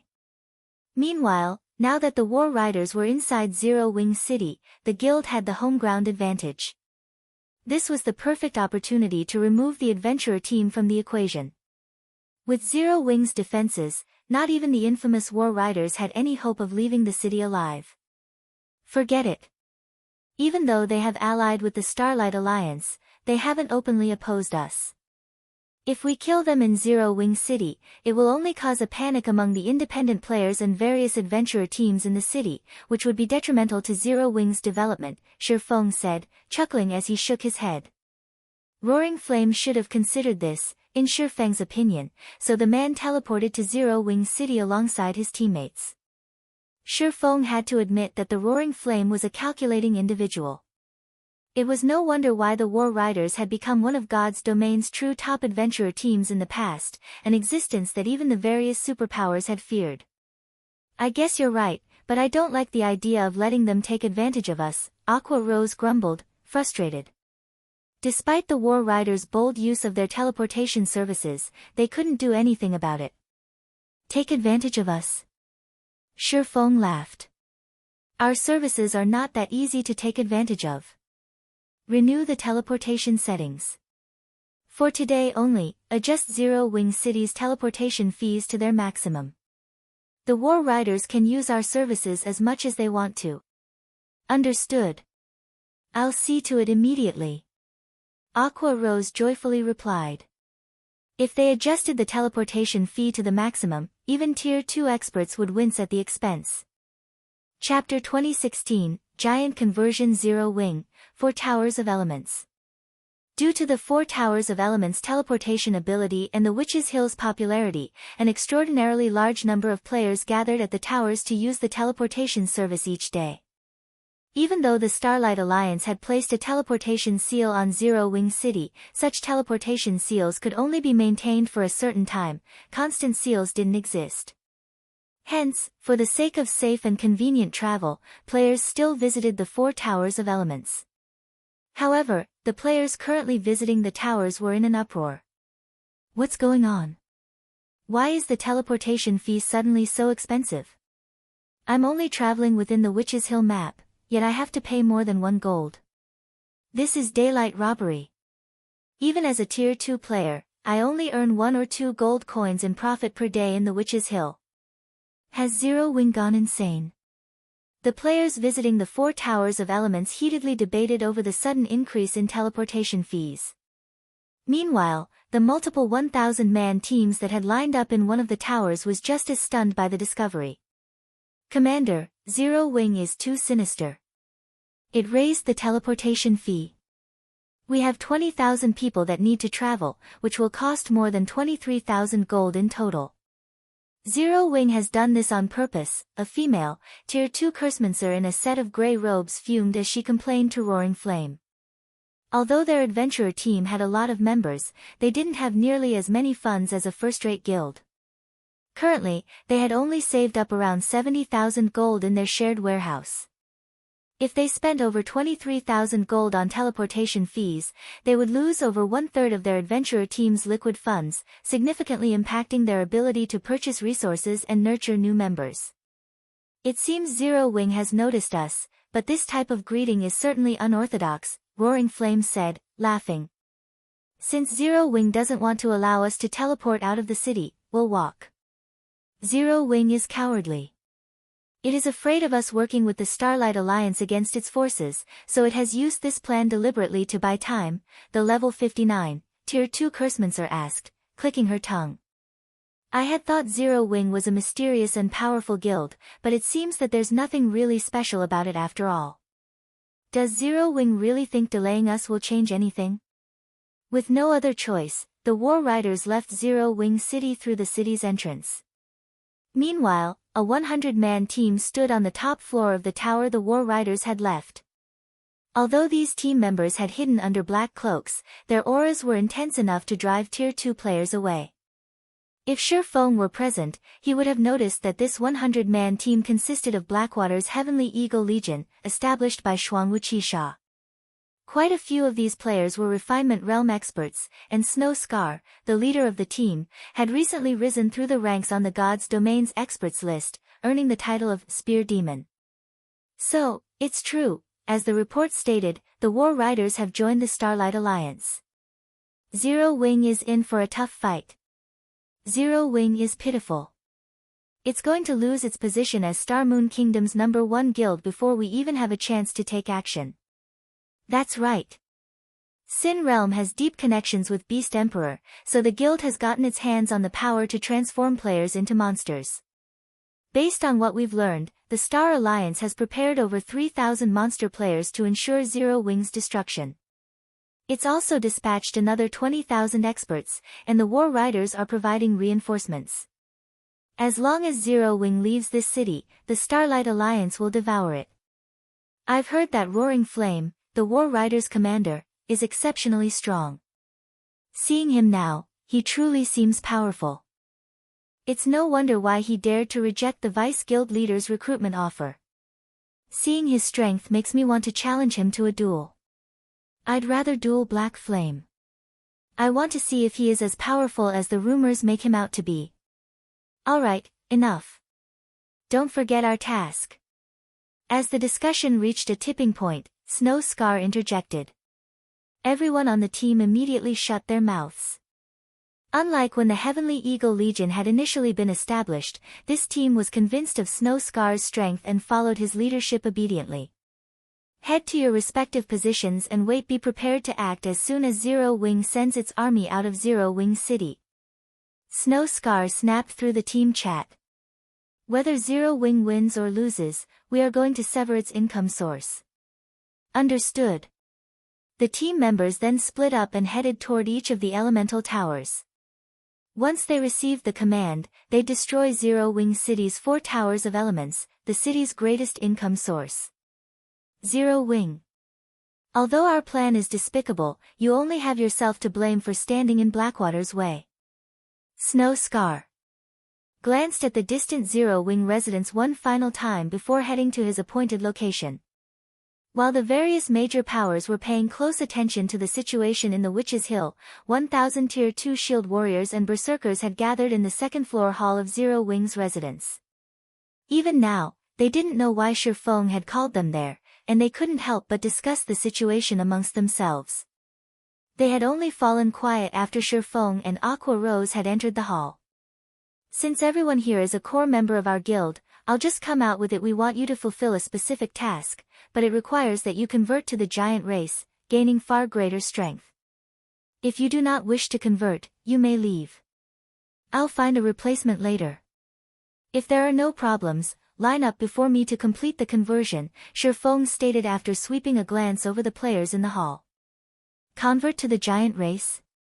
Aqua Rose was stunned when she heard Shifeng's intentions. She knew a little about race conversion, so she understood the benefits of converting to a neutral race, especially the giants. The giant race had been fathered by the Titans and wielded incredibly strong combat power. The giants were far superior to humans. However, a race conversion wasn't accomplished so easily. The players in the hall remained silent for some time, but once they recovered from their daze, they expressed their shock. They were all core members, so they knew about the benefits of converting to a neutral race, not to mention the legendary giant race. The giants were a mysterious race and even more powerful than beastkin and half-elves.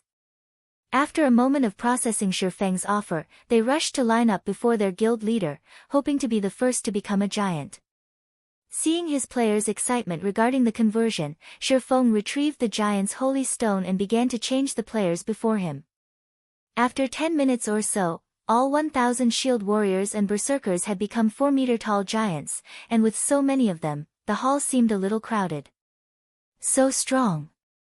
Aqua Rose exclaimed as she examined the giant players. She could feel an intense pressure radiating from every one of the Tier 2 giants.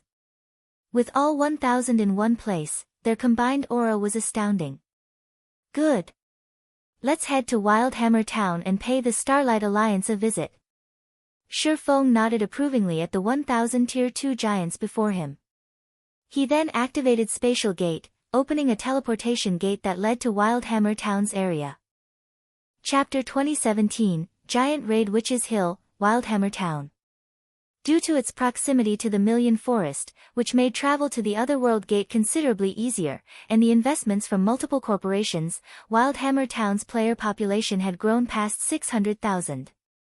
Player shops filled the town alongside the variety of virtual stores, which were run by real-world corporations. The town was no less prosperous than a minor NPC town.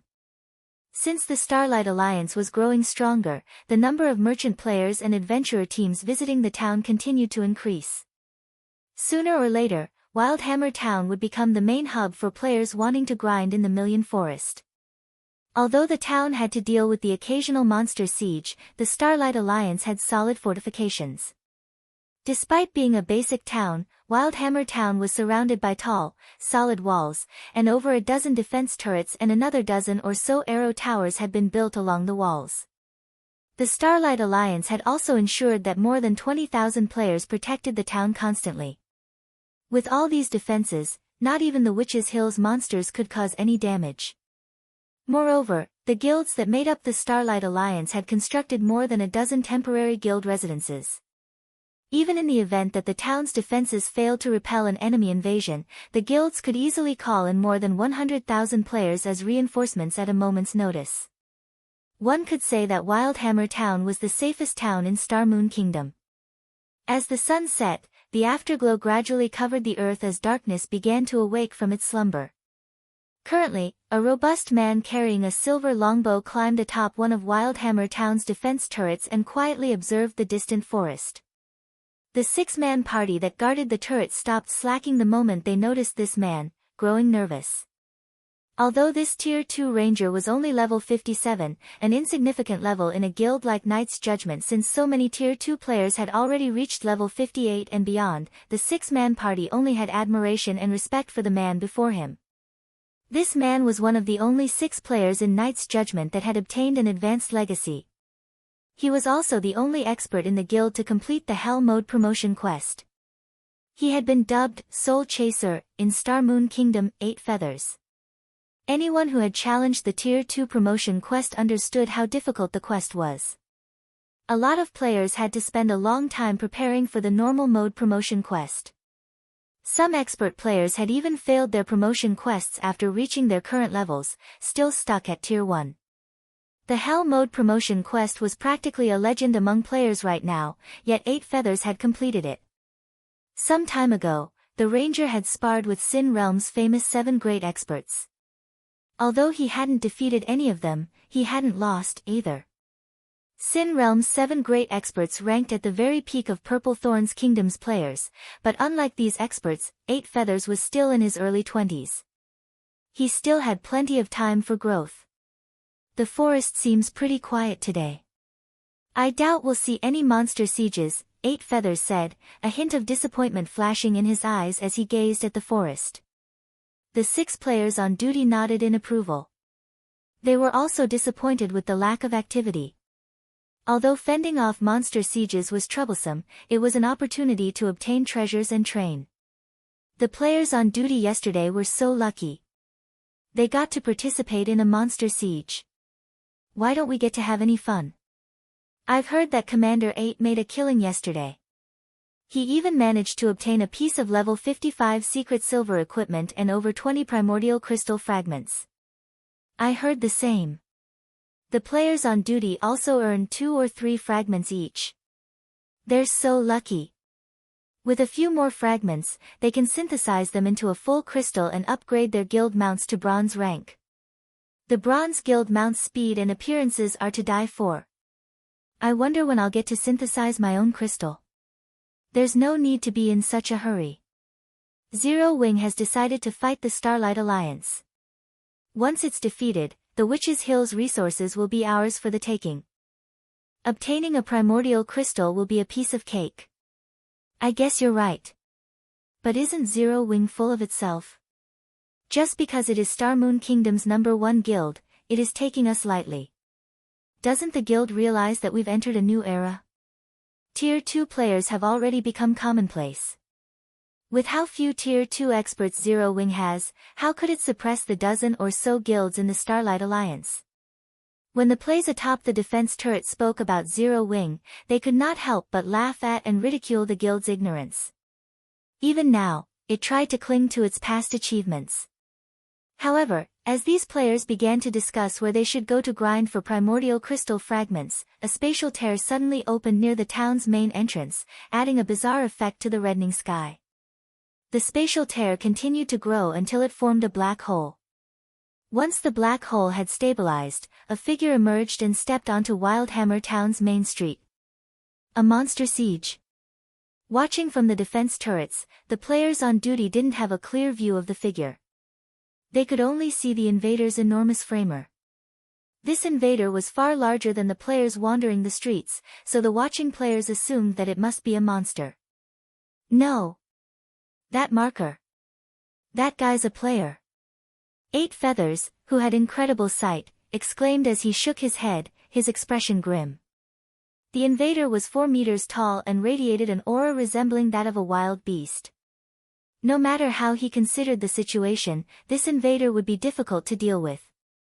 Moreover, the invading player was level 60, which only peak experts had reached at this stage of the game. This only solidified the idea that this player wasn't to be trifled with. Shortly after the first giant appeared, more began to emerge from the black hole. In a brief moment, several dozen giant players graced WildhammerTown streets. Most importantly, these giant players wore the 6-winged emblem of Zero Wing. Zero Wing's members dare to trespass in our WildhammerTown. Are they that tired of living? Commander, let's blast them to smithereens. No matter how powerful players were, they were still players. Against the defense turrets, they were little more than cannon fodder. The fact that Zero Wing's members had grown larger only made them easier targets. The defense turret's AoE is too large. There are other players on the street. With so few of them, the NPC soldiers and patrol squads can deal with them easily enough. 8 Feathers said. The defense turret's attacks did not differentiate between friend and foe. If they accidentally bombarded bystanders, it would be very bad for the town's reputation. Rather than using the defense turrets, it was wiser to let the several thousand NPC soldiers and 20,000 player guards deal with these intruders. Furthermore, Zero Wing had only arrived with several dozen members. They didn't need to employ the defense turrets for such a small force. However, when one of Knight's Judgment's patrol squads reached Zero Wing's giant players, one of Zero Wing's massive members executed a Tier 1 whirlwind slash with his battle axe. The impact threw 10 or so players from the 100-man team over a dozen yards away. The squad's Tier 2 players remained standing, but for Tier 1 players, only those that wore plate armor had survived the attack. The rest had died instantly, their bodies transforming into streaks of light before disappearing. Chapter 2018, Battle at Wildhammer.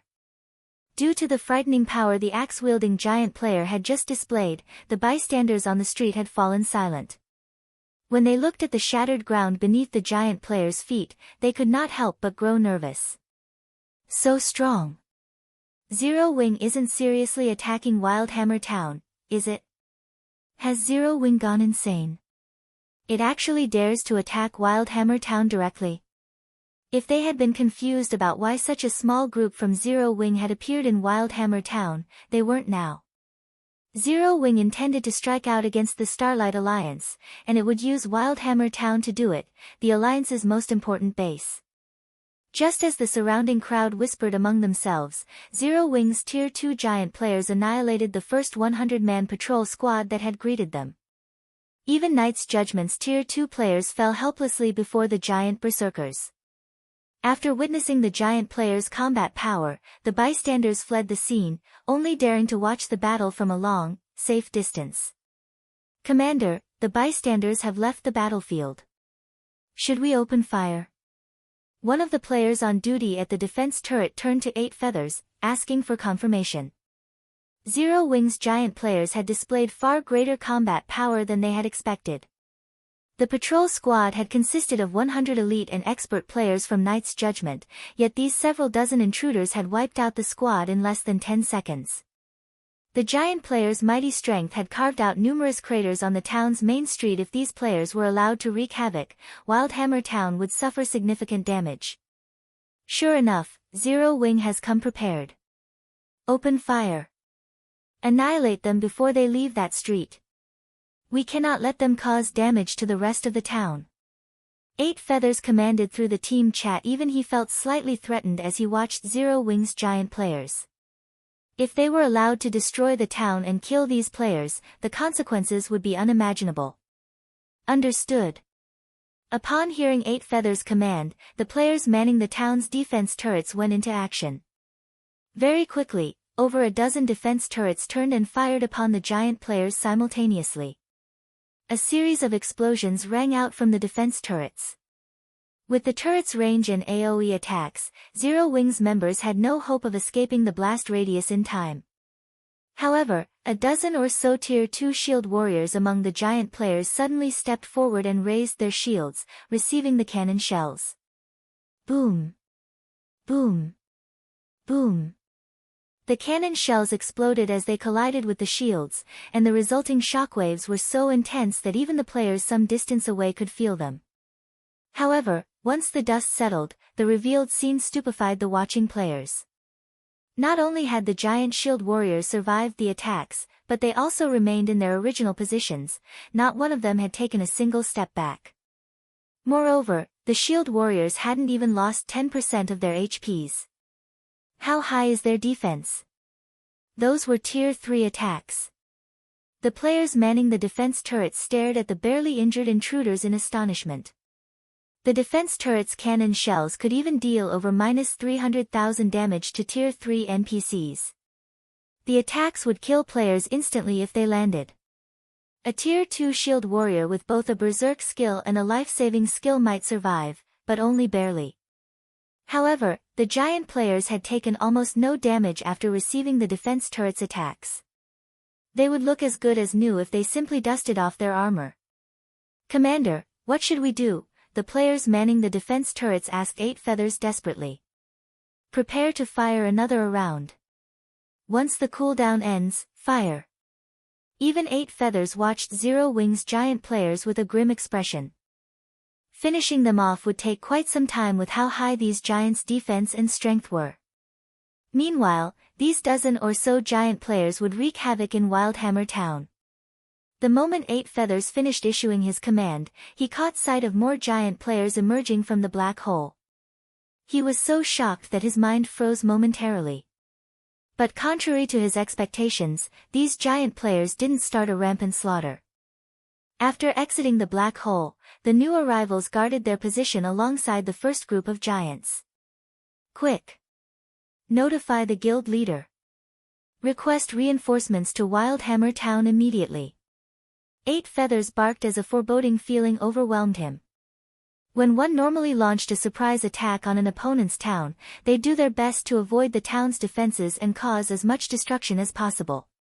After all, the defense turrets and arrow towers' power was no laughing matter, and every guild town had plenty of NPC soldiers for security. Once the invaders were surrounded, they'd be doomed. However, Zero Wing's giant players showed no intention of doing so. They simply stood on the main street and wasted time as they fell into a defensive formation. No matter how one looked at the situation, their behavior seemed foolish. The more time Zero Wing wasted, the more of an advantage the town's defenders would have. But was Zero Wing truly that foolish? As 8 Feathers watched more giant players gather on the main street, his hands began to tremble. However, he didn't tremble with excitement, but because he had considered a possibility. His enemy didn't care about advantages or disadvantages. Zero Wing had full confidence in its ability to capture WildhammerTown. The players manning the defense turret felt that 8 Feathers was making a mountain of a molehill. The intruders were merely a small group of giant players, not a 1 million strong army. Did they really need every guild in the Starlight Alliance to send reinforcements? However, despite their opinions, they followed the Rangers' orders and contacted their guild leader, letting him decide what should be done. After a short moment, 1,000 giant players had gathered in WildhammerTown. The crowd's breathing grew heavy as they watched the invaders. A single giant player could easily negate a defense turret's attack, and 1,000 of these monstrous players now stood in the middle of their town. Tension shot through the town's independent players and those from Knight's Judgment. When everyone began to assume that nothing else would emerge from the black hole, a figure, which was considerably smaller than the giant players, appeared. When they saw this figure, both the independent players and Knight's Judgment's members grew even more nervous. Black Flame. Black Flame is leading the attack himself. Everyone in Starmoon Kingdom knew the name, Black Flame. He was a legendary existence that had the power to stand against a Tier 4 mythic monster by himself for a short time. Even now, everyone could easily recall his achievements. Guild leader Black Flame, you actually decided to visit WildhammerTown personally? This is truly surprising. To what do we owe the pleasure of your visit? 8 Feathers asked, deliberately dragging his words to buy time. Relying on a bunch of defense turrets and NPC soldiers wouldn't be nearly enough against an expert with mythic-level combat power. They needed to use their guild's trump card, but activating it required time. Since the Starlight Alliance has declared war on Zero Wing, we are here to issue our response and wipe the Starlight Alliance from Starmoon Kingdom's map. Shurfeng responded, his tone casual. It was as if he knew that 8 Feathers was trying to buy time and didn't mind at all. Do you think that's really possible with just 1,000 players? Glancing at the time, 8 Feathers grinned and shouted, activate the magic array. Suddenly, a gigantic magic array manifested, enveloping the main street and several adjacent streets.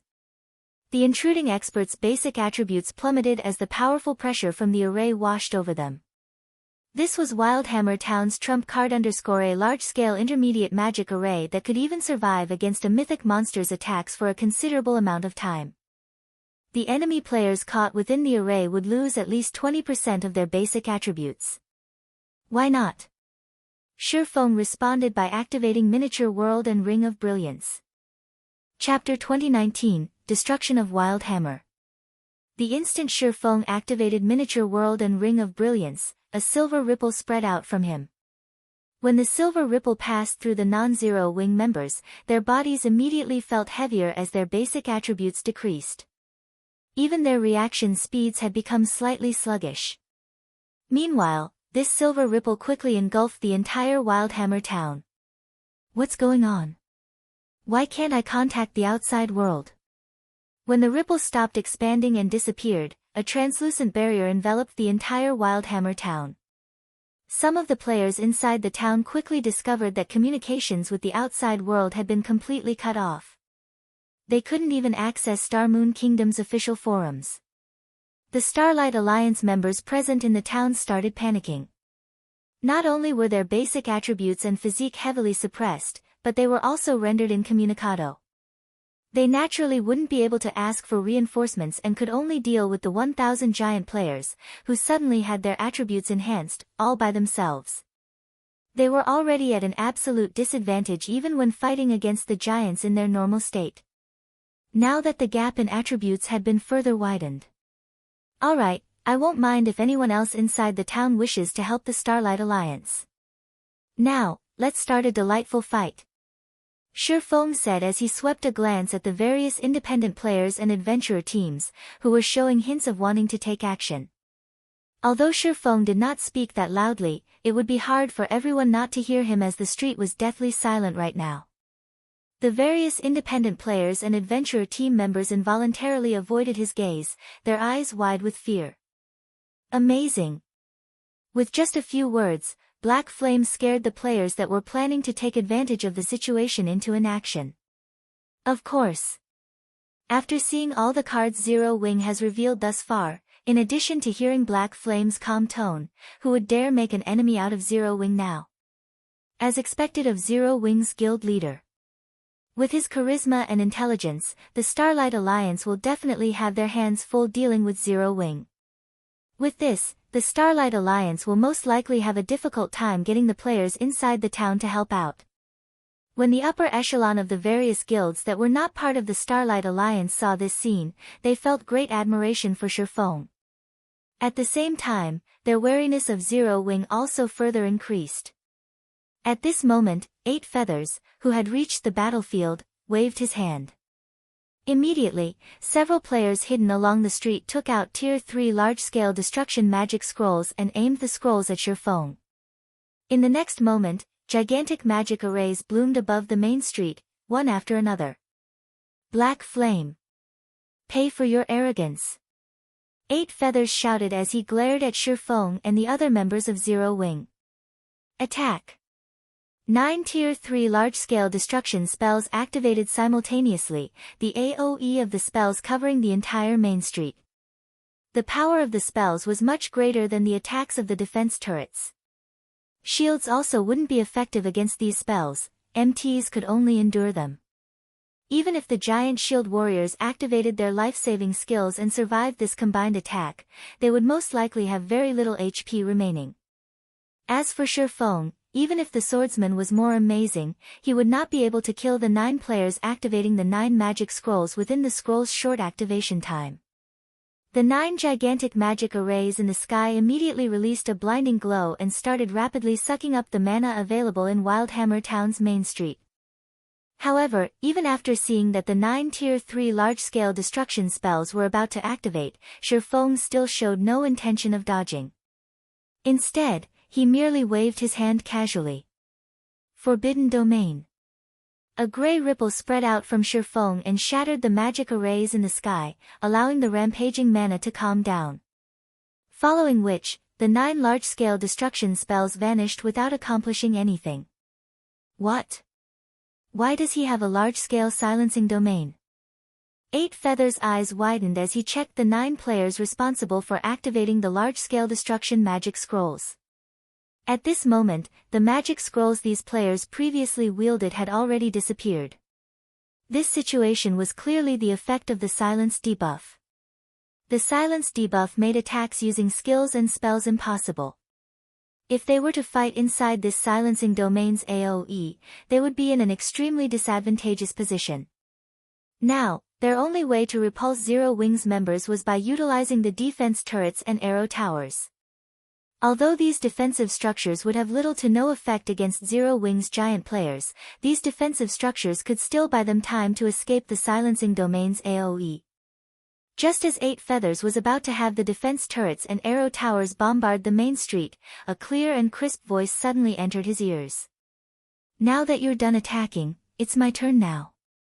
Hopefully, this spell will be to your satisfaction," Shifeng said as he pointed a finger to the sky.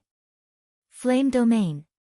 Immediately after, 8 Feathers saw a massive, crimson magic array appear overhead, covering nearly half of the entire main street.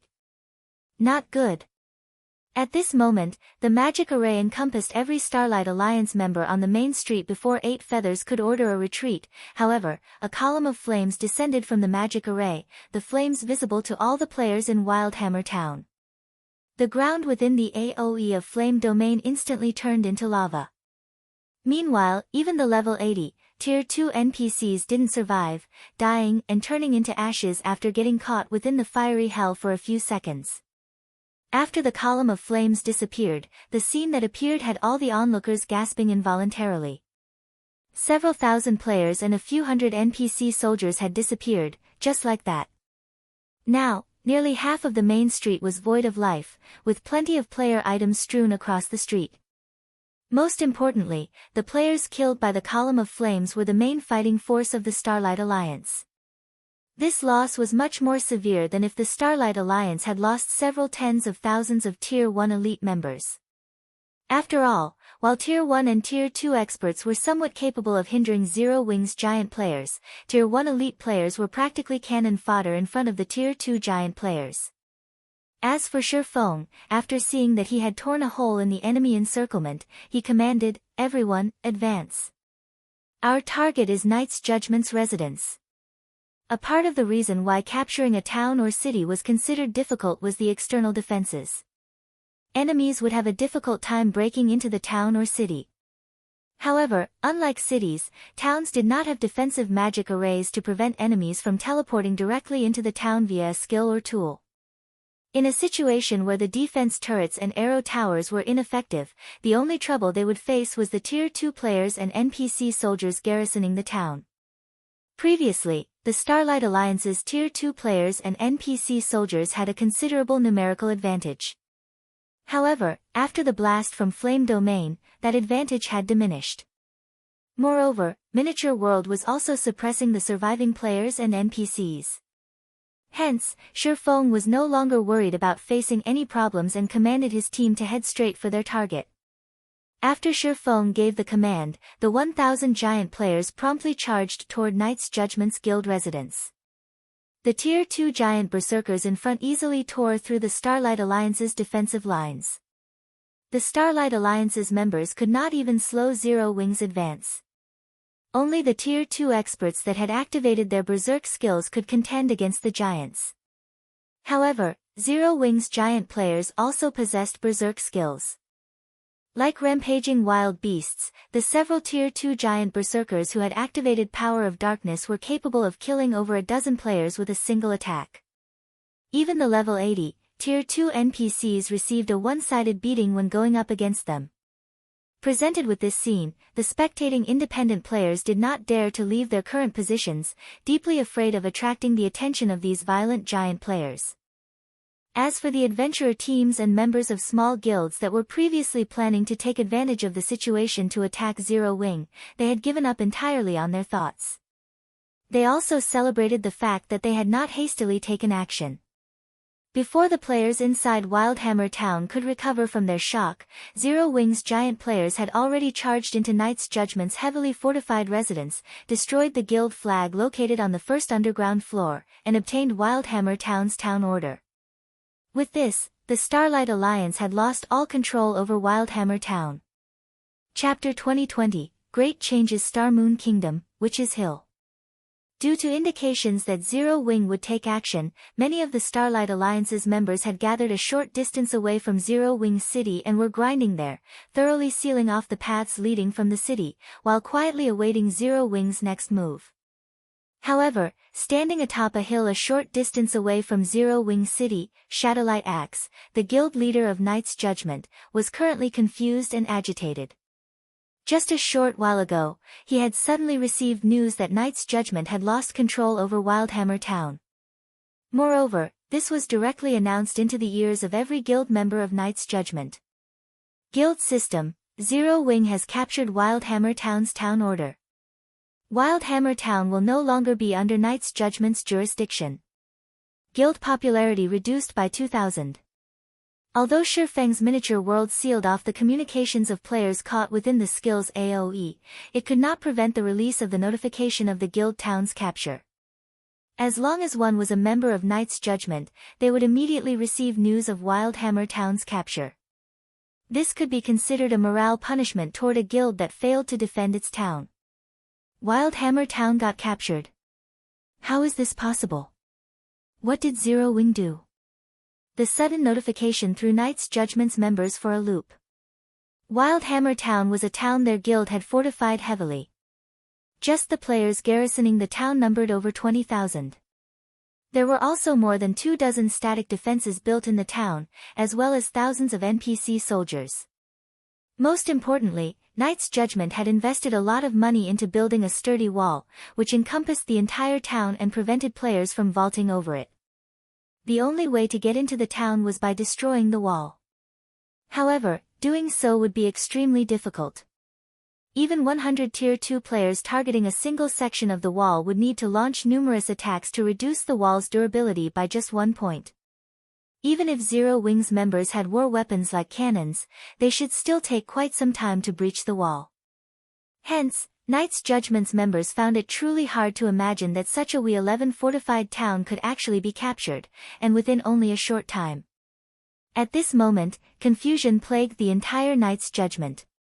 Even Shadowlight Axe, who had experienced countless trials and tribulations, wore an ashen complexion, a cold glint flashing across his eyes. Guild leader, let's rush back to WildhammerTown now. We can't let Zero Wing get away with this so easily, a level 59, Tier 2 male cleric urged anxiously. Even if a guild town's town order were snatched, the town would not immediately switch owners. The ruling guild would simply lose control of the town. If the ruling guild could snatch the town order back within an hour, the town would promptly return to the ruling guild's control. No, we're out of time for that, Shadowlight Axe said as he shook his head in frustration. What we need to do now is head immediately to Warring Empire's Golden Flow town. Also, look into how Zero Wing managed to capture WildhammerTown. Afterward, we'll discuss with the rest of the Alliance how we should proceed. Nowadays, WildhammerTown was Knight's Judgment's main support. It was precisely because of WildhammerTown's existence that Knight's Judgment received a large amount of funding, gaining an advantage over the other major powers. Without WildhammerTown, Knight's Judgment's position would plummet into oblivion. If it were possible to take back WildhammerTown's town order, he, too, wished to do so.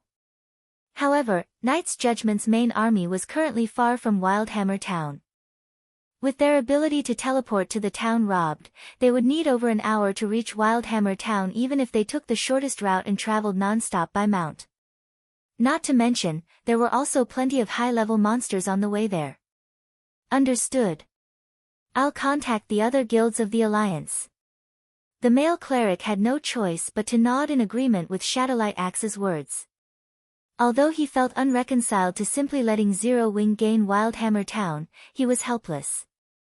Meanwhile, news of Zero Wing capturing WildhammerTown spread like wildfire across the entire Starmoon Kingdom. After all, the matter of a guild town falling was staggering news that could not be kept a secret, not to mention, the various large guilds and adventurer teams of Starmoon Kingdom were all paying close attention to the situation at the Witch's Hill. Are you kidding me? That WildhammerTown actually fell to Zero Wing? What did Zero Wing do? Could this information be fake? When the players of Star Moon Kingdom found out about this matter, their first reaction was denial. After all, how could such a well-fortified town fall so easily? Moreover, Zero Wing had captured the town so quickly that almost no news about it had leaked beforehand. The only thing everyone knew before this was that Zero Wing had suddenly gathered 1,000 Tier 2 experts. However, what could 1,000 Tier 2 experts possibly do against a guild town?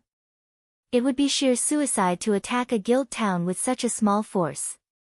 Just the NPC soldiers inside the town would be more than enough to kill these experts.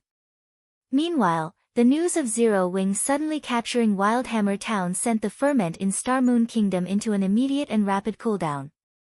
The various major powers automatically took a step back and started observing the situation more carefully.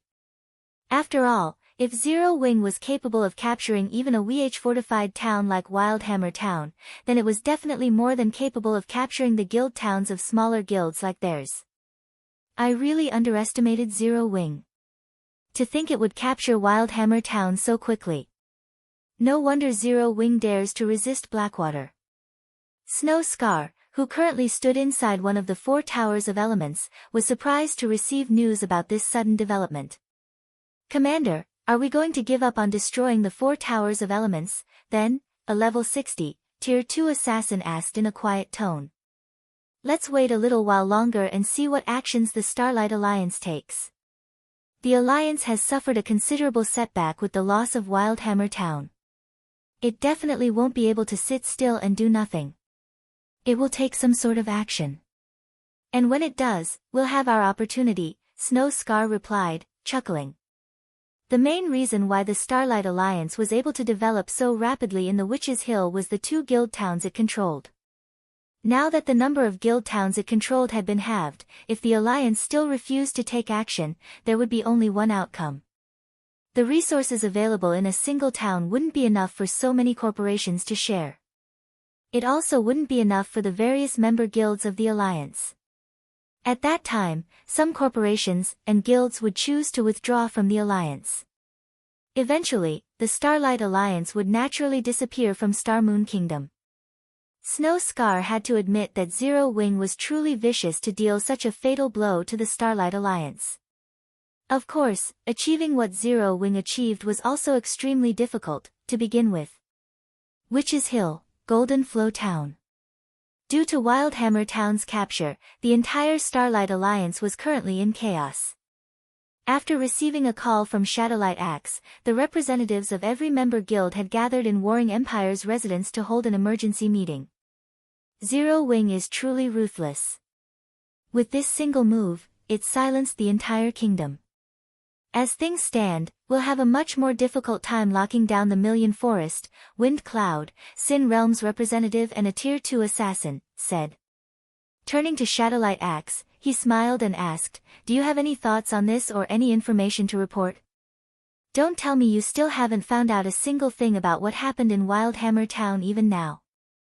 Aside from being one of Sin Realm's 7 great experts, Wind Cloud was also the most famous assassin in the Purple Thorns Kingdom. Many experts and guild leaders of first-rate guilds had fallen at his hands before he joined Sin Realm. Only after suffering defeat at Lone Beacon's hands did he join Sin Realm. My side has already received a report on what happened in WildhammerTown. According to the report, Zero Wing raided WildhammerTown suddenly by means of teleportation. Although only 1,000 people were teleported into the town, these 1,000 people were no ordinary players. They were all 4 meters tall and possessed extraordinary strength and defense. They could contend against level 80, Tier 2 NPCs head-on and survive the attacks of defense turrets without receiving much damage, Shadowlight Axe said. He also did not forget to show the battle videos recorded. So, the equivalent of 1,000 monster players? Roaring Flame, War Rider's commander, said, frowning. What frightening combat power! If the fight occurs in a narrow place like the street of a town, they will indeed be very difficult to deal with. Roaring Flame frequently fought large-scale battles, so he understood very clearly how powerful these 1,000 giant players would be in an urban battle. Battles inside of towns were different from battles out in the fields. Executing large-scale battle formations was extremely difficult inside a town. Rather, units of several hundred or several thousand players would be more suitable in such a situation. We have too little information. We have never before heard about any of the cards Zero Wing has just shown. If we had, Zero Wing never would have succeeded. Shadowlight Axe exclaimed. That's right. However, what we need to do now is take back WildhammerTown. Although Zero Wing has these giant players, we have monster players on our side. Moreover, we outnumber Zero Wing considerably. The only problem is that domain skill Black Flame used. Its suppression effect is simply too powerful. If we have some way to resist it, the problem would be solved much more easily, Skyview, Warring Empire's guild leader, said as he nodded in agreement with Shadowlight Axe's words. Dealing with the giant players was not a problem. After all, their side had monster players. According to the information they received, the combat power of their monster players should be equal to that of Zero Wing's giant players. No need to worry about this.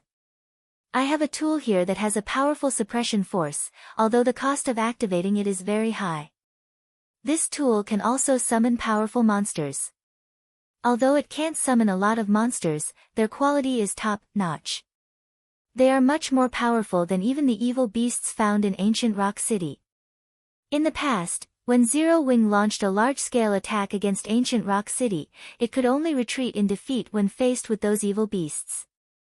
With these summoned monsters, we should not have any problem retaking WildhammerTown, Wind Cloud said, smiling. We'll have to depend on Brother Wind afterward, then. Shadowlight Axe breathed out a sigh of relief.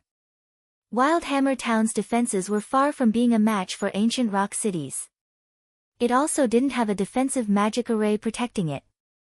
Although Wind Cloud wouldn't be able to summon many monsters, if they included the support of a large number of monster players, retaking WildhammerTown should be feasible. After all, Zero Wing lacked numbers. However, just as the gathered representatives were about to discuss further how they should retake WildhammerTown, a person suddenly barged into the room with a panicked expression. When this person entered, everyone inside the room could hear quite the commotion coming from outside. What's going on outside? Why is it so noisy? Don't they know that we're holding an important meeting? Skyview demanded of the guild member that barged in. Guild leader. Not good. Outside. A large number of giant players have suddenly appeared outside, the level 57 berserker reported while panting.